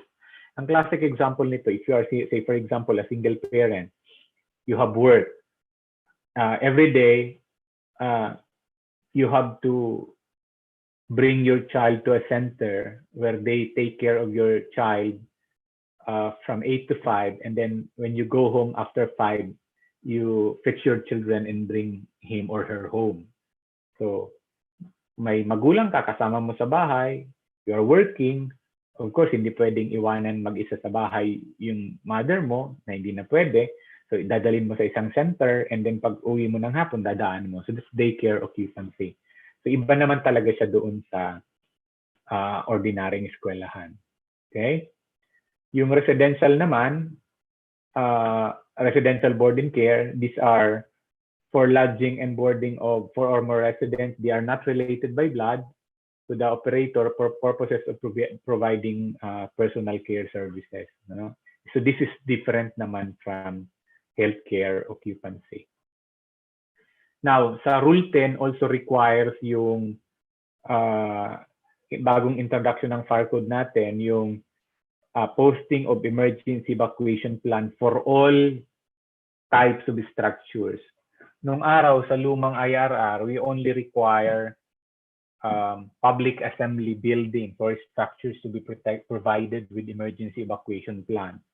This time, all buildings are now required to post this emergency evacuation plan. And of course, ano ba ang mga laman? Itong enumeration from 1 to 12. Okay? And then we have sizes depending on the floor area of the room to be provided with the marker or with the emergency evacuation plan. If it's 50 square meters or below, this is the dimension, then it should be provided to every room or space. From 51 to 150 square meters, this is naman the dimension, 45.72 centimeter by 60.96, and then should be provided on building or elevator lobbies, hallways, and corridors, on every bend or corner, or at every 15-meter interval for hallways. 151 square meters and above, ito naman yung size, and then it should be provided on multiple locations within the open space, lobby, and then 25-meter interval. As you can see, napakaraming mga buildings ang may atrium. Sa lumang fire code, walang requirements, no? So dito sa revised IRR natin, we now provided requirements for atrium. Okay? So they must comply with these 8 requirements before an atrium can be permitted.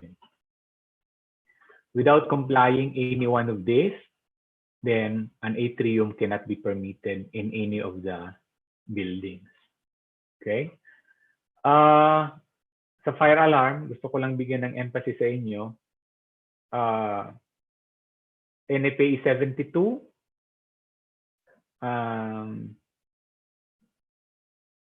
then yung Philippine Electronics Code or the Philippine Electronics Code.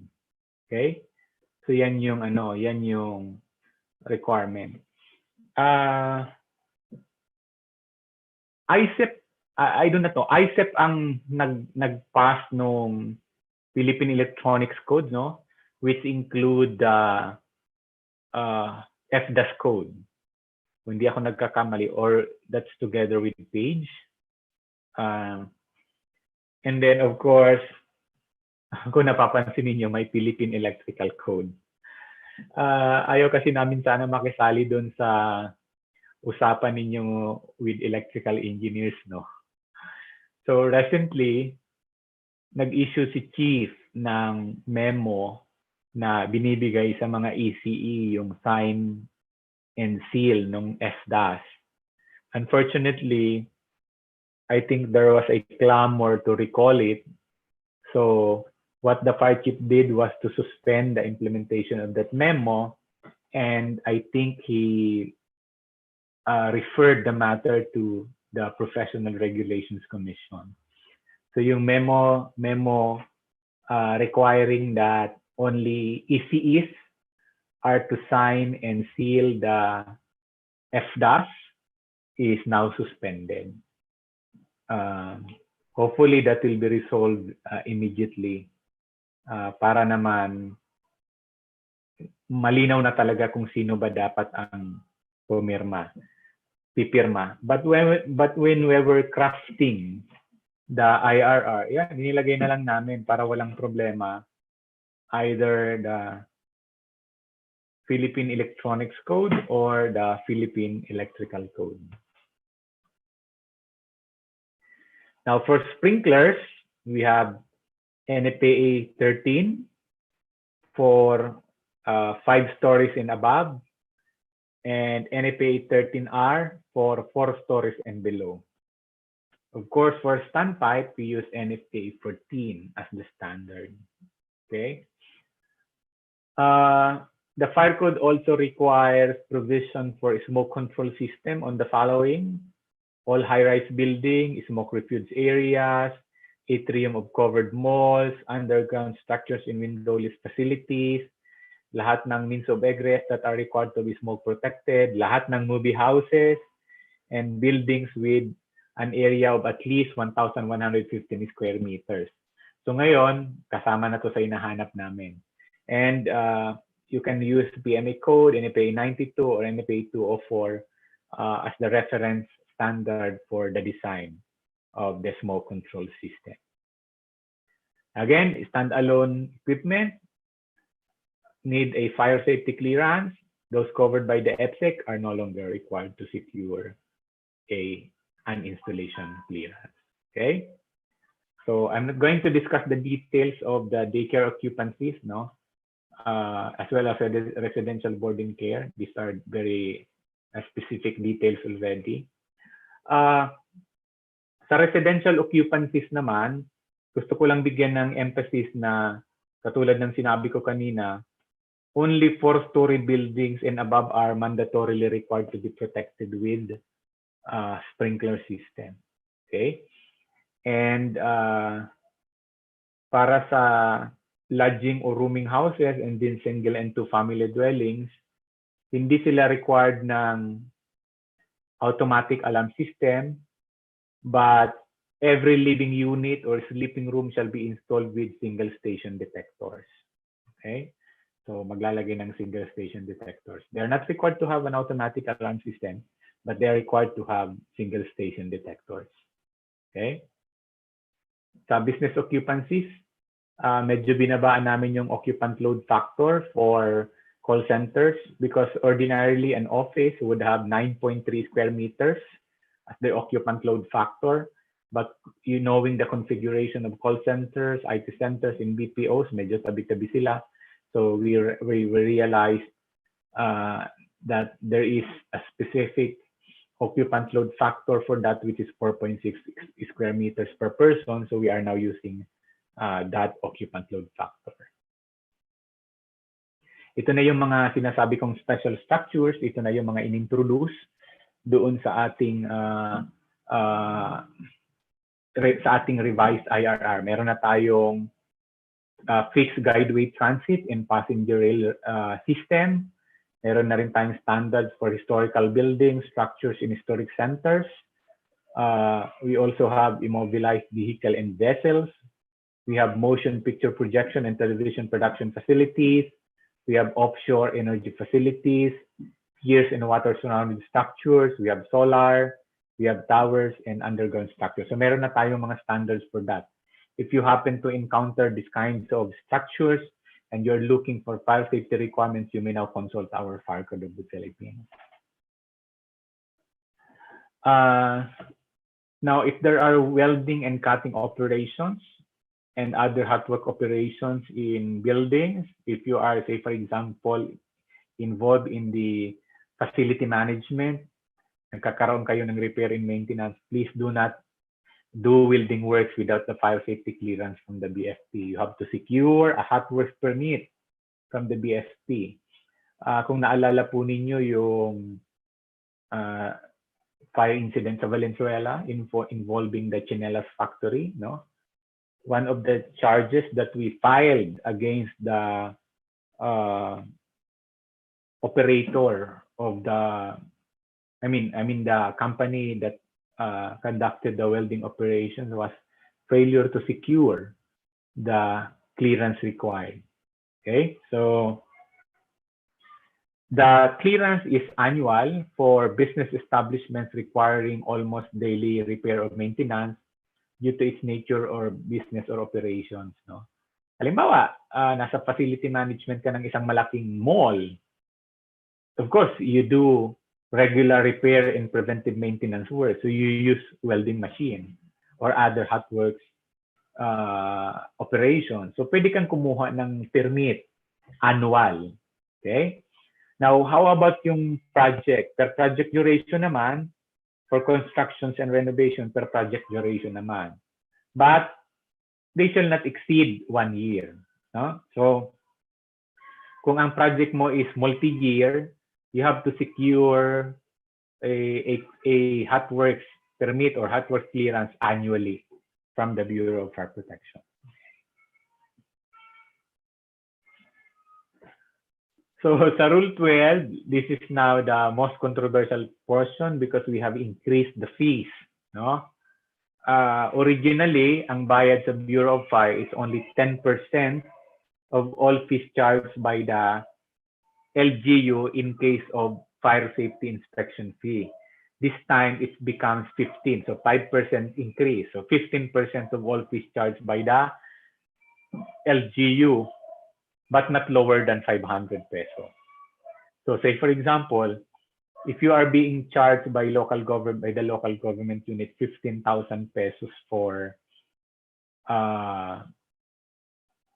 or 10,000 pesos for your business permit, you have to pay 1,500 to the BFP as inspection fee. Okay? Yeah. And then, of course, we have introduced new fees under other fees. No? Like example namin yan, yung filing fee for EPSEC. Dati, ang babayaran mo lang sa EPSEC is 0.10% of the verified estimated value of building to be constructed. So based from the bill of materials, 0.10% or 1,000 pesos for every 1 million. Ngayon, hindi na lang. May filing fee na 200 pesos. Okay? And then, you're going to file a protest or appeal. You need to pay 500 and 1,000 pesos. So, protest is 500, appeal is 1,000 pesos. Okay? And then we also have introduced new administrative fines, no? Mga bagong klase ng administrative fines. Example, failure to comply within the period specified in the affidavit of undertaking. Yan, most abuse provision. Hindi makakomply, mag-execute ng affidavit of undertaking. Sabi, magko-comply in 60 days. After 60 days, mag-affidavit ulit, another extension. You cannot do that now because if you fail to comply within the period fixed in the affidavit of undertaking, that's a 37,500 penalty. Okay?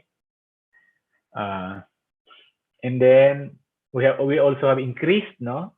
Yung other mga iba-ibang klase ng fees like storage clearance, conveyance clearance, installation clearance, and then other fees, lahat yan nag-increase because of this revised implementing rules and regulations. Okay? And may mga fees na dati wala, ngayon nandiyan na sa fire code. Example yan, failure to secure and submit documentary requirements, failure to renew FSIC for less than a year, failure to renew FSIC for a year or more. May mga penalty na yan ngayon. Before, wala pong penalties yan. And then, you constructed the building. This one, EPSEC not secured prior to the construction of the building. You constructed the building without the fire safety evaluation clearance from the BFP. Yan. Merong penalty. Yung sinasabi ko kanina, failure to comply within the period specified in the affidavit of undertaking. That's also a penalty. There's also a penalty. Obstruction in the conduct of fire safety inspection. Yan. May mga multa na yan. Okay?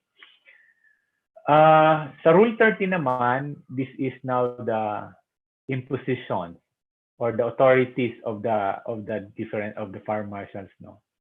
So imposition of fine, abatement, closure of building, declaration of public nuisance are now within the exclusive jurisdiction of the city municipal fire marshal jurisdiction. So dun sa mga munisipyo or sa mga cities ninyo, the fire marshal there can already close your structures without the imprimatur or approval of the regional director. Okay? That's their power have been increased pursuant to these revised rules, revised implementing rules and regulations. Okay. Also, the affidavit of undertaking is now also fixed. Dati walang period. Ngayon, you can execute an affidavit of undertaking for a maximum period of 6 months. And could be extended for another 6 months, provided there is a justifiable cause, okay, or the justifiable reason to increase the affidavit of undertaking. If there is no justifiable reason, then there is no need for us to increase.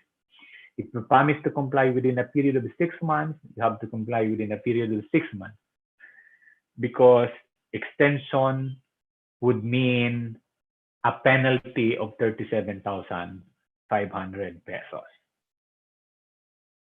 Yeah. So ito naman yung penalties for individuals. Sa fire safety practitioners, pwedeng administrative fine not exceeding 50,000 pesos or revocation of the COC. For BFP personnel, nag-violate, pwedeng reprimand, suspension, or removal from the service, dismissal from the service. Okay. Sa Rule 14, we are now authorized by the Fire Code to conduct checkpoints or conduct of highway monitoring, and then confiscation of hazardous materials and chemicals. Okay. So dito, puntahan lang natin yung protest. Protest is a remedy for you if you think you are aggrieved by the decision of the local fire marshal. Example, ni-require ka maglagay ng sprinkler, hindi ka naman pala required according to the provisions of the fire code. Then you may protest. You may file a protest. Protest means you're going to file a verified protest to the next higher authority, which is the provincial level. And in case of Metro Manila, the district level, no? Say for example, you are if you are based in Makati, no? And your building is based in Makati, and your building is being required to be protected with sprinkler. But according to your study, based on your research, your building should not be required to be protected with sprinkler. And of course, the local fire marshal will have to defend his position. So you can make a protest to the next higher authority, which is the district commander or district director of Fire District 3 in Makati, para pag-aralan niya kung babaliktarin niya ba yung desisyon ng city fire marshal ng Makati. That's protest. Now, you just have to pay a protest fee of 500. And then the protest must be verified. When we say verified protest, that means that you certify under oath, you have to go to a lawyer, you have to follow a certain format, verified format. You have to certify under oath that the allegations contained in that protest are true and correct. And if there are documents that are attached therein, they are original or faithful reproductions of the original, no? So meaning susumpa ka sa harap ng notaryo publiko na ang iyong allegations are true and correct. Okay? And then of course you execute the affidavit of non-forum shopping. Okay.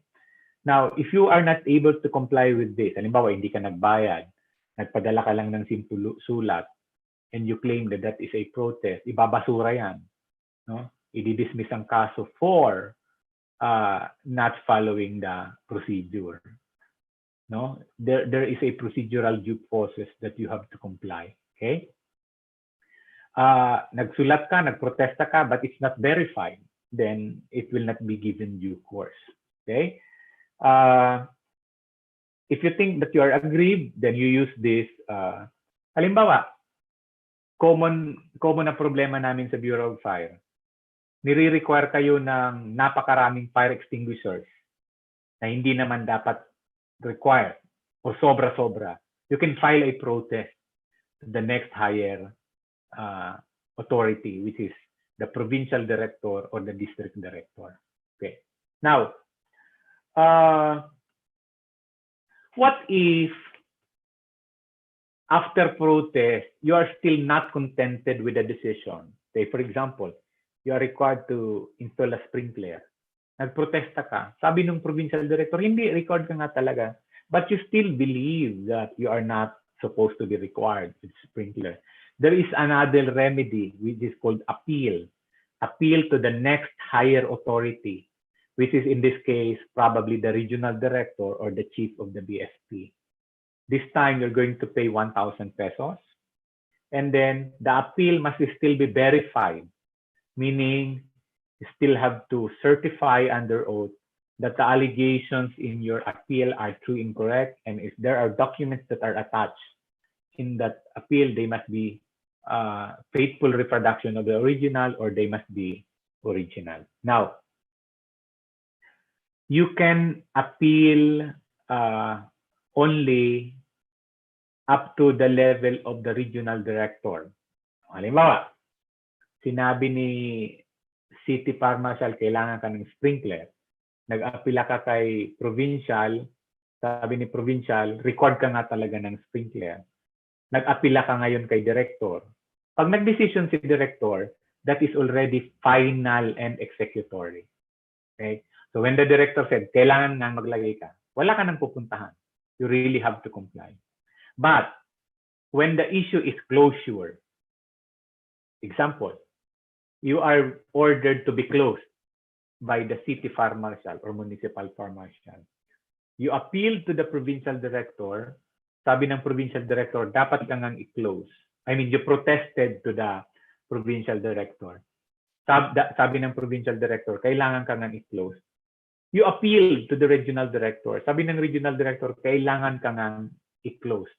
This time, you can still go to the next higher authority, which is the chief BFP. Sabi ni chief BFP, tama ka ngang i-close. Pwede ka pa rin pumunta sa next higher authority, which is the DILG secretary. Kasi ang pinag-uusapan natin, closure.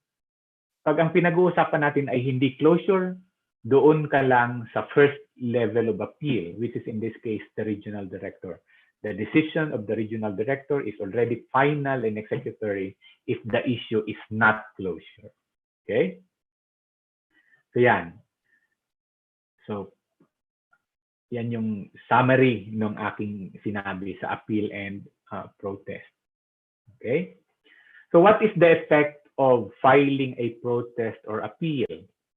The filing of a protest or an appeal shall in no way start the running of the period of correction as indicated in the notice or order unless otherwise ordered by the higher authorities to where the protest or appeal is filed. Anong ibig sabihin nito? You receive a notice to comply with a grace period of 15 days for you to install a sprinkler system or a fire alarm system. You protested to the provincial director on the fifth day. Meaning you still have you still have 10 days kasi 15 days lang ang binigay sa iyo eh. So you still have 10 days to comply because the period is not stopped. Now, if the provincial director thinks that your appeal is meritorious, he should stop. He should order the local fire marshal to stop the running of the period until he resolves the protest filed by you. Kung hindi siya nagpalabas ng order na pinuputol niya yung period, on the 16th day, the local fire marshal can go to your business establishment and inspect. And kung wala pang naka-install na fire alarm, pwede ka nang pagmultahin ng 37,500 even if there is an appeal that is pending before the office of the provincial director. Okay? That is the effect of the filing a protest. So it must be stopped. Okay? Otherwise, pag hindi nagbigay ng order ang higher authority, tuloy-tuloy ang running of the period. Okay. Now, yung alternative and or remedial fire safety measure is applicable for buildings that can comply with the requirements of the fire code because when they comply, the structural integrity or stability of the building may be affected. Lumang building ka, sinabi ni BFP, maglagay ka ng sprinkler. Wala ka namang maglalagyan ng tangke. Pag nagbutas ka, pwedeng magiba yung building mo. So that is an instance where you can use the alternative and or remedial fire safety measures. Meaning, maglalagay ka ng mga alternative safety measures in lieu of the sprinkler system that is being required to you. Okay? So that is, but the approval of this system, the approval of this alternative and or remedial fire safety measure is the chief BFP only. Hindi yan pwedeng aprobahan ng local fire marshal. So, if you are planning to use this means of compliance, yung alternative and remedial fire safety, you have to write a proposal, proposal for alternative measure, which is to be approved by the chief of the Bureau of Fire Protection. The local fire marshal, again, the local fire marshal cannot approve that proposal of yours. And before the chief BFP approves that alternative proposal, it has to be evaluated by the Fire Safety Technical Committee, which will recommend compliance, which will recommend approval or disapproval to the Chief of the Bureau of Fire Protection. Okay? So that ends my presentation. Thank you, and I am now open to your questions.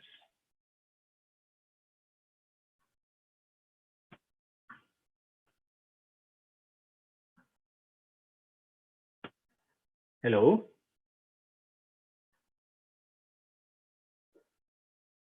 Hello?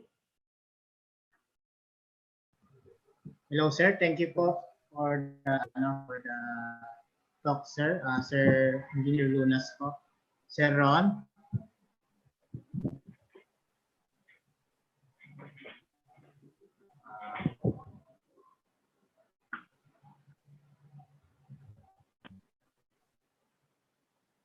Any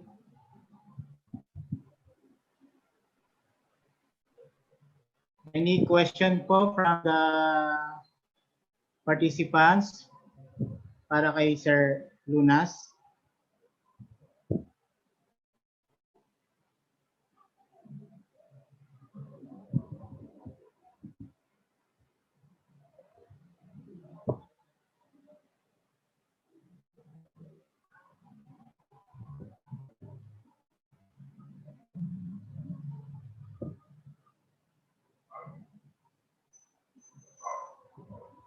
Mukhang wait lang, sir, ah.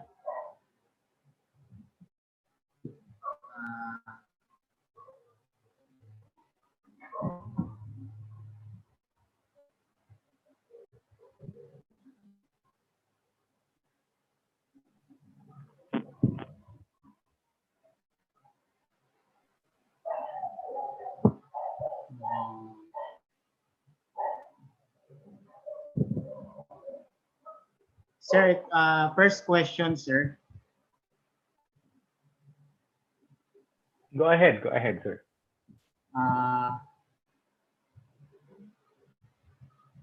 From John Espiritu. How about when a ramp was recommended during inspection, given an alternative elevator is already present? Okay. How about when a ramp was recommended during inspection, given an alternative elevator is already present, sir? May I know what kind of structure was required to provide a ramp? Because I a ramp becomes mandatory, say for example, in a healthcare occupancy or hospitals when the ER, OR, ICU, or similar facilities are located on upper floors. The fire code requires that these facilities or these rooms must be on the ground floor only. But if you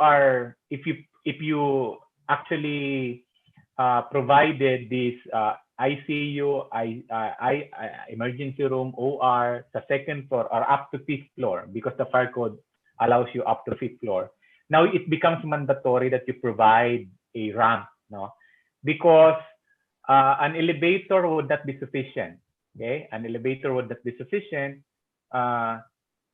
because you cannot use elevator in case of emergencies or evacuation unless the elevator is really designed for fire protection use, meaning fireman's lift, which is pressurized, protected with fire-rated materials, and so on and so forth. But that has to be approved by a technical committee prior to installation.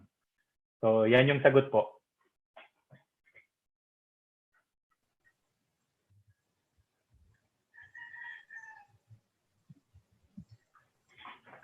Engineer Dennis.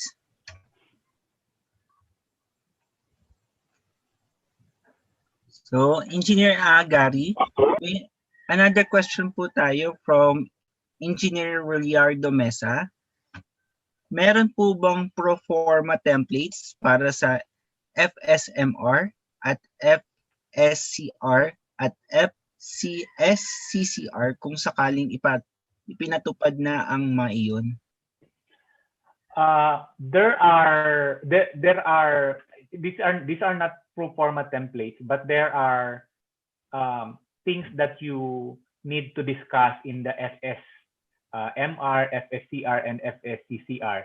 Meron po tayo under Rule 9, nakalagay doon kung ano yung mga dapat ninyong ilagay sa report, no? Like building description and classification, discussion of the fire safety and life safety issues, hydraulic calculation, and so on and so forth. Meron po tayong listahan sa Rule 9. Nandoon po yan kung ano yung mga bagay na ilalagay dapat ninyo. Thank you. Another question, Engineer Gary, coming from Engineer Alan Sabado. Will there be a separate COC just for FDAS, or do PECEs have to master how to design and check design of the other features of Fire Pro, sprinkler, passive Fire Pro, means of egress, etc. to get COC? Frankly speaking, you really need to know all of those because that will be part of the evaluation that we're going to do. So if you are a PECE, do not just be an expert on fire alarm. You also need to know the other fire safety systems and also other principles on fire safety so that you will be certified as a fire safety practitioner. Okay? Pero syempre, kung ang hinahanap namin sa iyo ay, halimbawa, nag-sign and seal ka ng FDAS plan, of course, dapat knowledgeable ka doon because sa review ng local fire station, maaaring matanong ka. Okay? Another question, Engineer Gary. Follow-up question siguro to. Since fire drill is a requirement to secure FIC, do we still have to conduct fire drill this year, even if we have pandemic season?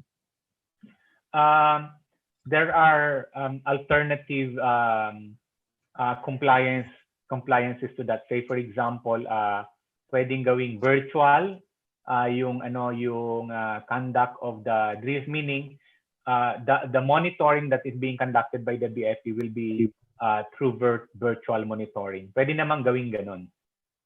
May guidelines po kami dyan na issue. I think that would be all. So thank you very much, Engineer Gary, for sharing your knowledge and expertise to us when it comes to fire safety. So moving on, after our Q&A session, we'll be having our awarding of speaker certificate. So, Engineer Dennis.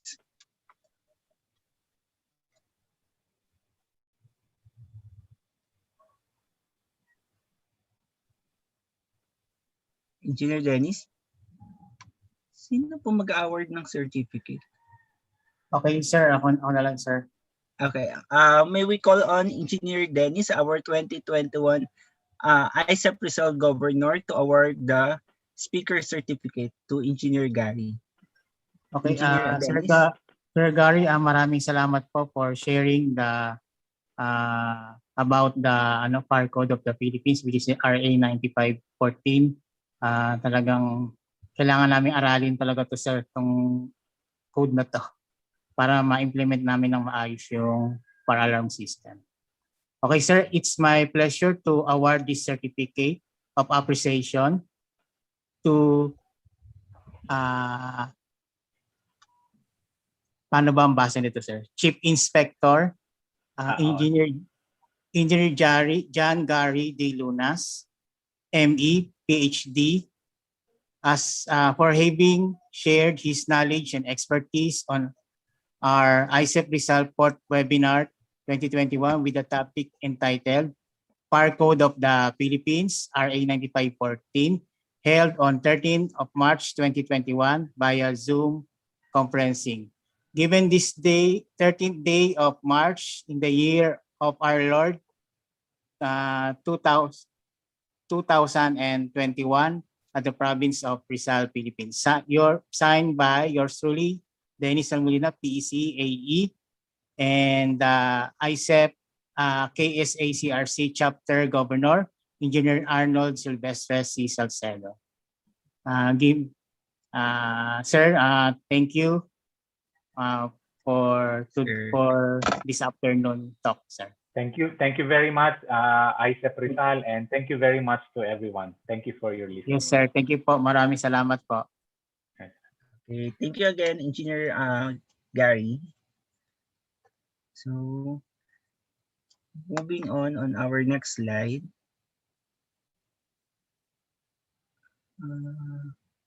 So before we proceed to our sponsor on Honeywell, let's play their promotional video first.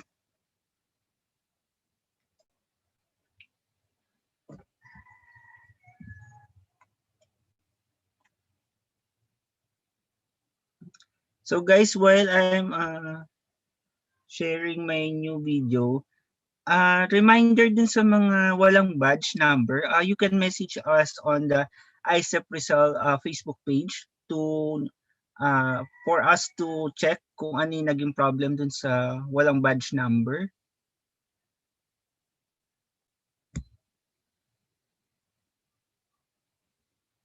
Check the video.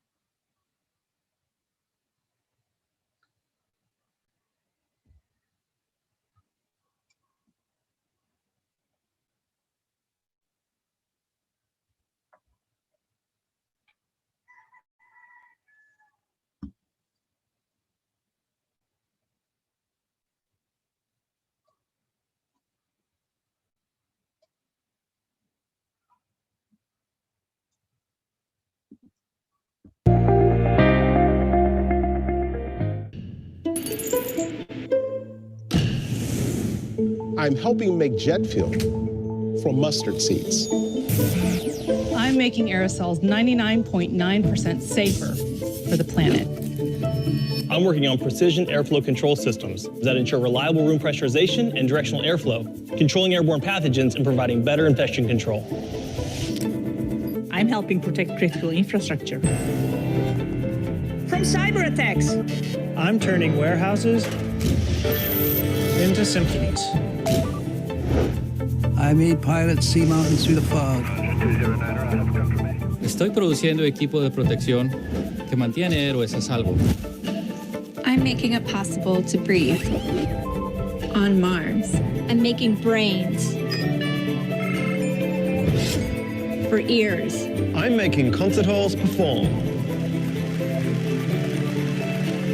I'm working on flying taxis. I'm making a digital twin of this analog factory. Seriously, flying taxis. At Honeywell. At Honeywell. At Honeywell, We make a lot of incredible things. But mostly, We make the future.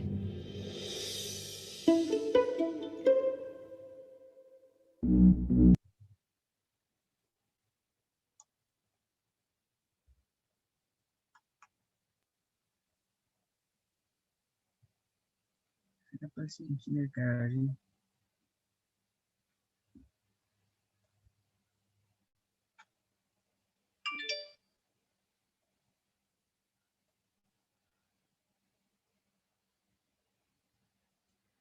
So yun guys, ang ating promotional video ng ating one of our sponsor na si Honeywell. So to introduce our speaker for the next segment, which is from the Honeywell Solutions, may we call on Engineer Eugene H. Embalsado, ECE, our 2021 IECEP Rizal Vice Governor for Education. Engineer Uge.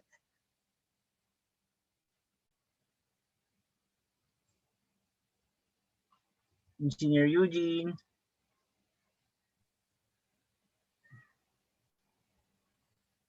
Sir, ako na lang. Okay. Sige, sir.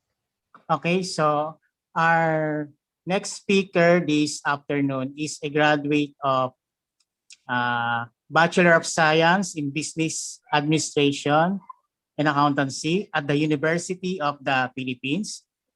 He also took her master's degree at the same school at the University of the Philippines, Master of Business Administration, major in Business Management, Marketing, and Related Support Services. Now, she's currently connected at Honeywell Philippines as Sales Manager. So please welcome our sponsorship speaker for this afternoon is none other than Miss Michelle Reyes. Magandang hapon po. Hello, ma'am. Magandang hapon, Engineer Dennis. Ma'am Michelle, pakilapit po yung mic niyo po. Okay. Medyo malabo po yung boses niyo. Malabo? Opo, pakilapit po yung mic. Hello? Hello? Same, ma'am. Malabo pa rin, ma'am. Sorry. Naka-headset po ba kayo? Hindi eh. Meron akong mic. Pero, and hello? Can you hear me Ayan. now? Okay. Yes, loud and clear na, ma'am. Okay, can you allow me to share my screen? Ayan, ma'am. You may try. Okay.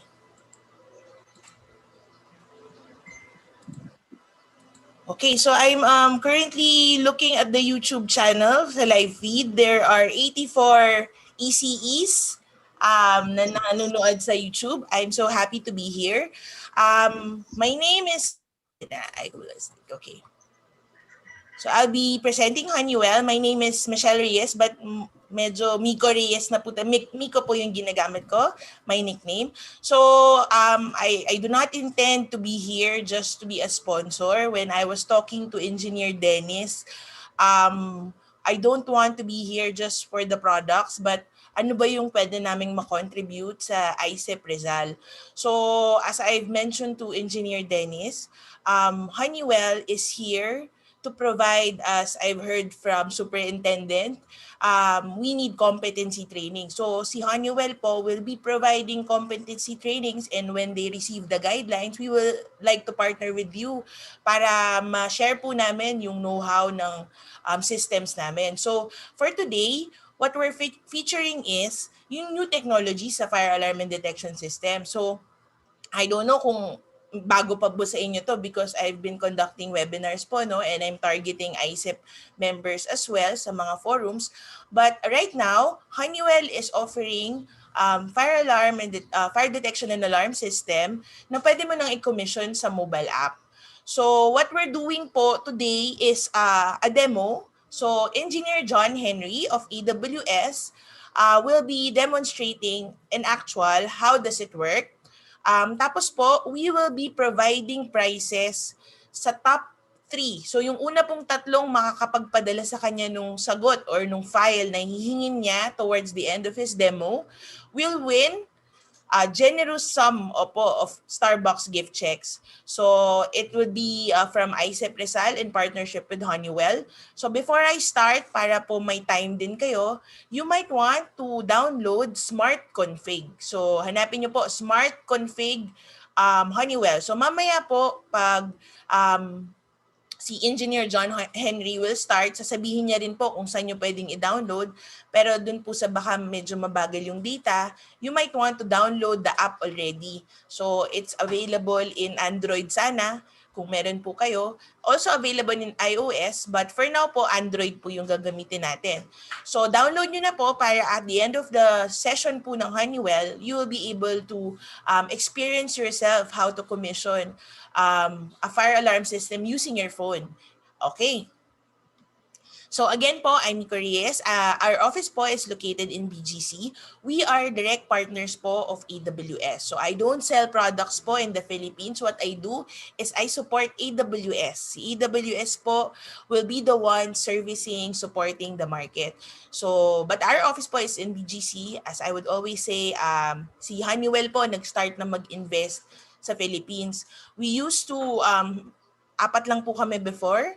Ngayon po, we're occupying level 25 and 26 of the curve BGC in front of St. Luke's po yan. We're closing the year 150. We're still hiring. So the message is clear po, Honeywell is here to stay. We are here to stay to support the needs of the Philippine market. At saka po, Pinoy na po ang mga natin, mga magsusupport care of Honeywell. So, yung content ko po is very quick. We'll focus on the demo. I'll mention who is Honeywell. Napakita na po kanina yung video. I'll mention about mid-segment or SMB. And then we'll go to na po sa demo. And then yung mobile app game po, i-explain ni Engineer John Henry sa demo niya. And then you can send and then you will win gift checks po. So, ipapakita niya rin kung saan nyo isa-send later. Okay, so kanina po yung video tackled about who is Honeywell. As of year to date po, Honeywell is the biggest in market capitalization. We have overtook GE sa industrial market, other companies po because Honeywell po has been a diversified company. 2019 pa lang po yung official figure namin, but we're a $37 billion company. Most of our sales are in aerospace. We also have performance materials and technologies catering to refineries. Meron din po kaming safety and productivity solution, warehouse management system, barcode scanners, industrial safety. But my group po, I belong to the Building Technologies Group. So sa Building Technologies Group po, as mentioned by Engineer Dennis, we offer building management system. So there's trend, you just asked Medelin po, no, yung pinakilala kanina, building solutions, fire, electrical products, security, and metering solution. So you just approach po AWS, our partner.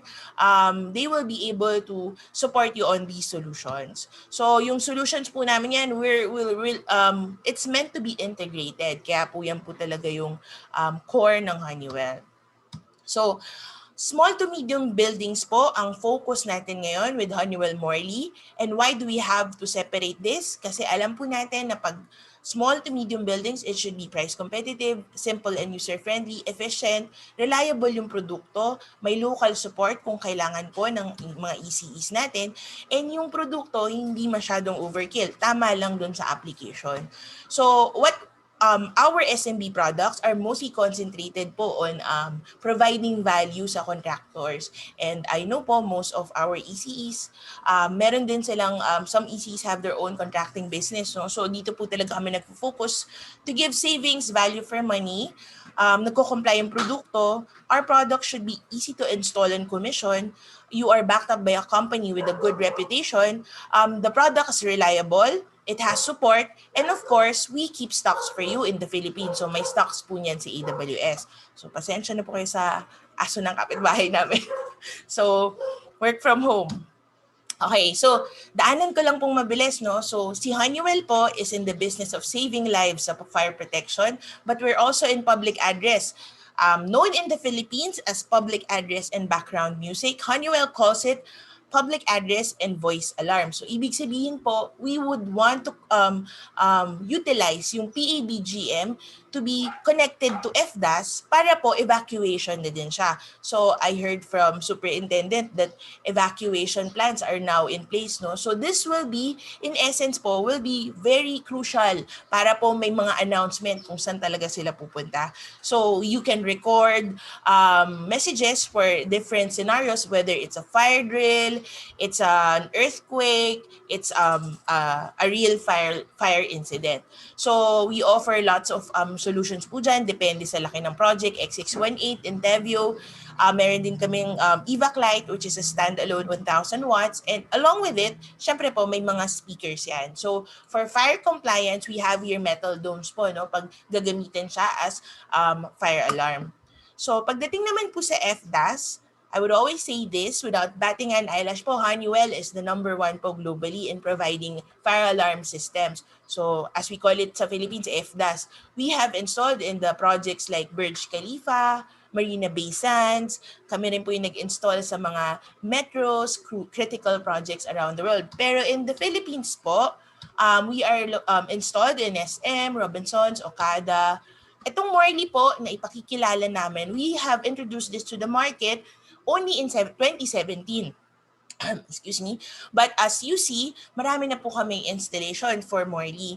Our contractors and our engineers catering to small and medium business have loved the solution po kasi madali po talaga siya.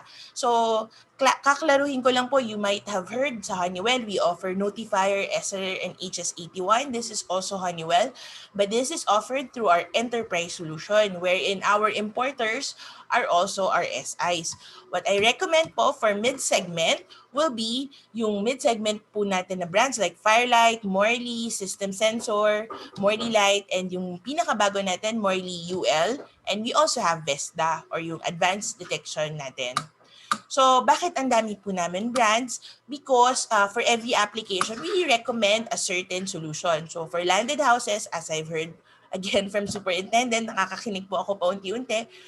For occupancy, depende sa occupancy, some would need, although hindi automatic, FDAS, some detection. So, meron tayo niyan. If this is kind of premium, meron tayong 10-year battery life. So, matagal bago palitan. Meron din tayo the usual mass mid offering. Meron din po tayo for price-conscious na mga projects natin. We call it our mass mid commercial. Dito po papasok yung system sensor namin and Morley Light. For commercial, we have Morley UL, which is the feature po of our webinar for today. And if you have projects po for data centers, cold storage, kailangan ng mga detectors na advanced, yung advanced and aspirating po, we have this. This is also part of the Honeywell solution. So, it used to be Extralis po, pero binali na po ng Honeywell si Extralis. So, for Morley Light po, this is our solution. This is our most price competitive na addressable solution. Class B wiring to, pero addressable. When we say addressable, it really has a character display wherein you will see the address once a detector or a device sends out a signal. Also, if you hear about system sensor, this is Honeywell. This is our devices company po. We bought this in 2000, but it has been established since 1984. So we offer different kinds of detectors, whether it's a smoke, heat, multi-criteria, beam detectors for your warehouses and industrial high ceiling projects. We have carbon monoxide, duct smoke detector, LPG detector. So you just ask AWS po. They can provide solutions for those and products po. So system sensor po is also expert in terms of audiovisual. So we really manufacture po even for our competitors as OEM.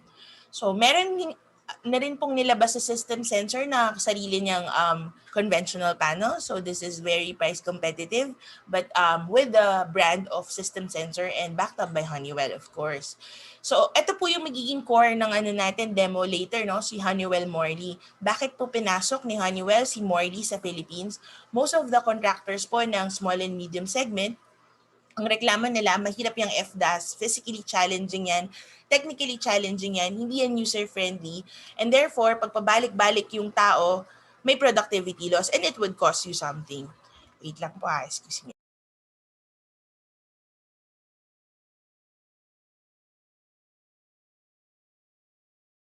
Sorry po. Sana makatilang lalamunan. May panlasa pa naman po. Okay, so dahil po dito sa mga challenges ng mga contractor, so we decided to come up with a solution po na smart, secure, and simple. So, si Honeywell po is our solution for the contractors po na wouldn't want to go into FDAS kasi complicated, hindi nag-share ng information or ng training ang mga manufacturers. Our Moily po is something that we really share our know-how. In fact, you can commission or program or set up the logics on your mobile app. So this is something po na very new in the market. So sabi ko nga po kay Engineer Dennis, this is something we can add value to the IECEP group because some of them would not know that this is already possible. If your project po is in Cebu and you're in Rizal, so ang mangyayari po, ikaw ang marunong mag-commission. You can just create it on your smartphone, and just like the way you will send to Engineer John Henry later, yung commissioning file, you can send a file through your mobile phone, through Viber, WeChat, WhatsApp. Padala mo ngayon kay tech mo sa Cebu, siya mag-upload, and that should work already. So this is something that pwedeng ilipat-lipat sa mga phones. Also, pwede rin pag troubleshoot po, no, ida-download ng tech mo sa Cebu yung current configuration niya, papadala sa head office nandito sa Rizal. And then si engineer who's expert on Honeywell fire alarm systems, he will check kung ano yung mali sa logics and configuration, and then he will correct it, send it back to Cebu, upload it in the panel through Bluetooth. So that's the new technology po for fire alarm systems. So, si Morley po, for our Morley DXE or the one na EN approved, is available in half, 1, 2, and 4 loops. This is networkable up to 16 loops. Per loop, 99 detectors and 99 modules. And of course po, kaya din nagustuhan ng mga contractors namin po ito because loop-powered na yung mga sounders, mabilis yung wiring because isang loop, balik sa panel, close yung circuit, powered na po yung mga devices, and automatic nang nire-recognize. So this is something na pag meron po tayong actual na seminar, no, I can bring the demo unit. AWS can demo to you. Yung mga wala pa pong experience before sa actual pag-setup ng panel, we can call you in front because this is something you just have to set language, time and date. You press learn loop, and then it should be complete. And then you can set up logics already with your phone kung kailangan pa. But this is something very easy. Kaya marami po kami ding nako-convince na ayaw ng FDAS before, but since Morley came in, they do FDAS business already. After some time po, naghanap na ng UL listed ang market. So, Philippines is one of the countries po, no, na sa Honeywell world na makulit. Labas naman kayo ng UL ng Honeywell. So, we are, pinagbigyan po tayo, naglabas ng Morley UL. So, this is what we're also demonstrating later. So, this UL po is same with Morley DXE, except may mga few additional features. So, when we say Morley DXE sa EN approved, we say STX and SMX sa Morley UL. So, ito pong STX and SMX, may konting differential features depende sa needs ng projects. Some are offered in red or gray, plastic or metal enclosure. And we have all accessories na UL listed din po. So this can be commissioned as well through your laptop. May USB port din po yan. Yung panel natin, pwede rin sa keypad. And of course, yung smart config. So the smart way to commission your fire alarm system. So si Morley UL po, unlike Morley DXE, this is already 159 detectors and 39 modules. But as of now, hindi pa po siya networkable. So we're limiting the capacity to 636 detectors and 156 modules. If you want this specified on your project, we're one of the few systems po na approved to the latest UL 864 10th edition. Kasi nga po, bago po yung produkto natin. Okay, so this is easy to mount and operate. Naiiwan mo yung chassis for faster replacement. And ito po, pag tinanong niyo po yung presyo sa AWS, you'd be very surprised. Honeywell, mahal yan ah. Eh, tanong niyo po yung Morley UL. Magugulat po kayo. This is very price competitive. So this is really meant for SMB We conduct a lot of trainings. We do actual demos. You just coordinate with AWS. We will demo the system to you. We conduct a lot of trainings. So depende po, marami po kaming systems, whether Morley light panel na addressable class B, system sensor na conventional, Morley na UL listed, and Morley na EN listed, and then networkable up to 16 loops. So again, summarize ko lang po, I hope I proven the point na our offering po, even though Honeywell ang brand, no, this is price competitive, simple and user-friendly, efficient, reliable po yung produkto, and your local support, which is AWS po, is very well trained, and we are continually training them and conducting trainings then directly to ECEs around the country. Through our webinars po, no? And then this one po, yung mga portfolio namin very fit. So we provide this value pie through our portfolio, and we support po the market through AWS. So si AWS po yung kumukuha ng mga stocks in our different factories around the world. They keep inventory. They deploy salespeople po. They have their own marketing. And of course, we train their own technical team. So again po, you may save my number. Pwede nyo pong screenshot para po if you need my support, let me know po. I can support you on your current projects. So for now po, I will end my presentation. I will turn you over to Engineer John Henry, which I will also play the video. Okay.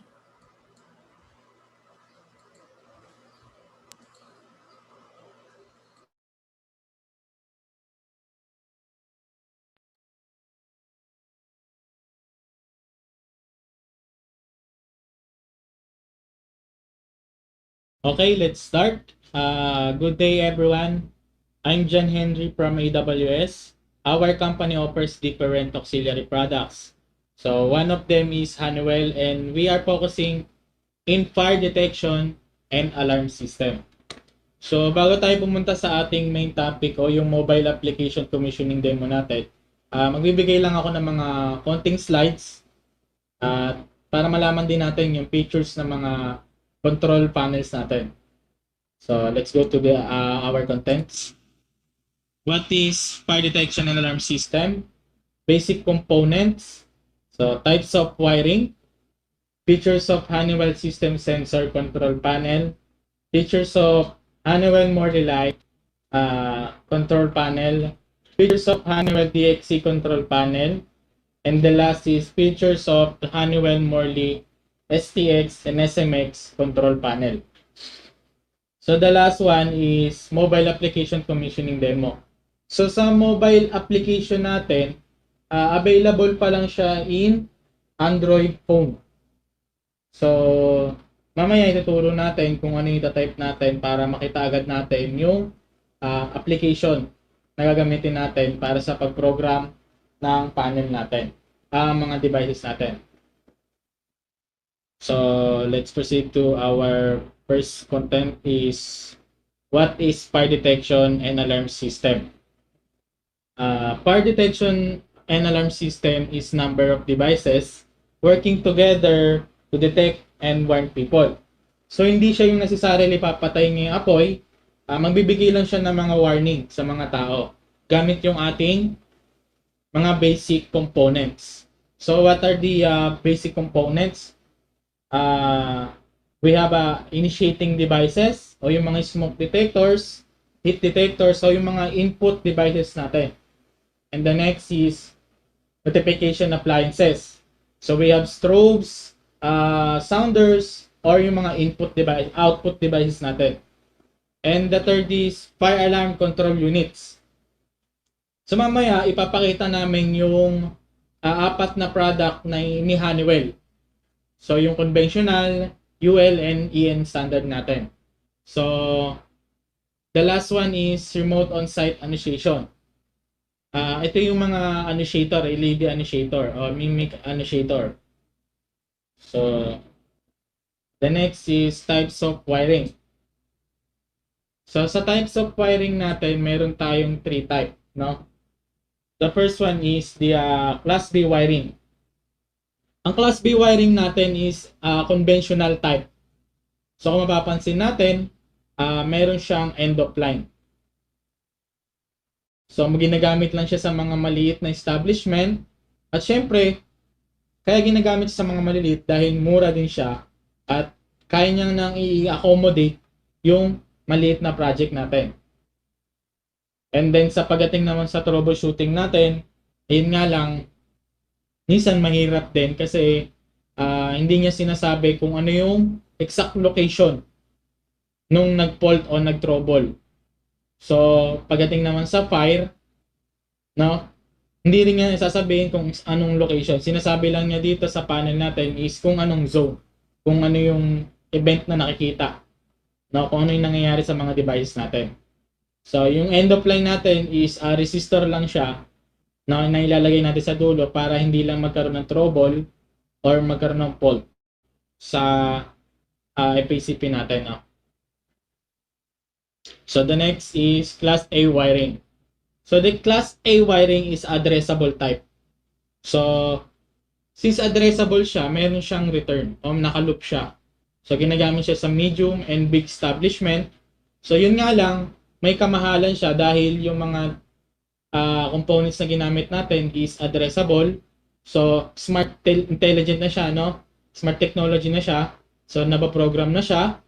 And then, yung mga devices natin, pwede natin lagyan ng addressing and location, no? Nagamit yung software natin or yung mobile app natin, pwede tayong makapag-program gamit yun, no? Lalagyan natin ng location pag nagkaroon ng fault, nagkaroon ng fire, sasabihin niya kung saan location yung nagkaroon ng event, no? So the last one is Class X wiring. So the Class X wiring is safety isolator protects the circuit from any damage. So ang Class X wiring is meron lang siyang module or isolator mismo dun sa built-in devices natin. So once na nagkaroon ng short circuit, hindi na siya dire-diretso sa mga katabi niyang mga devices. Dun pa lang sa module natin o dun sa may isolator natin, puputulin na agad na niya doon. Ang kagandahan dito is hindi na madadama yung FACP natin. Ang kadalasan kasi nangyayari minsan sa mga projects natin, no, pag nagkaroon ng short circuit at hindi siya nababantayan, then lumipas yung mga taon, araw, no, hindi siya na PPM o preventive maintenance, yung circuit board ng panel natin, sisirain niya dahil sa short circuit.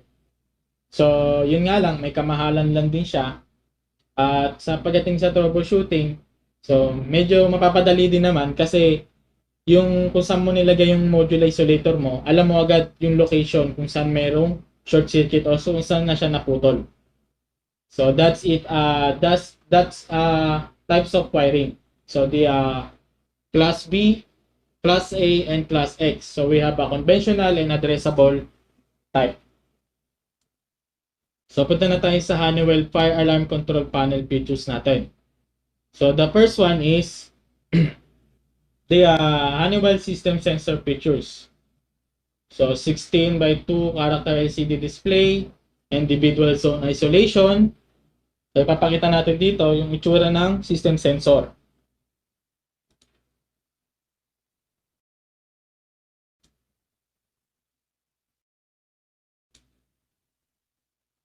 So, yan yung system sensor natin.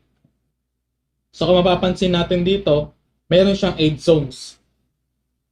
So, 8 zones yung panel niya.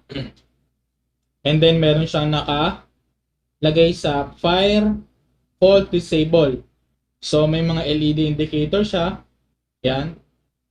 Sa power and fire, system fault. So, yung mga button niya. Silence, so reset, evacuate. So, kapag nagkaroon tayo ng fire, dito pa lang sa zone niya, kahit hindi na natin makita yung kanyang LCD, no? Hindi pa tayo lumalapit sa panel natin, makikita na agad natin kung ano yung nangyayari o kung anong event nangyayari sa panel natin. So, dito pa lang, makikita na agad natin kung fire ba siya, kung fault ba siya, o disable. at kung anong zone siya. So kung mapansin natin, hiwa-hiwalay yung LED niya. So ito yung conventional natin. This is a system sensor control panel. So punta tayo sa circuit niya sa loob.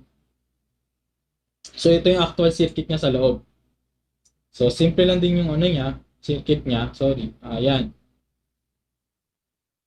So meron siyang terminal block, then 2 wire lang kada zone. Ayan, kung saan zone siya itatap. And then we have a 5-volt program. So ang 5-volt program is ginagamit natin siya sa mga other system. So kung gusto natin mag-connect sa ibang system. So meron siyang dry contact. So meron din siyang NAC o NAC. Ayun nga yung mga notification appliances natin. So dito tinatap yung mga sounders natin. So yun yung mga features niya.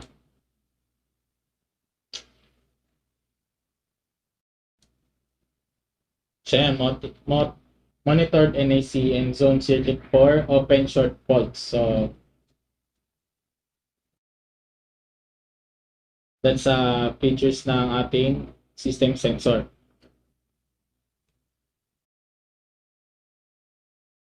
So ayun yung ano niya, diagram niya.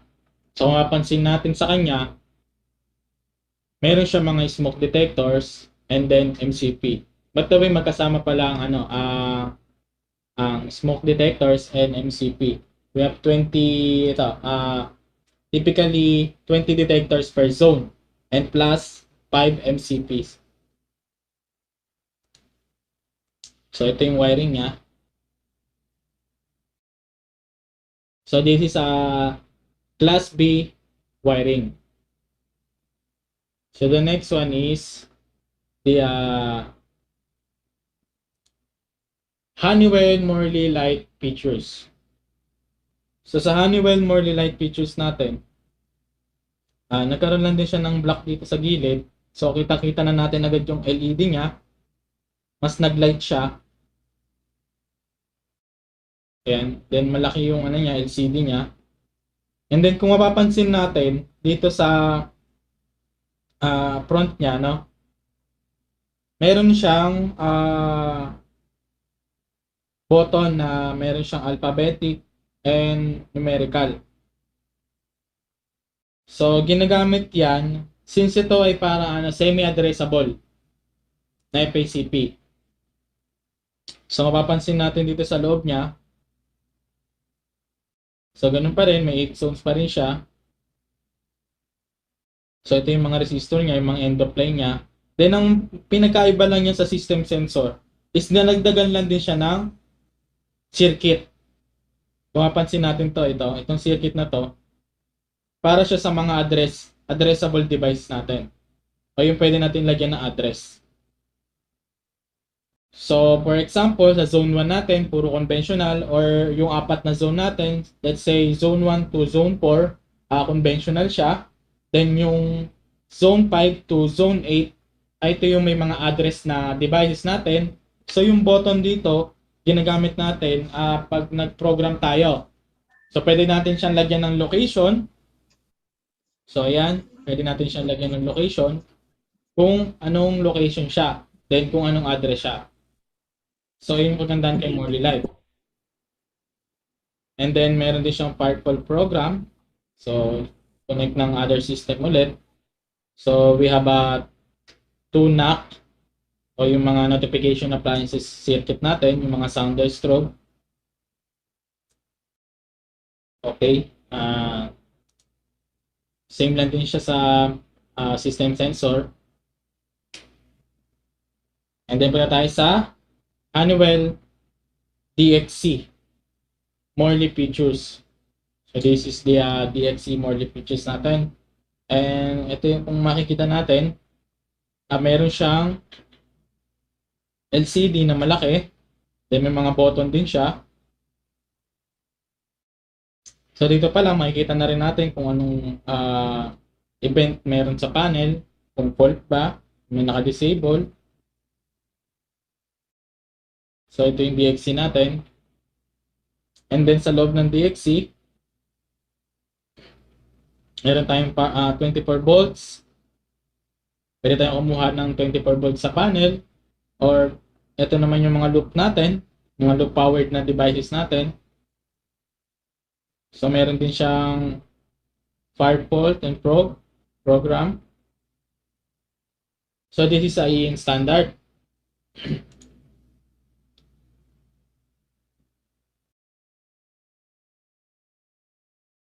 So ito yung loob ng ano natin.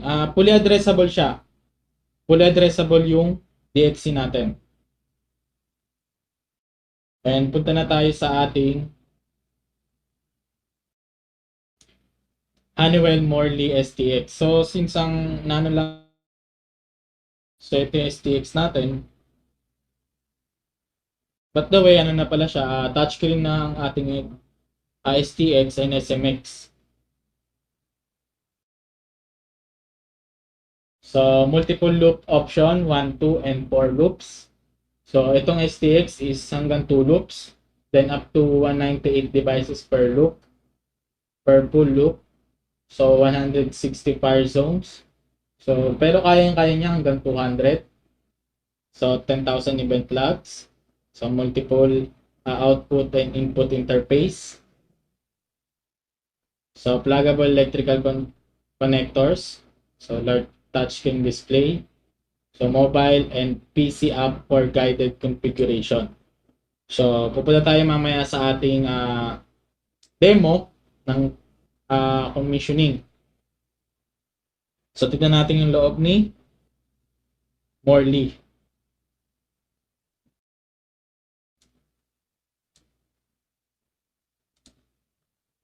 Morley STX.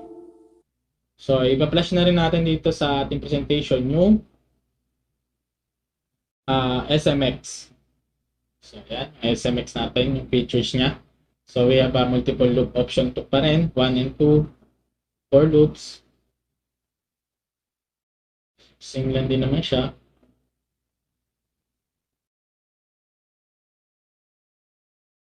And sa ating STX, papakita natin yung loob niya. So we have a aux o yung 24 volts na pwede nating supplyan yung mga module natin. And then the RS485 for the mimic panel or repeaters panel. And the TCP for the upgrade. Soon ilalabas din siya for the network. So ang kagandahan sa kanya, hindi ka na mahirapan. For example, may fiber ka, ang nakaabang na sa project mo is fiber, mas makapadali na siya, hindi na siya gagamit ng mga RS485 tama, mga STP, UTP na siya, no? Then media converter for the fiber para i-convert niya. So we have a USB or the dongle Bluetooth. So ito. So ayun yung ano natin, yung dongle natin.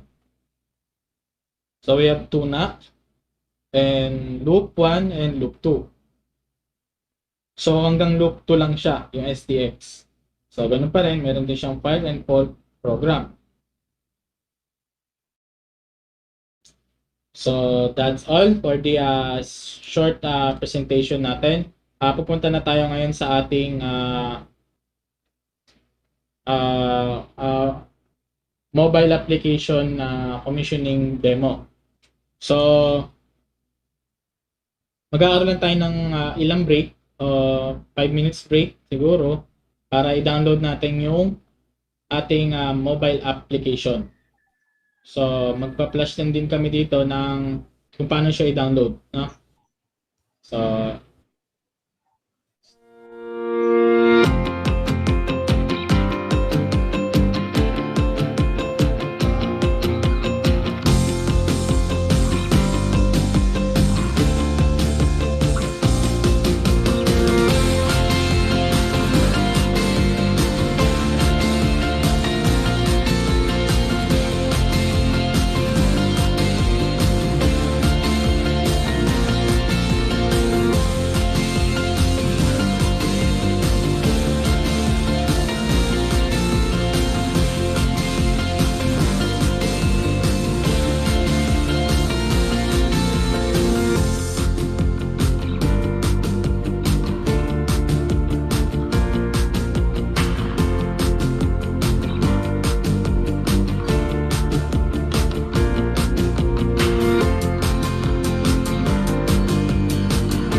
Okay, by the way, balikan ko lang pala, no?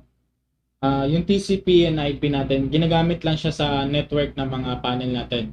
So, magagamit natin siya for the large project, no? Kung marami kang panel, so dito natin ko-connect for the network.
Okay, kung naka-download na tayo ng ating smart config, so let's proceed to our demo.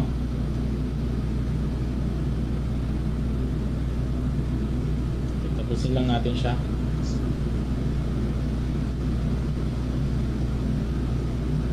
Okay, let's proceed to our demo. Okay, let's proceed to our mobile application commissioning demo. So before that, no, i-demo lang din natin tong Morley DXC, Honeywell DXC Morley. Okay, meet lang natin. And then, mapapansin natin, no, meron siyang mga button, arrow down, arrow up, and then mga numbers and letters. So we have 2 loops. Itong demo na to is for 2 loops lang muna, no? So we have 1 loop na ginamit natin para sa ating demo. So ito yung mga devices niya. We have manual call points, detectors, and notification appliances. We have sounders and strobe light, no? Okay, let's proceed na for the fast track natin. So mamimili lang tayo ng language, kung anong language. So since English, okay lang natin, confirm. Then time and date, check natin kung tama ba yung time natin, and then yung date natin, then confirm lang. And then learn loops. So pag sinabing learn loops, ito yung check niya lahat ng mga devices natin, kung ilan sila, ano yung mga device na to, anong type sila. Then ang hindi lang niya mababasa dito, no, ang ating mga active and passive repeaters. So ito yon. So mamaya magkakaroon niya ng fault dahil magkakaroon siya ng added device. So kailangan lang natin, lagyan lang natin siya mamaya sa program natin ng number of repeaters natin. Okay? So let's learn the loops. Okay, binabasa na niya.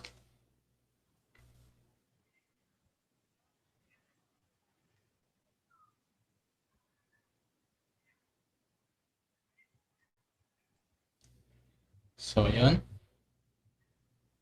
Okay, we have a total of 9 devices. We have MCP, total of 3, optical, total of 2, then thermal, 1, and sounder, 2, and multi-criteria, 1, and then etc. etc. And the relay, meron din tayong relay.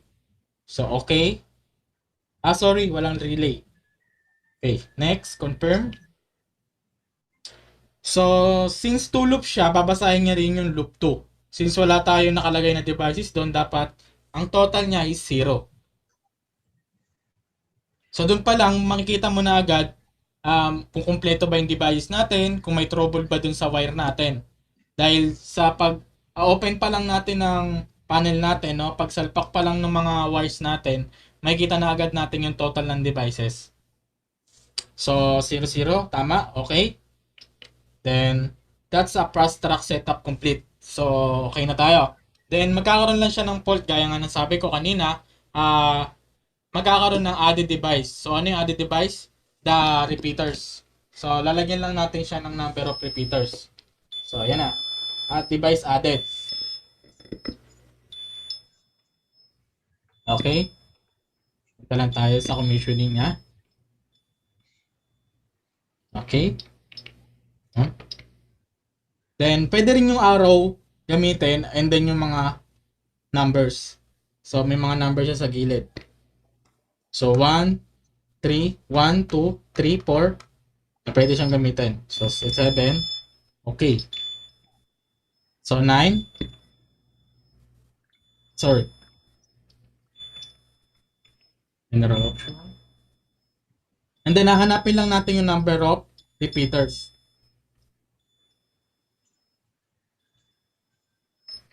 Okay. Ito na yung number of repeaters natin. So okay lang. And then kung ilang repeater siya, we have 1 repeaters. This is active repeaters. So pag sinabing active repeaters, so pwede niya makontrol and pwede siya makamonitor. Pag sinabi naman passive repeaters, ito yung mga namomonitor lang niya. No, hindi siya nakakontrol. So okay, 1. We have 1 repeaters. Okay, back. Exit. Then back. And then reset. Okay. So this is a normal system ng DXC. So kung mapansin natin, ito yung screen niya. So makikita natin sa mga indicator niya, naka-normal siya. Walang nakailaw na fault, system fault, or fire. So ngayon, gagawin naman natin is i-make sure natin na program siya, no? Titignan natin kung mag-a-alarm ba siya, mag-trigger ba siya. So let's test this manual call point. Okay. So kung mapapansin natin, manual call point, loop 1, then the address. So bago natin siya i-reset, dapat nabalik na natin sa normal yung manual call point natin. So binalik ko na rin sa normal. So kailangan na lang natin is silence. So we have a code. Okay. Okay, na-silence na siya. So kailangan lang din natin is i-reset. So pwede siyang gamitin itong repeater natin. Kapag nakaganyan siya, meron siyang lock and then unlock. So pag sinabing lock, hindi mo siya makokontrol. No? Hindi mo siya marireset, ma-mute, and sa-silence. So hindi siya. So pag sinabi naman unlock, doon mo pa lang siya pwedeng makontrol. Doon mo lang siya pwedeng mapindot, no? So pwede mo siyang ma-silence, ma-mute, and ma-reset. Okay? Okay, lock natin. Silence natin. And then reset. So dapat babalik na siya sa normal.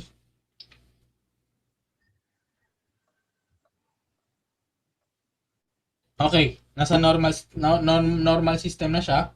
So that's it for the DXC Morley. So proceed na tayo dun sa ating STX, dun sa mobile application commissioning demo natin. So dun tayo mag-focus. Okay, let's go.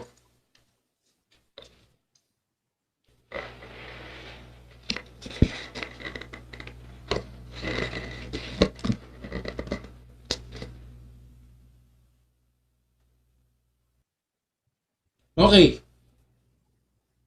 This is a UE-listed STX control panel.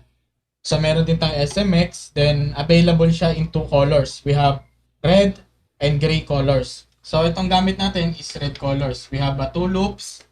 So 2 loops lang ang STX natin. And then we have a Bluetooth dongle. So ito siya. So yung kanina, dito lang siya nilalagay sa USB. Okay? Papakita lang din natin yung mga devices natin. So we have optical, 3 modules. We have relay, zone modules, and then monitor modules. So yung relay natin, may nakatap sa kanyang sounders. No? Kukontrolin niya yung sounders pag may nagkaroon ng trigger. So okay, let's start. We have ayun, kagaya kanina, yung same concept lang din siya ng pagpo-program gamit yung DXC kanina, no? Mapapansin natin, language, English, next. So dito pa lang, binabasa na niya yung mga peripherals, mga active and passive repeaters. So, repeaters, 0, wala naman tayong mga repeaters dito. So, we have detectors lang and modules, mga sensors. And then, we were going to loop 1. Ayan, learning loop.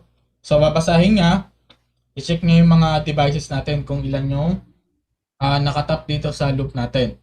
So, ayan. Total of devices, we have 4 devices.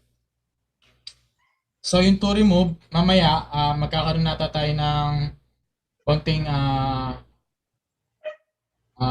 exam, no? So, idadagdag na lang natin siya mamaya. So, we have optical, manual call point, 2 manual call point. O, babasahin nyo to is manual call point, tong dalawang module na monitor. So, we have a relay. So, next. Okay, binasa niya rin yung loop 2. So, yung loop 2 natin is 0, 0. Wala naman nakatap sa kanya. So, next lang natin, done lang natin.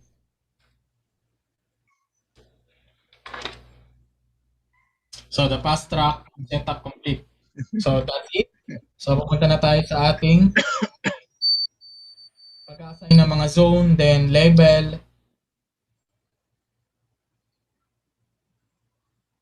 Okay, ka-progress pa siya.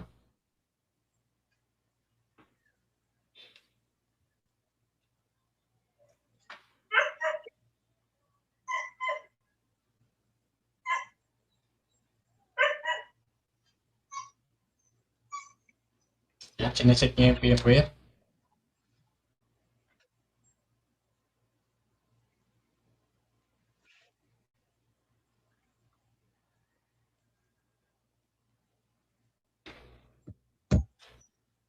Okay, model STX. We have 2 loops.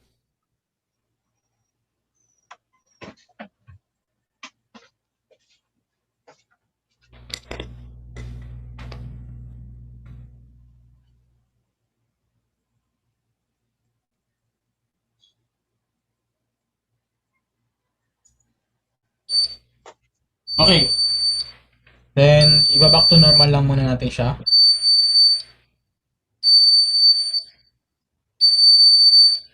Okay. Yung system normal niya, ganyan yung ano niya, LCD display. So, we have a touchscreen. Touchscreen na siya. And then, may mga button din siya dito sa baba. Okay. So, punta tayo sa commissioning. So, level 3. Okay. Okay. We have zones, devices, and IOs. So, punta tayo sa zones, devices. Okay. We have 10 zones. So, kagaya kanina, sabi ko nga sa presentation natin, up to 200 zones siya. So, by default, ang ilalagay lang niya is 10 zones. So, pwede ka naman mag-add dyan kung ilan zone. So, 11. Let's say 11. Okay. Okay, save. So, we have zone 1, zone 2, zone 3, zone 4. Gagamitin natin dito is hanggang zone 4 lang. Hanggang zone 4.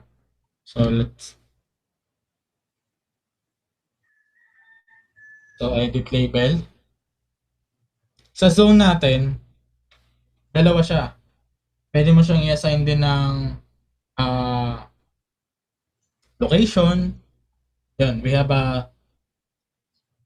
20 characters lang, no? So, for example, ground floor. So, unit 1. We have a unit 1. Save. And then back. And then unit 2. Edit.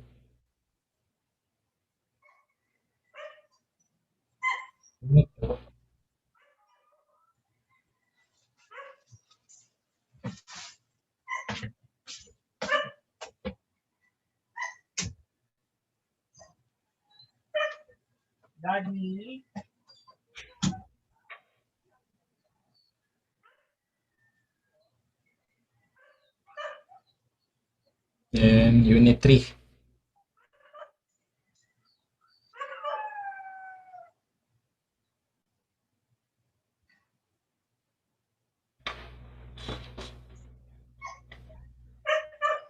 Okay, back. Then Unit 4 or Zone 4. Sa Zone 4 tayo. Edit. Unit 4.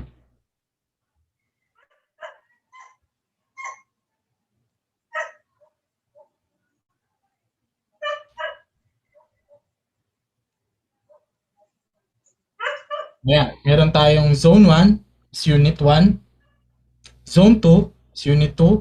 Zone 3 is Unit 3. And Zone 4, Unit 4. Unit 4. So, back. Then, lalagyan naman natin siya ng mga so, ito yung mga input devices natin. So, we have optical, manual call points, 2 manual call points. Then, na-assign natin siya. So, edit label. Edit yung label natin kung anong ano siya. For example, location din, no? Sabihin natin, AWS na lang. Since nasa building tayo. Okay, AWS, Unit Zone 1, Unit 1. And then AWS.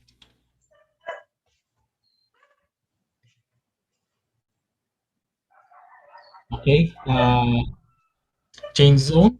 Okay, nalagay naman natin sa Unit 2. Unit 3.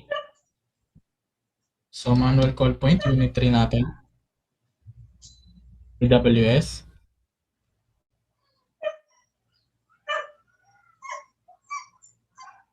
So, same. Pwede natin siyang palitan. Since yung ano natin, zone module natin is address 161. So, this is a 163. So, manual call point siya. Ito, 163. 6 tsaka 3. Okay. Tens. Actually, ano siya pala, rotary switch na rin siya. We have a tens and ones.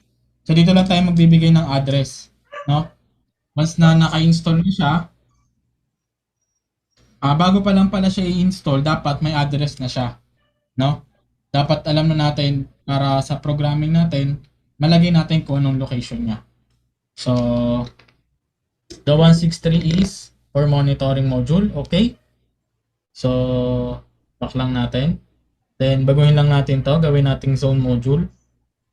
Yung type ng 161 o yung address 161 zone module.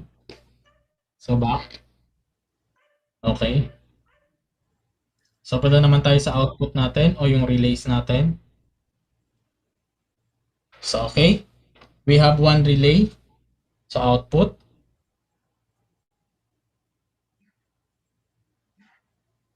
Okay. Sa relay natin, silence, no. Sounder, no. Monitor, no. So, okay. Kailangan naka-sounder tayo. So, since nang nakalagay dito is sounder, so, sounder natin. Kung mapapansin nyo, nagbago siya. Naging yes lahat. So, pag once na nag-trigger, may nag-trigger sa kanya, pwede mo siyang ma-silence at pwede mo rin siyang ma-reset. Okay?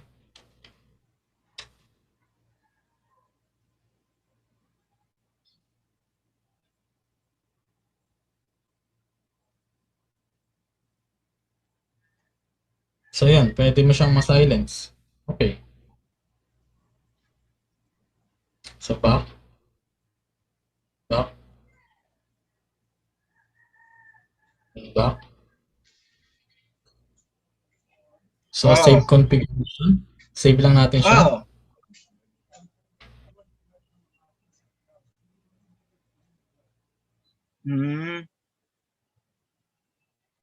Wait, check ko muna.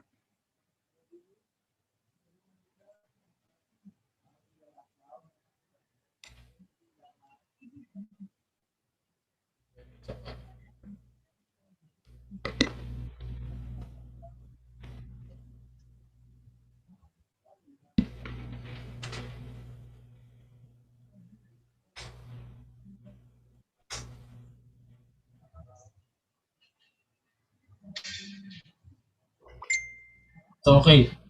Let's proceed to our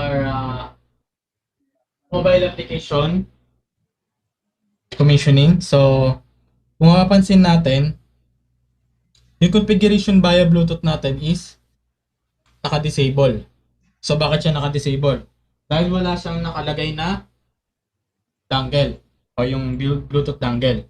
So, lalagyan lang din natin siya.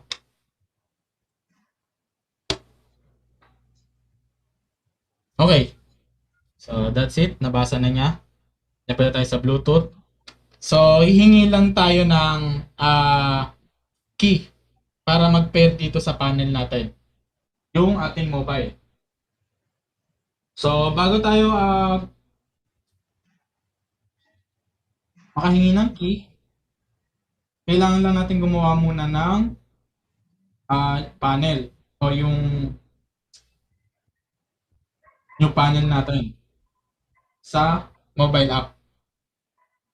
So, AWS, site name, and then residential. Okay. This is a sample only. STX. So, since XTX ang gamit natin, we have 2 loops. 2 loops. Then, this is SMB for the small medium business or project. And addressable din siya. Pwede rin yan. Panel description, addressable, okay. Sample. So, 1. Sample lang natin para makapag-proceed tayo, no? Continue lang. Lagyan lang natin ang label.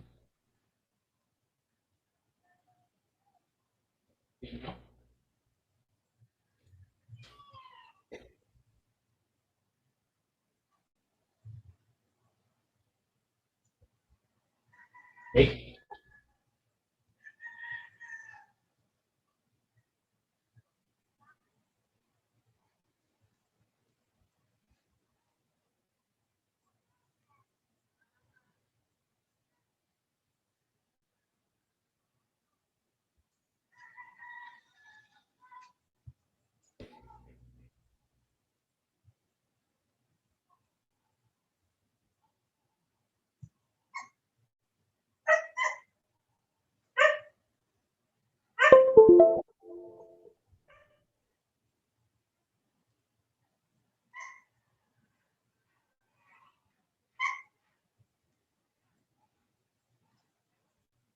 Ayusin lang natin para nakita lahat. Okay. Done. Proceed. Then, they want to set the programmable zones for output modules now. So, later. So, ang gagawin kasi natin, no? Kukunin na lang muna natin yung program dito sa panel. Okay.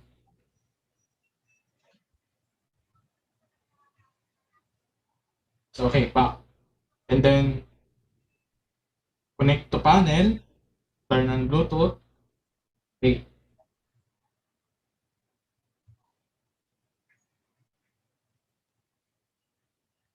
Okay.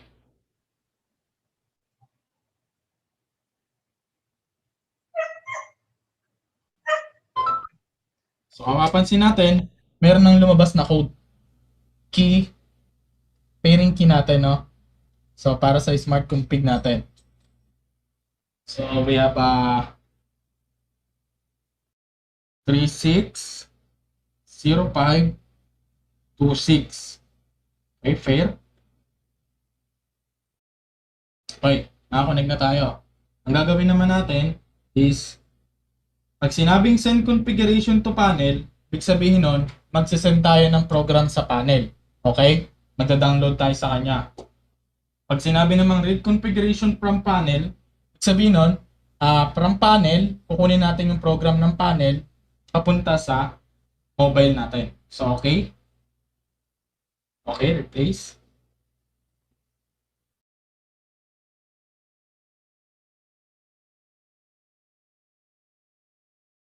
Okay. The configuration file has been sent successfully. So, okay. And then, check natin yung mga nakaprogram sa kanya. We have a 4 devices, okay. So yung label lang niya, wala siyang label. Lagyan natin AWS. Okay, save. And then sa multi-criteria pala, i-read lang niya as optical yon. Hindi mo siya mababago dito through panel. Mababago mo lang siya through software or mobile app. So check natin. Okay.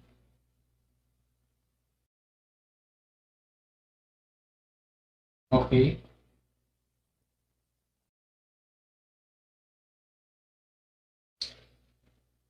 Okay.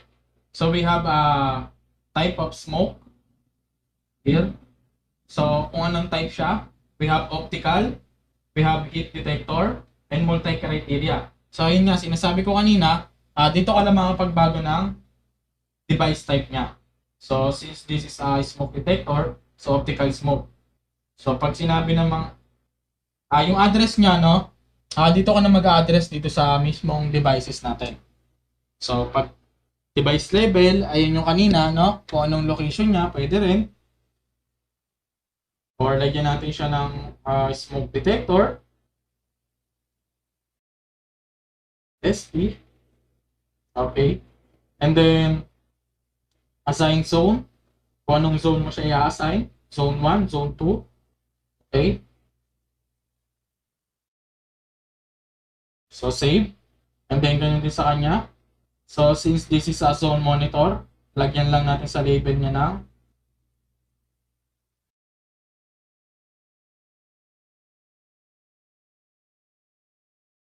or ZM. Okay, ZM na lang. Yan, save. And then the sounders or relay. So, this is sounder with strobe. Sounder beacon. Okay. So we have a manual call point. Or the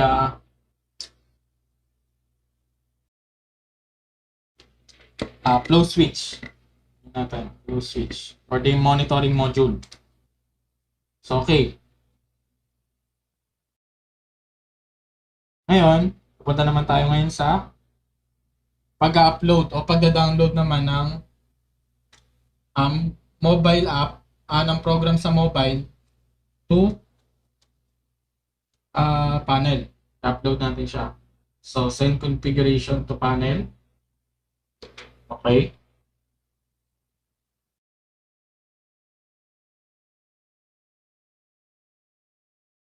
So, sending na siya.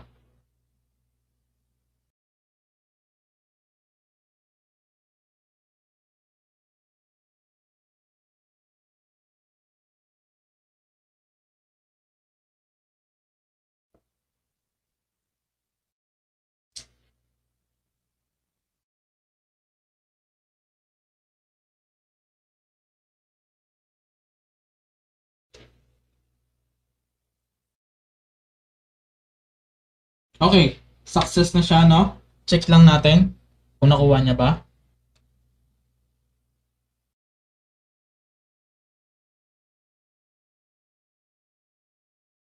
Let's go to the input. Okay. So kanina, ginawa natin, puro AWS lang yung label niya. Ngayon, sa mobile app natin, nilagyan natin siya kung anong device siya. So we have AWS, the smoke detector, and then AWS zone monitoring, zone module, and then AWS flow switch, and then pala tayo sa output.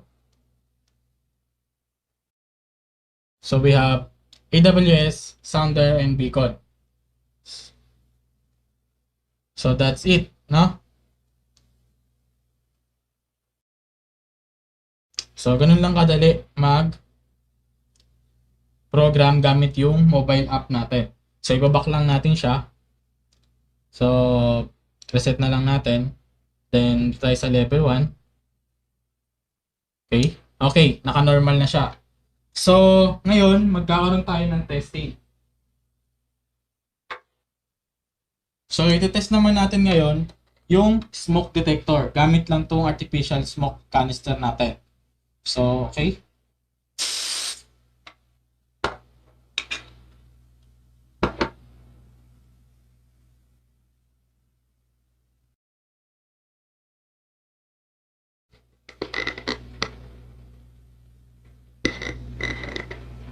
Check natin ngayon kung tama yung location sa kanya.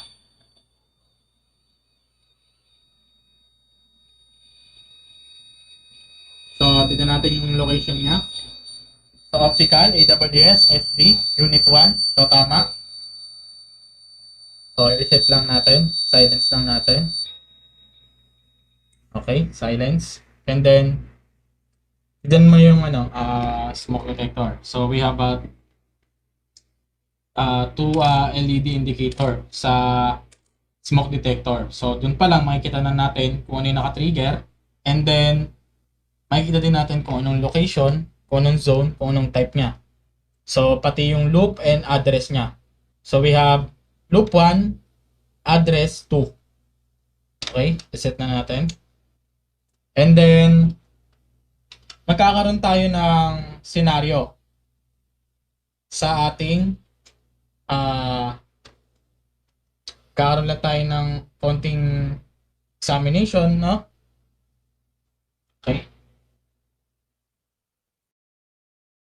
Okay, let's proceed to our examination. Kung sino yung makauna o tama na makapag-send agad sa atin, no, ng tamang sagot. So, meron siyang gift certificate sponsored by Honeywell. So, yung gift certificate natin is sa Starbucks certificate, no? So, sponsored siya ni Honeywell. So, kung mapapansin natin sa ating monitor, meron tayong site name. So, nakalagay na siya kung ano siya, site name. So, kung anong establishment, ganon. So, anong project. So, ang project natin is apartment. So, anong type ng site siya. And then, anong panel model, yung ginamit natin kanina. And yung panel description. And then, select number of loops. So, kung ilang loop yung ginamit natin kanina. So, kung mapapansin natin dito, meron tayong mga address. Address 1, 2, 3, 161, 162, 163. Then, yung mga devices niya. So, multi-criteria, optical, kit, zone module, relay, and manual call point. So, meron tayong mga zones. So, naka-assign na yung mga address niya, then yung mga devices niya, then yung mga zones niya. At dito, kung makikita natin sa location natin, kayo maglalagay niyan kung saan ba talaga dapat naka-locate yung mga devices na yan. So, we have a location hallway, living room, pantry, hallway, EE room, lobby area. So, ilalagay natin siya, no? Kung anong device yung dapat sa location niya. So, that's it. Konting bukas lang natin yan ng ating mobile app. So, we have 4 devices. So, optical smoke, zone monitor, sounder, call point. So, okay, let's start the examination. And then, sa email na natin isi-send, no? Itatay ko rito yung email ko.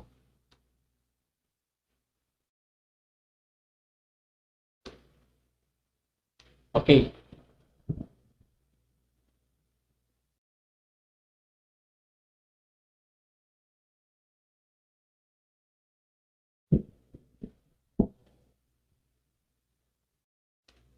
So, this is my email. Next na natin.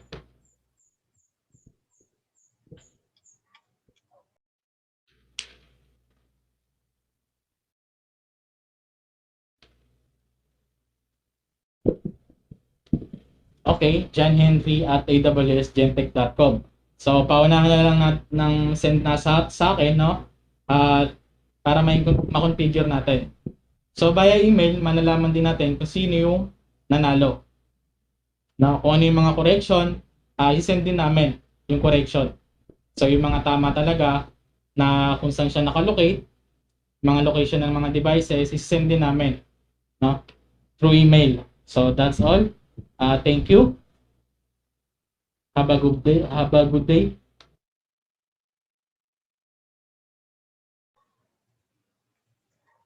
So yun. Thank you, Engineer John Henry Palma and Miss Miko Reyes for presenting your products to us and also dun sa pag-games nyo. Sir Ron, So, po? may ihahabol lang na video na demo. Ay, sige po. Iyan ko lang din kasi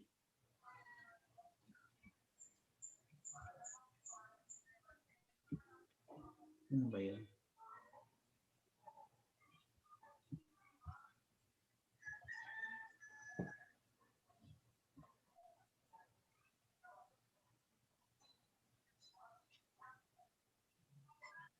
Nakikita Sir Ron? Hindi pa, sir. Yan. Wala pa, sir. Ano siguro, sir, stop share muna. Tapos, yung pinaka-video muna i-share. Okay.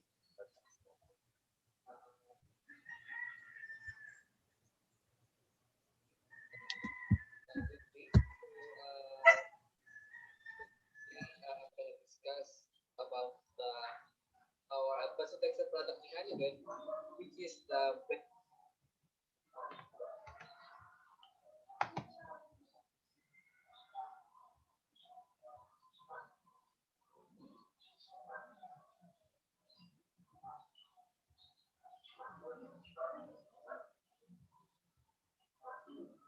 Asan yun?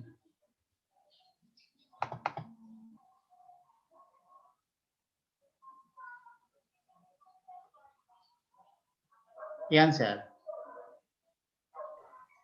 Same pa din, Engineer Dennis.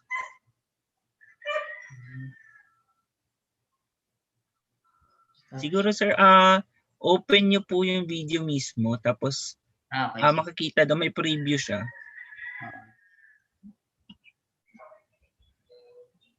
good day. So, today I'm going to discuss about the Yan. Kita nga, sir. which is the best product. Habang kino-configure nila sir yung smart config. Play muna natin itong video sa aspirating. Sige po. Tapos i-update tayo ni John Henry sa tatlong unang makaka-send ng config. So naka-standby lang si John Henry sa email niya, sir. On the PDF file, on the picture below. Engineer Dennis? Yes, sir. Pwede pong pa-increase po ng volume. Next one is pupunta siya sa sampling module, which is i-analyze yung sampling module. Yung nare-receive niya. Sige po. Mahina po siguro talaga yan. Ayun sa video na. After that, dadaan po siya sa number 4, which is the filter cartridge. Ang purpose ng filter cartridge is i-filter niya lahat ng mga malalaking element like dust or water spray para hindi na siya makapunta sa number 5 at is the chamber. So basically, ang papasok lang sa chamber is the smoke elements na nare-receive niya from the sampling pipe. Once na-receive ni detection chamber ang smoke, kinakalculate niya kung ilang level of smoke ang nakikita niya. Then, from the LCD display, malalaman natin yung value and how much smoke na-receive niya para mag-activate siya. Si BESDA ay meron siyang 4 stages of alarm. They have alert, action, fire 1, and fire 2. Which is, that level of alarm depende kung gaano kadami smoke na nare-receive niya. From the alert stage, ito yung sinasabi natin na incipient stage of smoke. Ang ibig sabihin po ng incipient stage, a smoke that we cannot see pero naaamoy natin. So, yun yung mga incipient stage. So, sa incipient stage pa lang, pwede na mag-activate si BESDA. Then, habang dumadami po yung smoke, naging visible siya, pumupunta siya sa action, until the fire alarm system or the fire event, which is the fire 1, para mag-activate si fire alarm system natin. And we have the fire 2 event para mag-activate na si suppression system natin. Okay. On my demonstration, ipapakita ko sa inyo na nag-activate, paano mag-activate si BESTA system. Okay. So I have here the smoke canister or smoke level alarm na i-spray natin dito sa sampling pipe natin. Then, on the level of smoke, makikita natin dito na alarm siya. Then, tutunog na BESTA detector. Let's do the testing.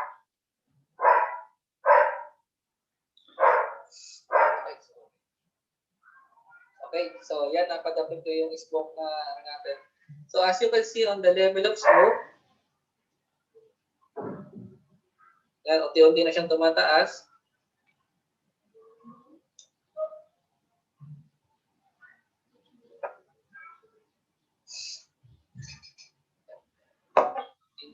So from the sampling hole, inigup niya from the chamber.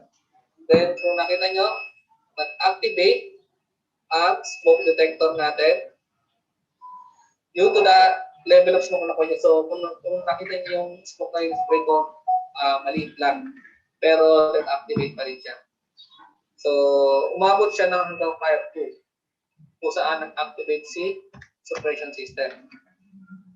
So yung sensitivity naman ng BESTA detectors, pwede natin i-adjust depende sa requirements ng building and requirements po nung sa design.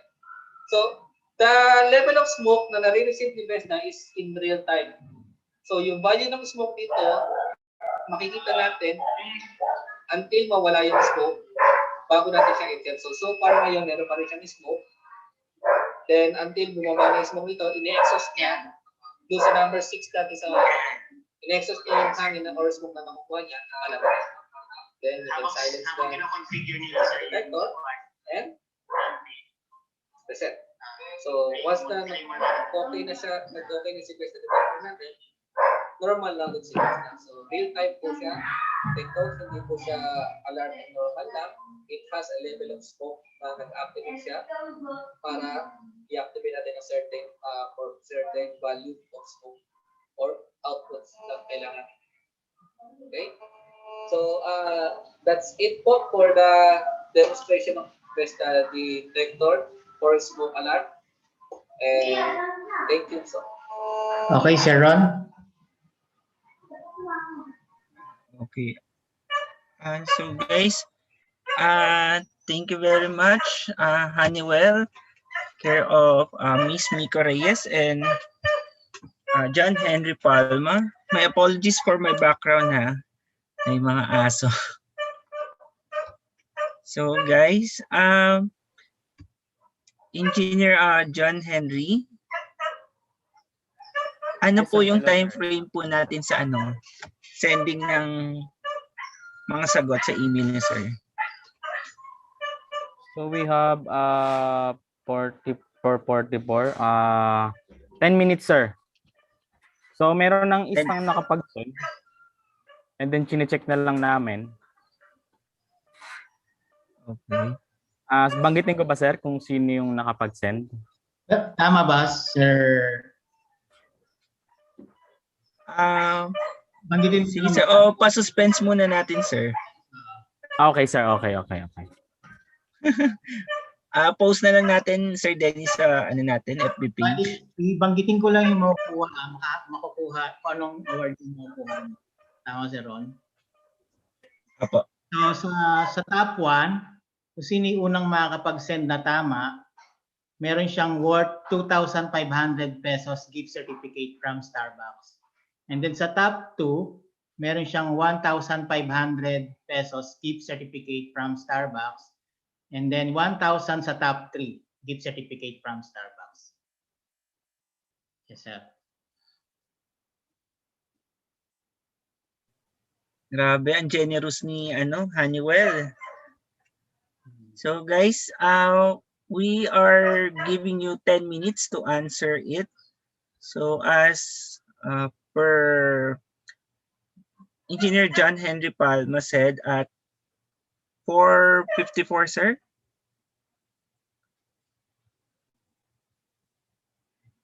Yes, sir. Yes, sir. Okay. So guys, keep sending your answer to Engineer John Henry Palma, your answers, to win a gift certificate of Starbucks worth 2,500, 1,500, and 1,000. Sir Dennis? Yes po, sir. 2,500, 1,500, and 1,000. Gift So yun certificate. guys, keep sending your answers. Ano rin yan? Good for 1 to 2 weeks coffee din yan ng Starbucks. 175 ba ang isang Starbucks? Sir? Yes, sir. Yung 20 ata, sir, nasa 210 or 200. Pwede. Yes, sir. Tapos pwede pa, sir, kung magkikake sila, pwede din, mga pastries. Malamang group yan. Oo nga, sir. Hindi ng balato. Hindi mo kaya yung unang makakapag-send na tama. Opo.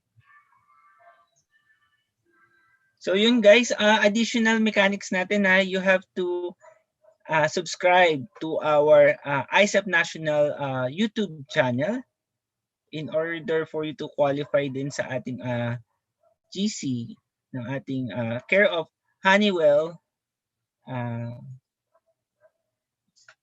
Honeywell Solutions.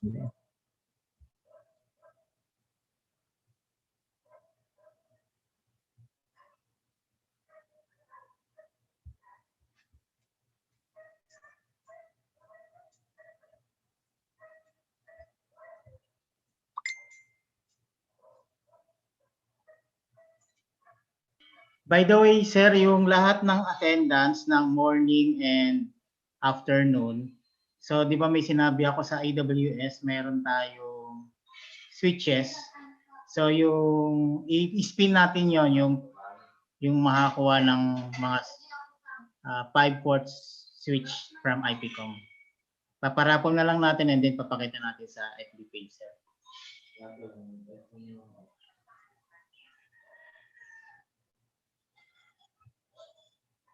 Ito sila, sir. Ang full name, Engineer Dennis na Honeywell is Honeywell International Incorporation. Honeywell Philippines, sir. Honeywell Philippines.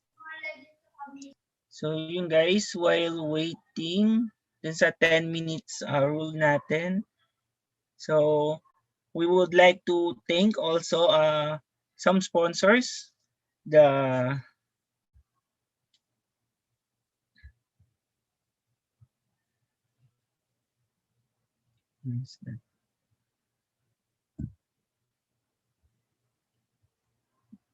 This webinar is sponsored by Honeywell Philippines together with the Honeywell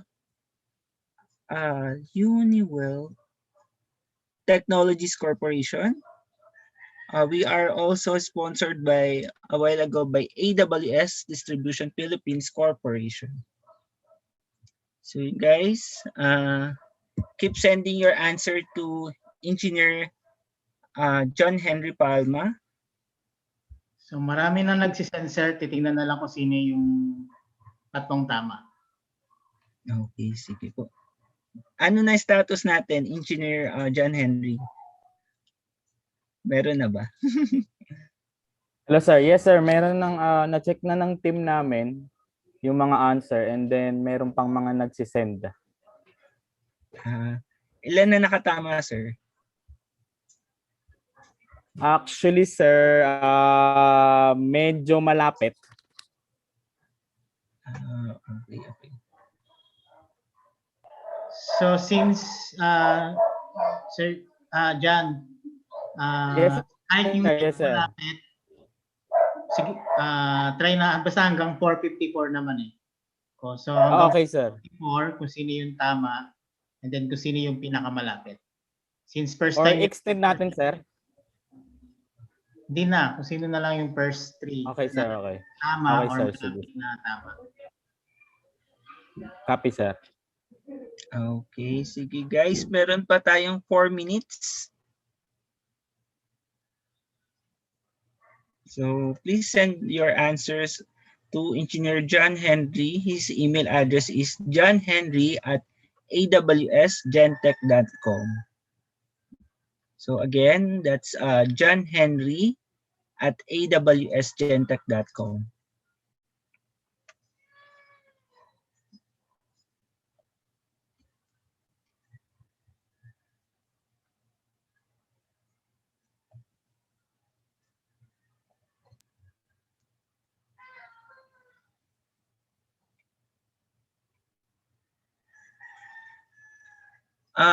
Engineer John Henry.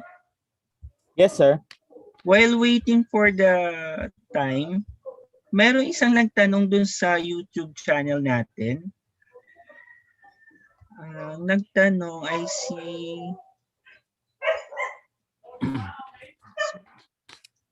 si Angelo Olermo. Yes, sir. Yes, sir. Sabi niya, sir, for UL, STX, and SMX panel, is the NAC terminal of the panel is capable of synchronization of the visual appliances, particularly that are located in the area with the same point of view, such as hallway. Okay, sir. The NAC terminal in STX or SMX. So we have two NAC terminal, NAC 1 and NAC 2. The NAC is meaning of the notification and appliances circuit. So for the answer is yes, sir. Sabay sila. Once na nagkaroon ng trigger, magbabato siya ng output kay NAC. So yung visual niya, kung ano yung nakikita natin sa unang device, then sa mga hallway, for example, meron tayong 5 devices na meron sa hallway, yung kinabit natin sa NAC is babatuhan siya ng output. So yung visual niya, sabay-sabay sila. Makikita natin. And then yung sounder, meron din tayong sounder, pwedeng sounder siya or strobe lang. Then meron din tayong 2-in-1 o yung sounder and strobe.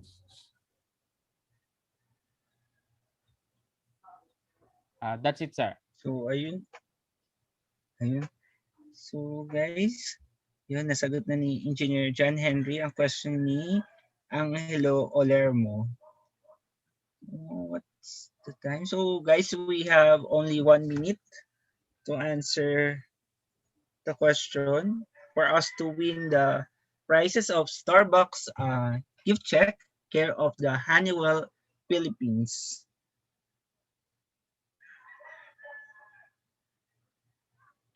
Actually, may natitira pang gift check, sir. So, ipaparapol na lang natin sa ibang mga activity natin.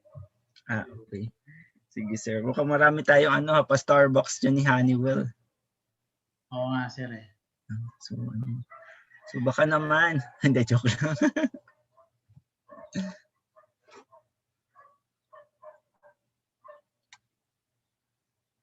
So, guys, lapit na 1 minute na lang.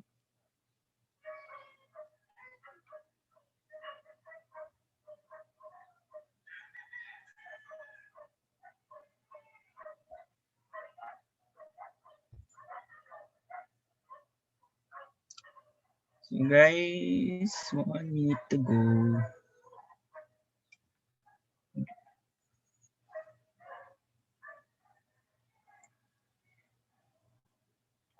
Marami na nag-send, Engineer John Henry. Yes, sir. If kung gusto nila, sir, is kahit yung screenshot na lang. Ang i-send. I-send. Kasi nahirapan din ata yung nag-open ng app namin na i-check yung configuration nila. Okay. So guys, pero i-allow pa natin 4:55 na. Okay, sir. Sige, sir. Merong mga nag-send, sir, na hindi siya ma-open. So, re-replyan ko na lang, sir. Okay, na isa niyo screenshot na lang. Apa. So, yun guys, yung mga nag-send na ng configuration sa email ni John Henry, email na lang daw kayo ni sir to take a screenshot ng configuration nyo para mas madali nila ma-open yung sagot nyo. So, with that, siguro sir, ano na lang po, email na lang sir.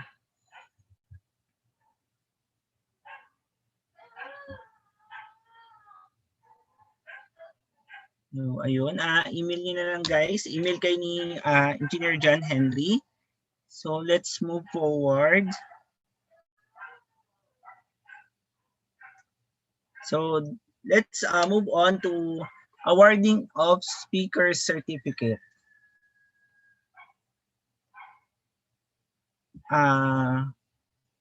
Miss Miko, nandiyan ka pa ba? Miko?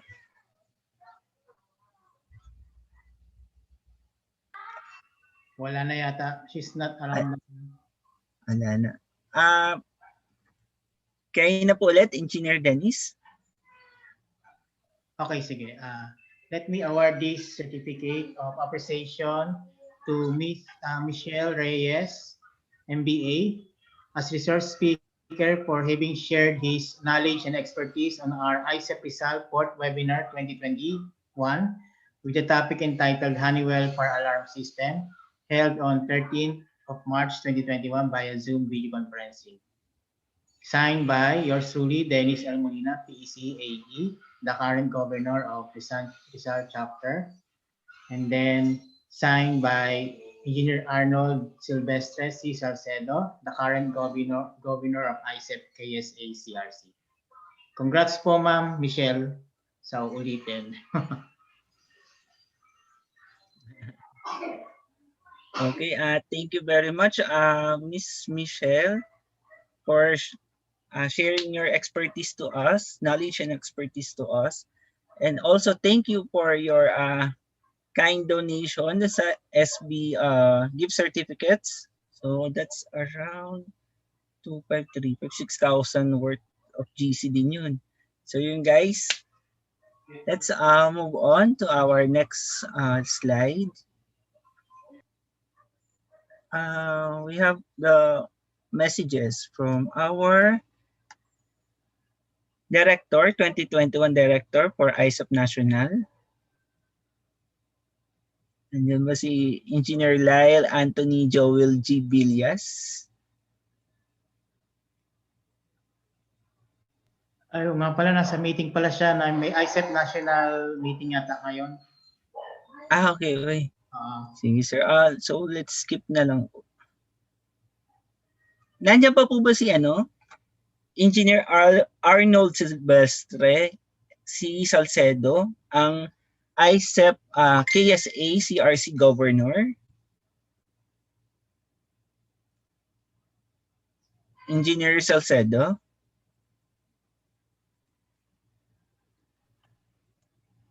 Yes. Good afternoon. Sir. Good afternoon po ulit. Dito pa. Good afternoon. Good afternoon pa po ba dyan or good evening na? Pa lang dito, 12 noon. Good morning. Magtutol pa. 12 noon, bali. 12 noon. Opo. So, ayun, any po, messages po, Governor Salcedo? Okay, actually, naka-work from home ako, Kaya medyo nawawala ako minsan. With regard to IECEP KSA, with regard to the IECEP members, sana we patronize our organization sa especially sa mga activities ng IECEP, and we encourage na mag-encourage pa tayo ng more membership sa org natin, kasi yan ang ngayon ng org na dapat yung mga licensed na practitioners ng electronics engineering dapat bigyan ng suporta yung IECEP natin, IECEP National. So I encourage everyone dun sa mga sa mga ibang mga sa atin, especially sa mga officers ng mga bawat chapters, na we encourage membership na yung maging active ang membership ng ng IECEP. Kasi doon natin as members, as practitioners of this field, doon natin na yung ating devotion hindi lamang sa ating sa ating work, kundi sa rin sa ating sa ating org. Kasi tayo nagdadala nun tayo yun hindi naman yung ibang hindi naman yung ibang profession, kundi tayo mismo yun. IECEP is us. So I encourage everyone na magano tayo ng membership natin. So to support our our goal on IECEP, and support dun sa mga struggling chapters natin, na meron din tayo mga struggling chapters until now na mabibilang mo lang ang mga members nila. So suporta lang sa natin, sa org natin. And sinabi nga natin ng ating IECEP National, isa sa mga nila ngayon is yung membership. So encourage yung magano tayo maging tayo sa membership ng ating organization. So lahat naman tayo may kanya-kanyang expertise in our own field. So kung may mga kilala man tayo na pwede nating gawing resource speaker or sa ibang chapters na pwede makatulong sa ibang chapters naman, supportahan natin sila. Kasi we should be one. We should be one as IECEP. Lalong-lalo na ngayon sa mga buildings permits. Andiyan pa rin ang EE. Hindi pa rin sila umalis sa pag nila as sa dapat di ba sa RA 9292, yung isa sa mga scope natin is sa fire safety, which is the fire detection. So yun, but they're still claiming it. So we must be vigil sa ating na atin yun, hindi kanila yun. Kasi kaya nga may kanyang tayo, kaya nga yung latest ng RA 9292, it's part of our scope of work. So kailangan tayo, lalo na yung mga nagpa-practice na as sa mga building permits. Isa sa mga ko ngayon, after I retired from Saudi Arabia, magiging magiging active ako diyan. Kasi yun ang ipupush ko for the RA 9292, lalo na sa aming city, sa Dasmariñas, Cavite. So ipupush yun na maging dapat ang RA 9292 nagsa-signing seal yun sa mga permits na yan. Kasi kasama na yan, incorporated na sa atin yan since 2004. So yun lang, encourage everyone, supportan natin ng bawat isa, lalo na dun sa mga chapters na until now hindi pa rin sila maka-adjust, lalong-lalo na dahil nga sa pandemic, everyone knows na nanitik na tayo ng isang pandemic, and hopefully this year maging na yan,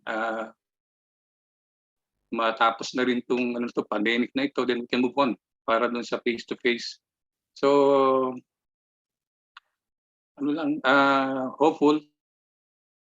hopefully maging hopeful tayo na everything will work well para pursue natin yung ating aspiration ng bawat isa as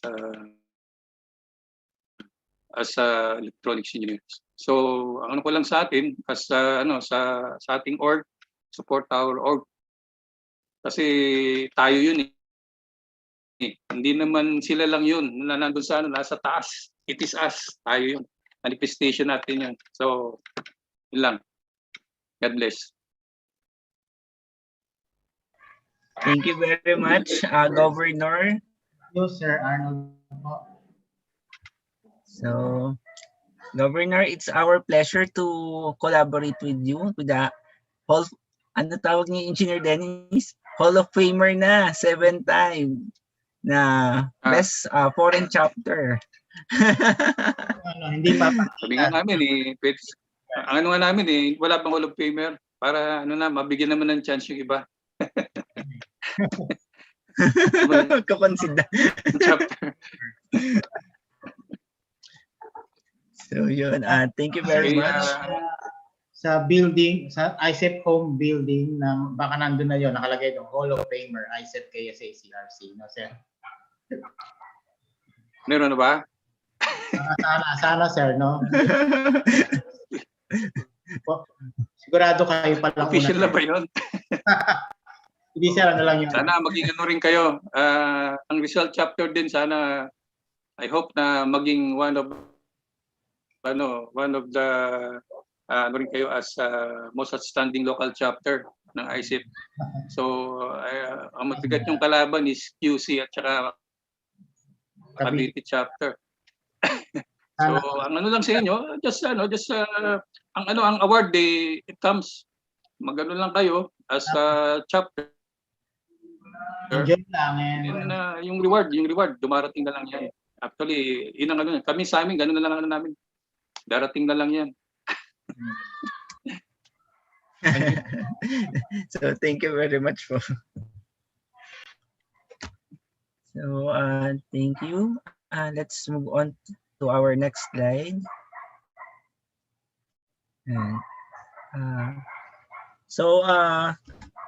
This webinar is sponsored by the following: Honeywell Technologies Corporation, Honeywell Philippines, and AWS Distribution Philippines Corporation. So yun guys, yung mga nag-talk kanina, you can contact them if you have requirements sa offices nyo. So you can replay this video on IECEP National YouTube channel to get their details of each of our sponsors, numbers and email addresses. So let's move on. Engineer Dennis. Okay, sir. Let me award this certificate for our sponsors. First is Honeywell Technologies Corporation.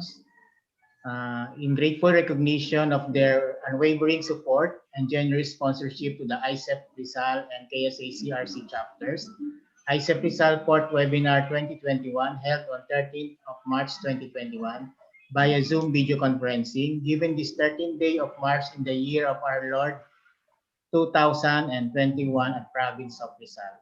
Signed by yours truly, Dennis L. Molina, PECAE, current Governor of Rizal Chapter, and also Engineer Arnold Silvestre Salcedo, the current Governor of IECEP KSA-CRC Chapter. Actually, sir, Sir Ron, ang binigay nila is worth 50,000 pesos. Ang Honeywell Technologies. Wow! Generous. Thank you, sir. Sino ba representative na? Sir Rio na lang, sir. So, thank you very much. Care of Engineer Rio Tubon for finding Honeywell Technologies Corporation for sponsoring our event today. So, Engineer Dennis, another certificate of appreciation to our sponsor. Okay, another sponsor for this event is Honeywell Philippines Incorporation. In grateful recognition of their unwavering support and generous sponsorship to the IECEP Rizal and KSA-CRC chapters, IECEP Rizal Port Webinar 2021 held on 13 March of 2021 via Zoom video conferencing, signed by the IECEP Rizal Chapter Governor, Dennis L. Molina, PECAE, then the current Governor of IECEP KSA-CRC Chapter, Engineer Arnold Silvestre Salcedo, PECAE. Si Honeywell naman nagbigay ng 10,000 worth of gift certificate Starbucks. So yung iba doon ipaparapol na lang. Okay. So ipopost na lang po natin yung Engineer Dennis sa ating official Facebook page. Yes, sir. So moving on, So our last, but definitely not the least, our AWS Distribution Philippines Corporation. Engineer Dennis, would you like to award my company? I will read, sir. I've been here for 10 years, almost 10 years sa AWS Distribution Philippines Corp. Very supportive talaga siya sa mga ganitong event. So in grateful recognition of their unwavering support and generous sponsorship to the IECEP, Rizal, and KSA-CRC chapters, IECEP Rizal Port Webinar 2021 held on 13th of March 2021 via Zoom video conferencing. Signed by current governor of IECEP Rizal chapter, Dennis L. Molina, PCAE, and the current governor of IECEP KSA-CRC chapter, Engineer Arnold Silvestre C. Salcedo. So si AWS naman ang nagbigay ng 5 switches. Brand new switches, 5-port IPCOM switch. So ano lang din natin to, spin natin to, sir. Close up FB. Okay, thank you very much to our last sponsor, the AWS Distribution Philippines Corporation. So let's move forward.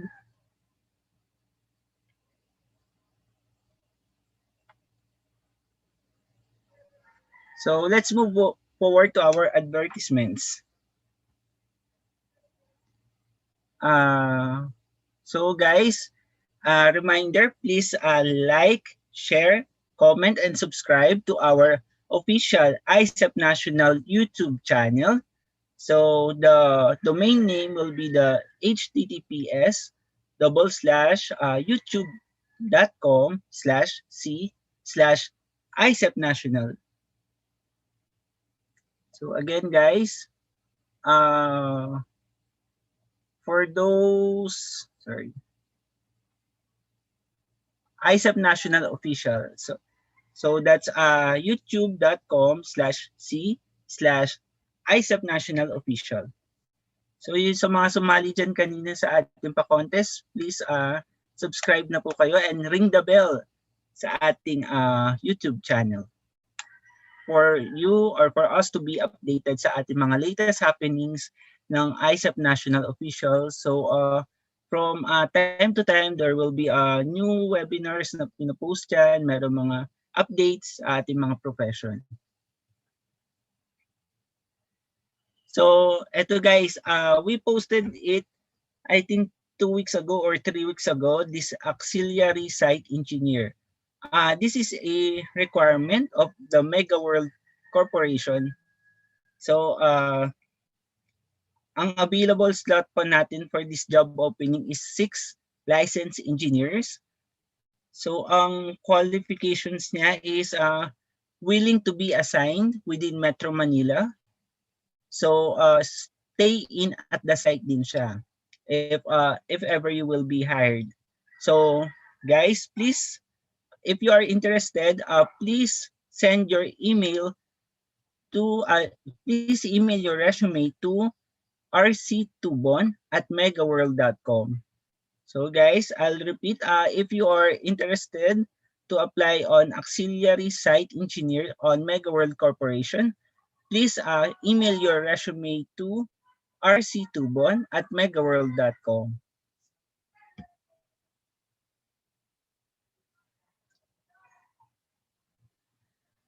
So guys, we have our promo for this March to May, our summer promo. So IECEP Rizal chapters, a membership renewal summer promo. We are giving away 20% off for single and dual licenses. So our promo period will be on March 1, 2021 up to May 31, 2021. So guys, if you want to renew your licenses, please grab this 20% off sa ating mga licenses renewal. Or sa ating, kasama na rin ating membership renewal. So guys, ang ating upcoming webinar, so we'll be starting our IECEP Rizal 5th webinar for 2021. It will be on Saturday, March 20, 2021. It will be from 9 a.m. to 3 p.m. So this webinar is also sponsored by IPCOM. So it is in collaboration with RF Engineer Pilipinas. Our speakers for this webinar will be Adrian P. Policarpio, ECE. So he will be talking about emerging Wi-Fi technologies, and also Engineer Richard R. Matias, ECE. So he is from the RF Engineer Pilipinas. He will be talking about 5G spectrum, new challenges, expanded coverage, and more capacity. So guys, please register at myicep.net. So guys, this is a self-accreditation webinar also. So moving on to our next event. Our next event is in collaboration pa rin sa ating Tau Gamma Phi. So this project is themed Forever Thankful with the theme Together Everyone Achieves More. So it's an outreach program ng IECEP Rizal chapter for 2021. So this one will be on March 20, 2021 at Pasig City. So sa may Barangay de la Paz siya ng Pasig City.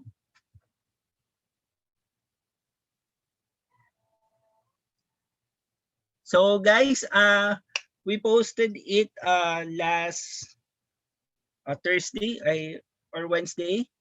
So guys, meron tayong pa TikTok challenge dyan. Ang TikTok dance challenge natin will be on for the elimination, you need to submit at least 1 minute TikTok video. So guys, this is for ECE or ECT. Yung submission natin is from March 22 to March 24, 2021. So guys, please join our TikTok Summer Challenge. So pwede rin tong solo or group. So our next event will be on, it is a career orientation naman with the team of ECE lang malakas or sa Collab. Naisip mo na ba ang gusto mong maging kurso sa kolehiyo? Halika, usap tayo ng usapang teknolohiya. So it's either PAS Lods or ARAT Lods.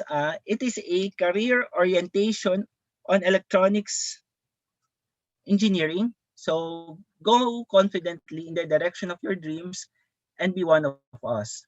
This is in partnership with DepEd and with the Rizal Student Chapter, IECEP Rizal Student Chapter. It will be on March 26, 2021 at 1 p.m. So it is live via Facebook. So this one, another outreach program with a team of care, compassion, and community. So this one is at Bigay Pala in Tanay Rizal. So it will be held on March 27, 2021. So this type of CSR, we partnered with Bigay Pala. It's a organization there that caters Dumagat Tribe.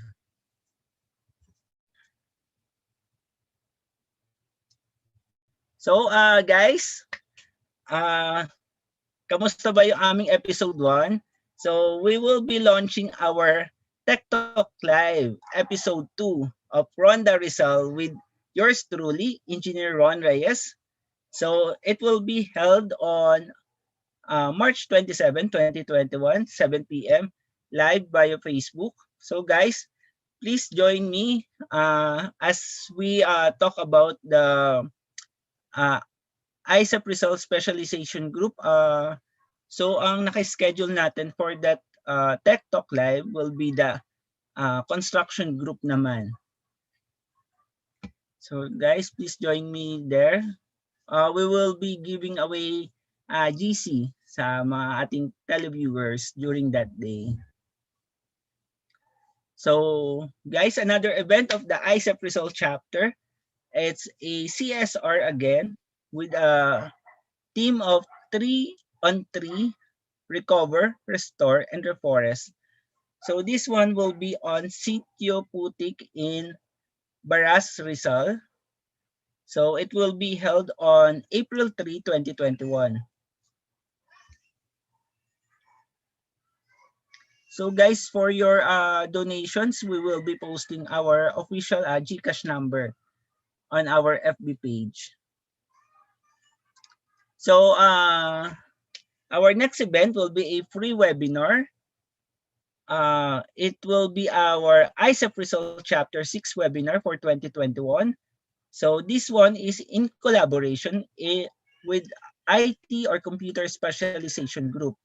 The first topic for this webinar will be IT Service Management, an improvement to IT-enabled services by electronics engineers on an enterprise and internet service provider environment. So this one will be, the speaker for this one will be Engineer Mark Anthony V. Melendres, PECE, ACPE, AE. So after his topic, our next topic for that day will be the social awareness against technology-based deception, the attack model, and your defense. So our speaker for this topic will be Engineer Franklin O. Solancho, PECE, MIT. So this webinar is will be conducting it on Saturday, April 10, 2021. So it will be from 8 a.m. to 5 p.m. So guys, this is applied for CPD points, TRC. Please register at myicep.net. So we will be posting the details on this one on our FB page. So our next event will be also in collaboration with PECE or Professional Practice Subgroup. So it will be anchored by Marvin S. Bakirian, PECE. His topic will be all about cybersecurity framework. So this one is the IECEP Rizal online training series 2.0. So it will be held on Saturday, April 17, April 24, and May 1, 2021. It's from 1 p.m. to 5 p.m. So guys, tatlong modules to. So it was like the Arduino series. So on the first module, he will be talking about cybersecurity regulatory context and practice standards, cybersecurity risk management. And on the second module, he will be talking about cybersecurity control policies, cybersecurity incident management.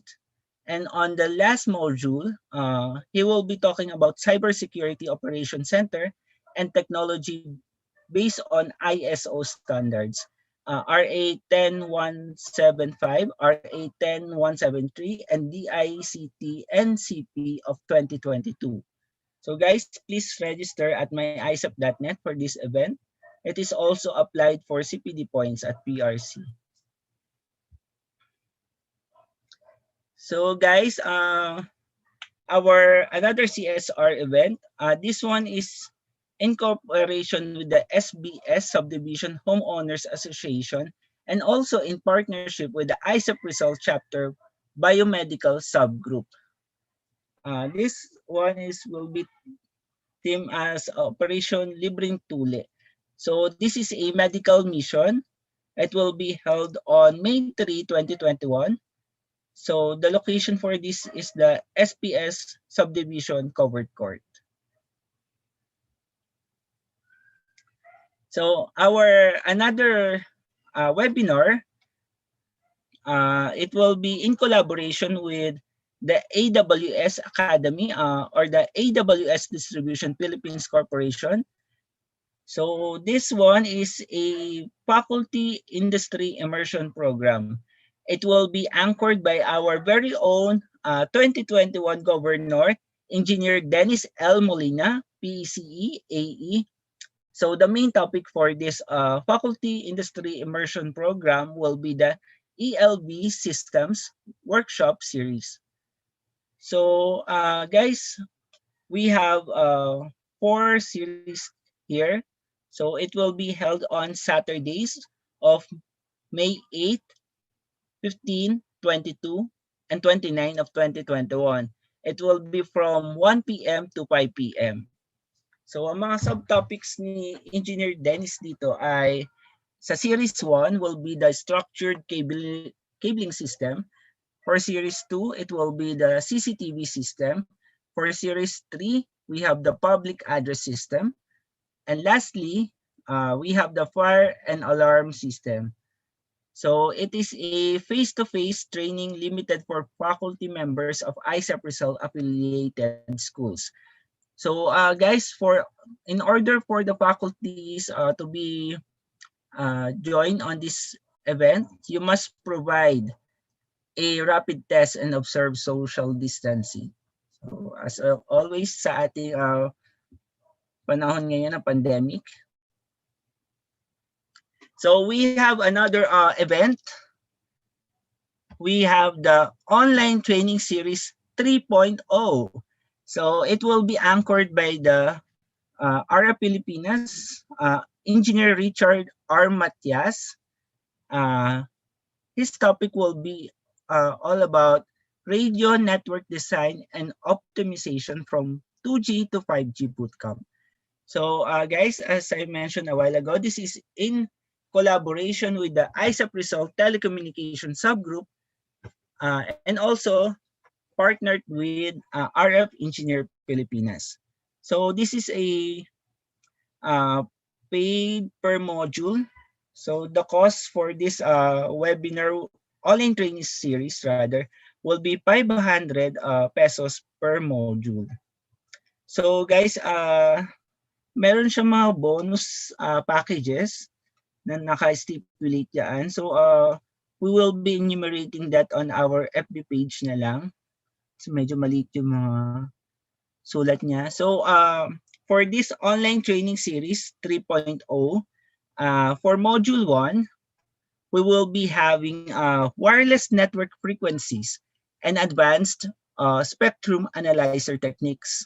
For module 2, we have the 2G GSM and 3G UMTS advanced. For module 3, we have the 4G LTE and 5G NR advanced.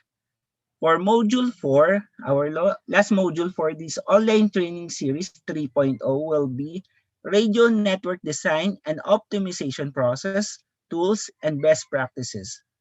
So guys, this online training series 3.0 will be held on Saturdays of May 22, 29, June 5, and June 12, 2021. It will be from 8 a.m. to 12 noon. So guys, we will be posting details on this online training series 3.0.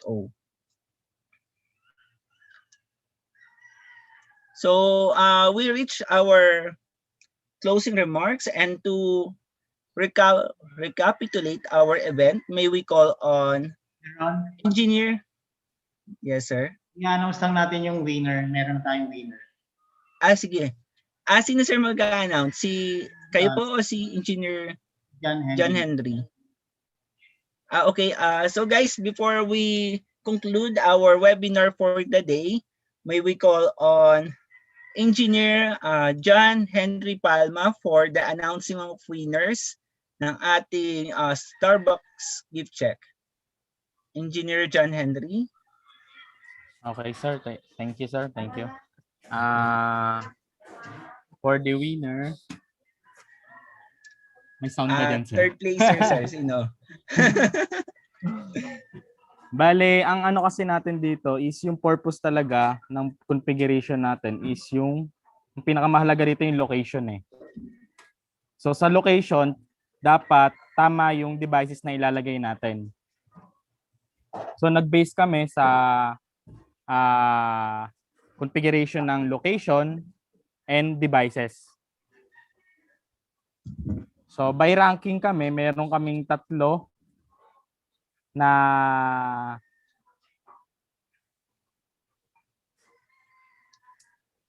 Tatlo, sir. Sino, sir, ang pang third placer natin, sir? hello sir, hello. Hello, sir, sir. meron Yes, kaming sir. 3 rank hanggang Opo. rank 3. Third So place, unahin natin sir sa second or third? Third muna, sir. Para Okay, sa third. 1,000 GC. So sa third ranking natin is si Miss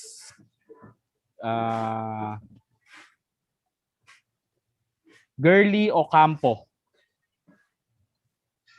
So, Miss Girly Ocampo, Girly ba please tama? Girly message Ocampo. us. Girly Ocampo. Girly So, Ocampo. congratulations. For the rank 3. Congrats, Ma'am So, Girly. congrats. 1,000 gift of certificate. Taga saan kaya si Ma'am? Oo nga.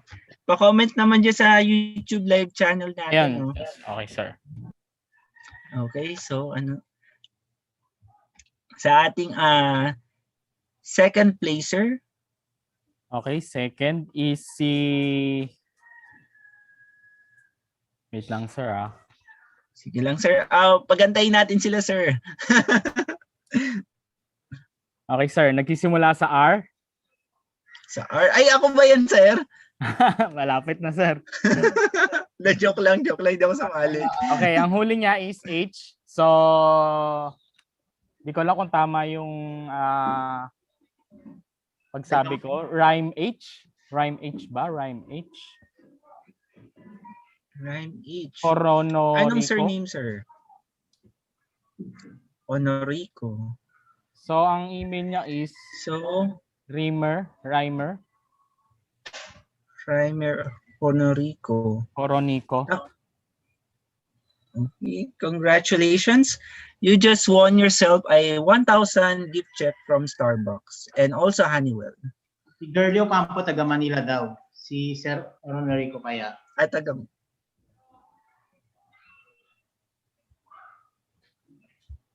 So, okay. Hintayin pa ba natin, sir, yung location ni Sir Rhyme H? Rhyme H talaga yon. Email address yata yun, sir, no? Halayaw, no? Parang... Sir. Bali, ang email niya... Sir, Palayo po ata. Rhyme. Rhyme siya. Apa, sir, Rhyme H. Rhyme and then H. H. Rhymer H. Okay, congrats sa second place now. Second placer natin. And for the last natin, ang ating first placer na makaka-receive na 2,500 worth of pala si Sir gift certificate of Starbucks. Okay, na-comment na, sir? Si Sir Davao, sir. So, okay, Davao. Okay, so... congratulations. From Davao. Nanalo po kayo ng 1,500 gift of certificate ng Starbucks, care of Honeywell Philippines. Okay, sir. Sa ating grand prize. Magkano yung grand prize natin, sir, sa rank 1? 2,500, sir. Certificate. Okay, sir. Announce na natin. Opo. Ano, sir? Papasuspenso pa, sir? Letter by letter? Bali ang gitna niya, sir, L. L. So, out na ako dyan. Anong first letter, sir? First name? D. Letter D. Ala. Di ba si Sir Dennis yan? L. Molina. Sir Dennis. Oo nga, Dennis L. Molina eh. Saway ka, JH. Suspense ka pa. Yan tayo, sir. Si Sir Dennis pala. Okay. So, ano ang surname? So, nagsisimula siya sa letter A. First name, surname, surname. Sorry. First name. First name, letter A. Okay, ang surname niya is, not sure kung surname niya to is Days. last name. Drum roll natin. Letter S. So, meron na tayong letter A, tsaka letter Arnold S. Salcedo. Para Arnold Salcedo. Oo nga, sir. Baka mamaya si, ano yan, governor yan, ha? Baka si governor yan, sir. Hindi ako nag-join, ha? So, sabihin na natin, Hindi ako sir. nag-join. Sige, sir. Sabihin na po natin ang ating first placer. So, our rank Mamaya, 1 is, kinakabahan na siya. nakakuha ng grand prize natin is si Sir Alan Sabado. Wow, congrats, Sir Alan. Congrats, sir. Wala to Regular, naman dyan, sir. regular na. So, si Sir Alan yung unang nakapag-send ng configuration. Tama. And then, na-check namin.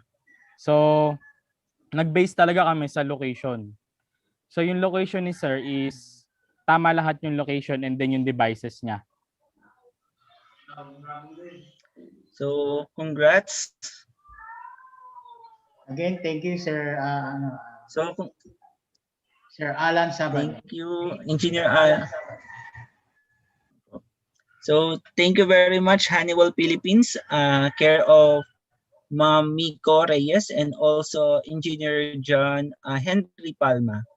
So, guys, congratulations again kay Ryan H., kay Girly Ocampo, at ating grand prize winner na si Alan Sabado. So, we reached at this juncture of our webinar.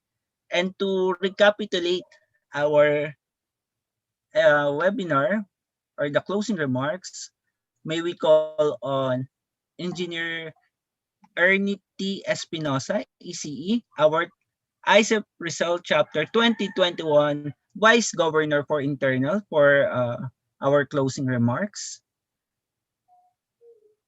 Engineer Ernie.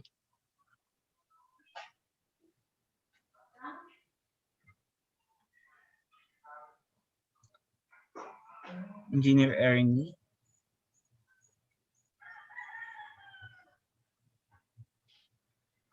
Nasa loob siya, sir, eh. Sir Ernie. Nasa loob nga. Sir Ernie, pakigalaw po yung baso.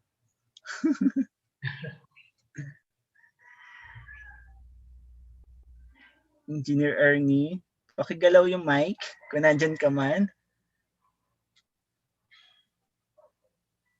Okay, since Sir Ernie. Since ako ang nag-opening, si Sir Arnold ang mag-closing. Sir Arnold. Sige, sir. Governor, Arnold?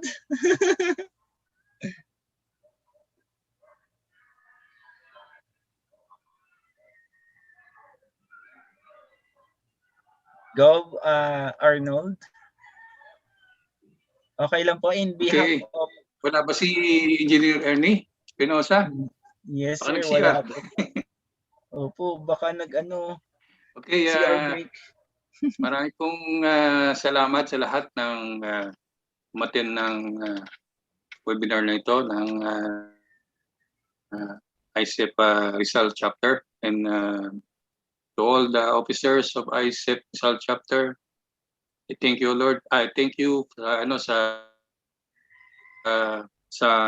opportunity na ito na ipag-collab kayo sa amin, and then we hope na this will not be the last collaboration. So this will be the start of our collaboration from now on. So sa mga members and ng IECEP Rizal Chapter, support your organization, support your chapter, and I hope na sa IECEP na sa marami kayong mga activities, marami kayong mga webinars at saka mga CSRs na forthcoming. So that's a good sign na your chapter is very active. So I hope that this webinar, this particular webinar, will help them, most especially our members, mga members nyo who are masabi natin na sa ano pa sila, nasa infant stage pa sila, but then this effort which you are instilling into them na they must be active as practitioners in electronics engineering. So we hope na this COVID-19 pandemic na it will be over this year para mas maging ang ating activities. Ibig sabihin maging face-to-face na. So congratulations to your chapter governor, Dennis L. Molina, sa inyong webinar for this March, especially for this fire prevention month, which is the topic actually of this organization, or this webinar. So sa inyong mga sponsors na who are active who is supportive of your activities. So maraming salamat sa inyo sa pagsuporta nyo sa IECEP Rizal chapter, and I hope na hindi matatapos ito ngayong buwan na to, kundi in the near future meron pa rin kayong mga support na ibibigay sa chapter na ito. And to everyone, this is a for me napaka informative at napaka-technical ng tinatawag natin na webinar na ito. So hopefully na sa mga succeeding seminars ninyo, then will be more I suggest na invite nyo naman ang Board of Electronics Engineering, kasi nag-aantay lang yan dyan. Gusto din nilang mag-participate sa inyo. Actually, dapat sa this time dapat na-invite nyo na sila. Kasi nag-ano lang yan. Madali naman silang ma-invite ang board. Lalo na sa MYC ninyo, kung ma-invite nyo sila, much better. Yes, sir. Para may participation ng ating board. Hindi lang ang board, kundi ang national chapter, ang ating current na president, IECEP National President, si Doktora Michelle Lawas. So we encourage you na maging din sila as part of your activities. So congratulations and thank you for inviting us for this event. Salamat. Thank you, Sir Arnold. Thank you, Engineer Arnold. Welcome. On behalf of IECEP KSA-CRC. Yes, Welcome. Welcome everyone. So, Engineer Arnold, picture po tayo after nitong last slide.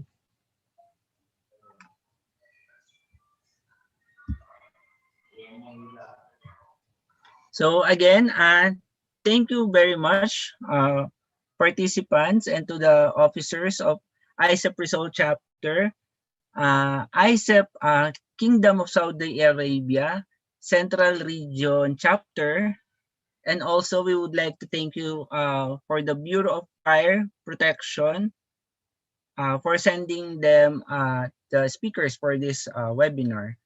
So guys, we would like also to extend our thanks to our sponsors.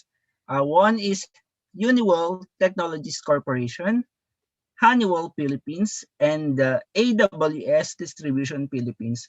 So again, thank you and maraming salamat po See you guys sa ating susunod na webinar next week.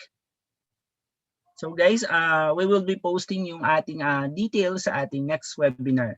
So please like our official Facebook page na IECEP Rizal Chapter, and also join our FB group naman ni IECEP KSA-CRC. So guys, thank you. See you sa next event. Okay, picture taking tayo, Sir Ron. Sige sir. Picture tayo.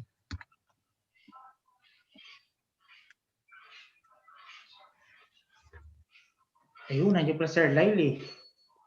Tapos na, Sir Lyle? Hindi pa. Hindi pa daw po.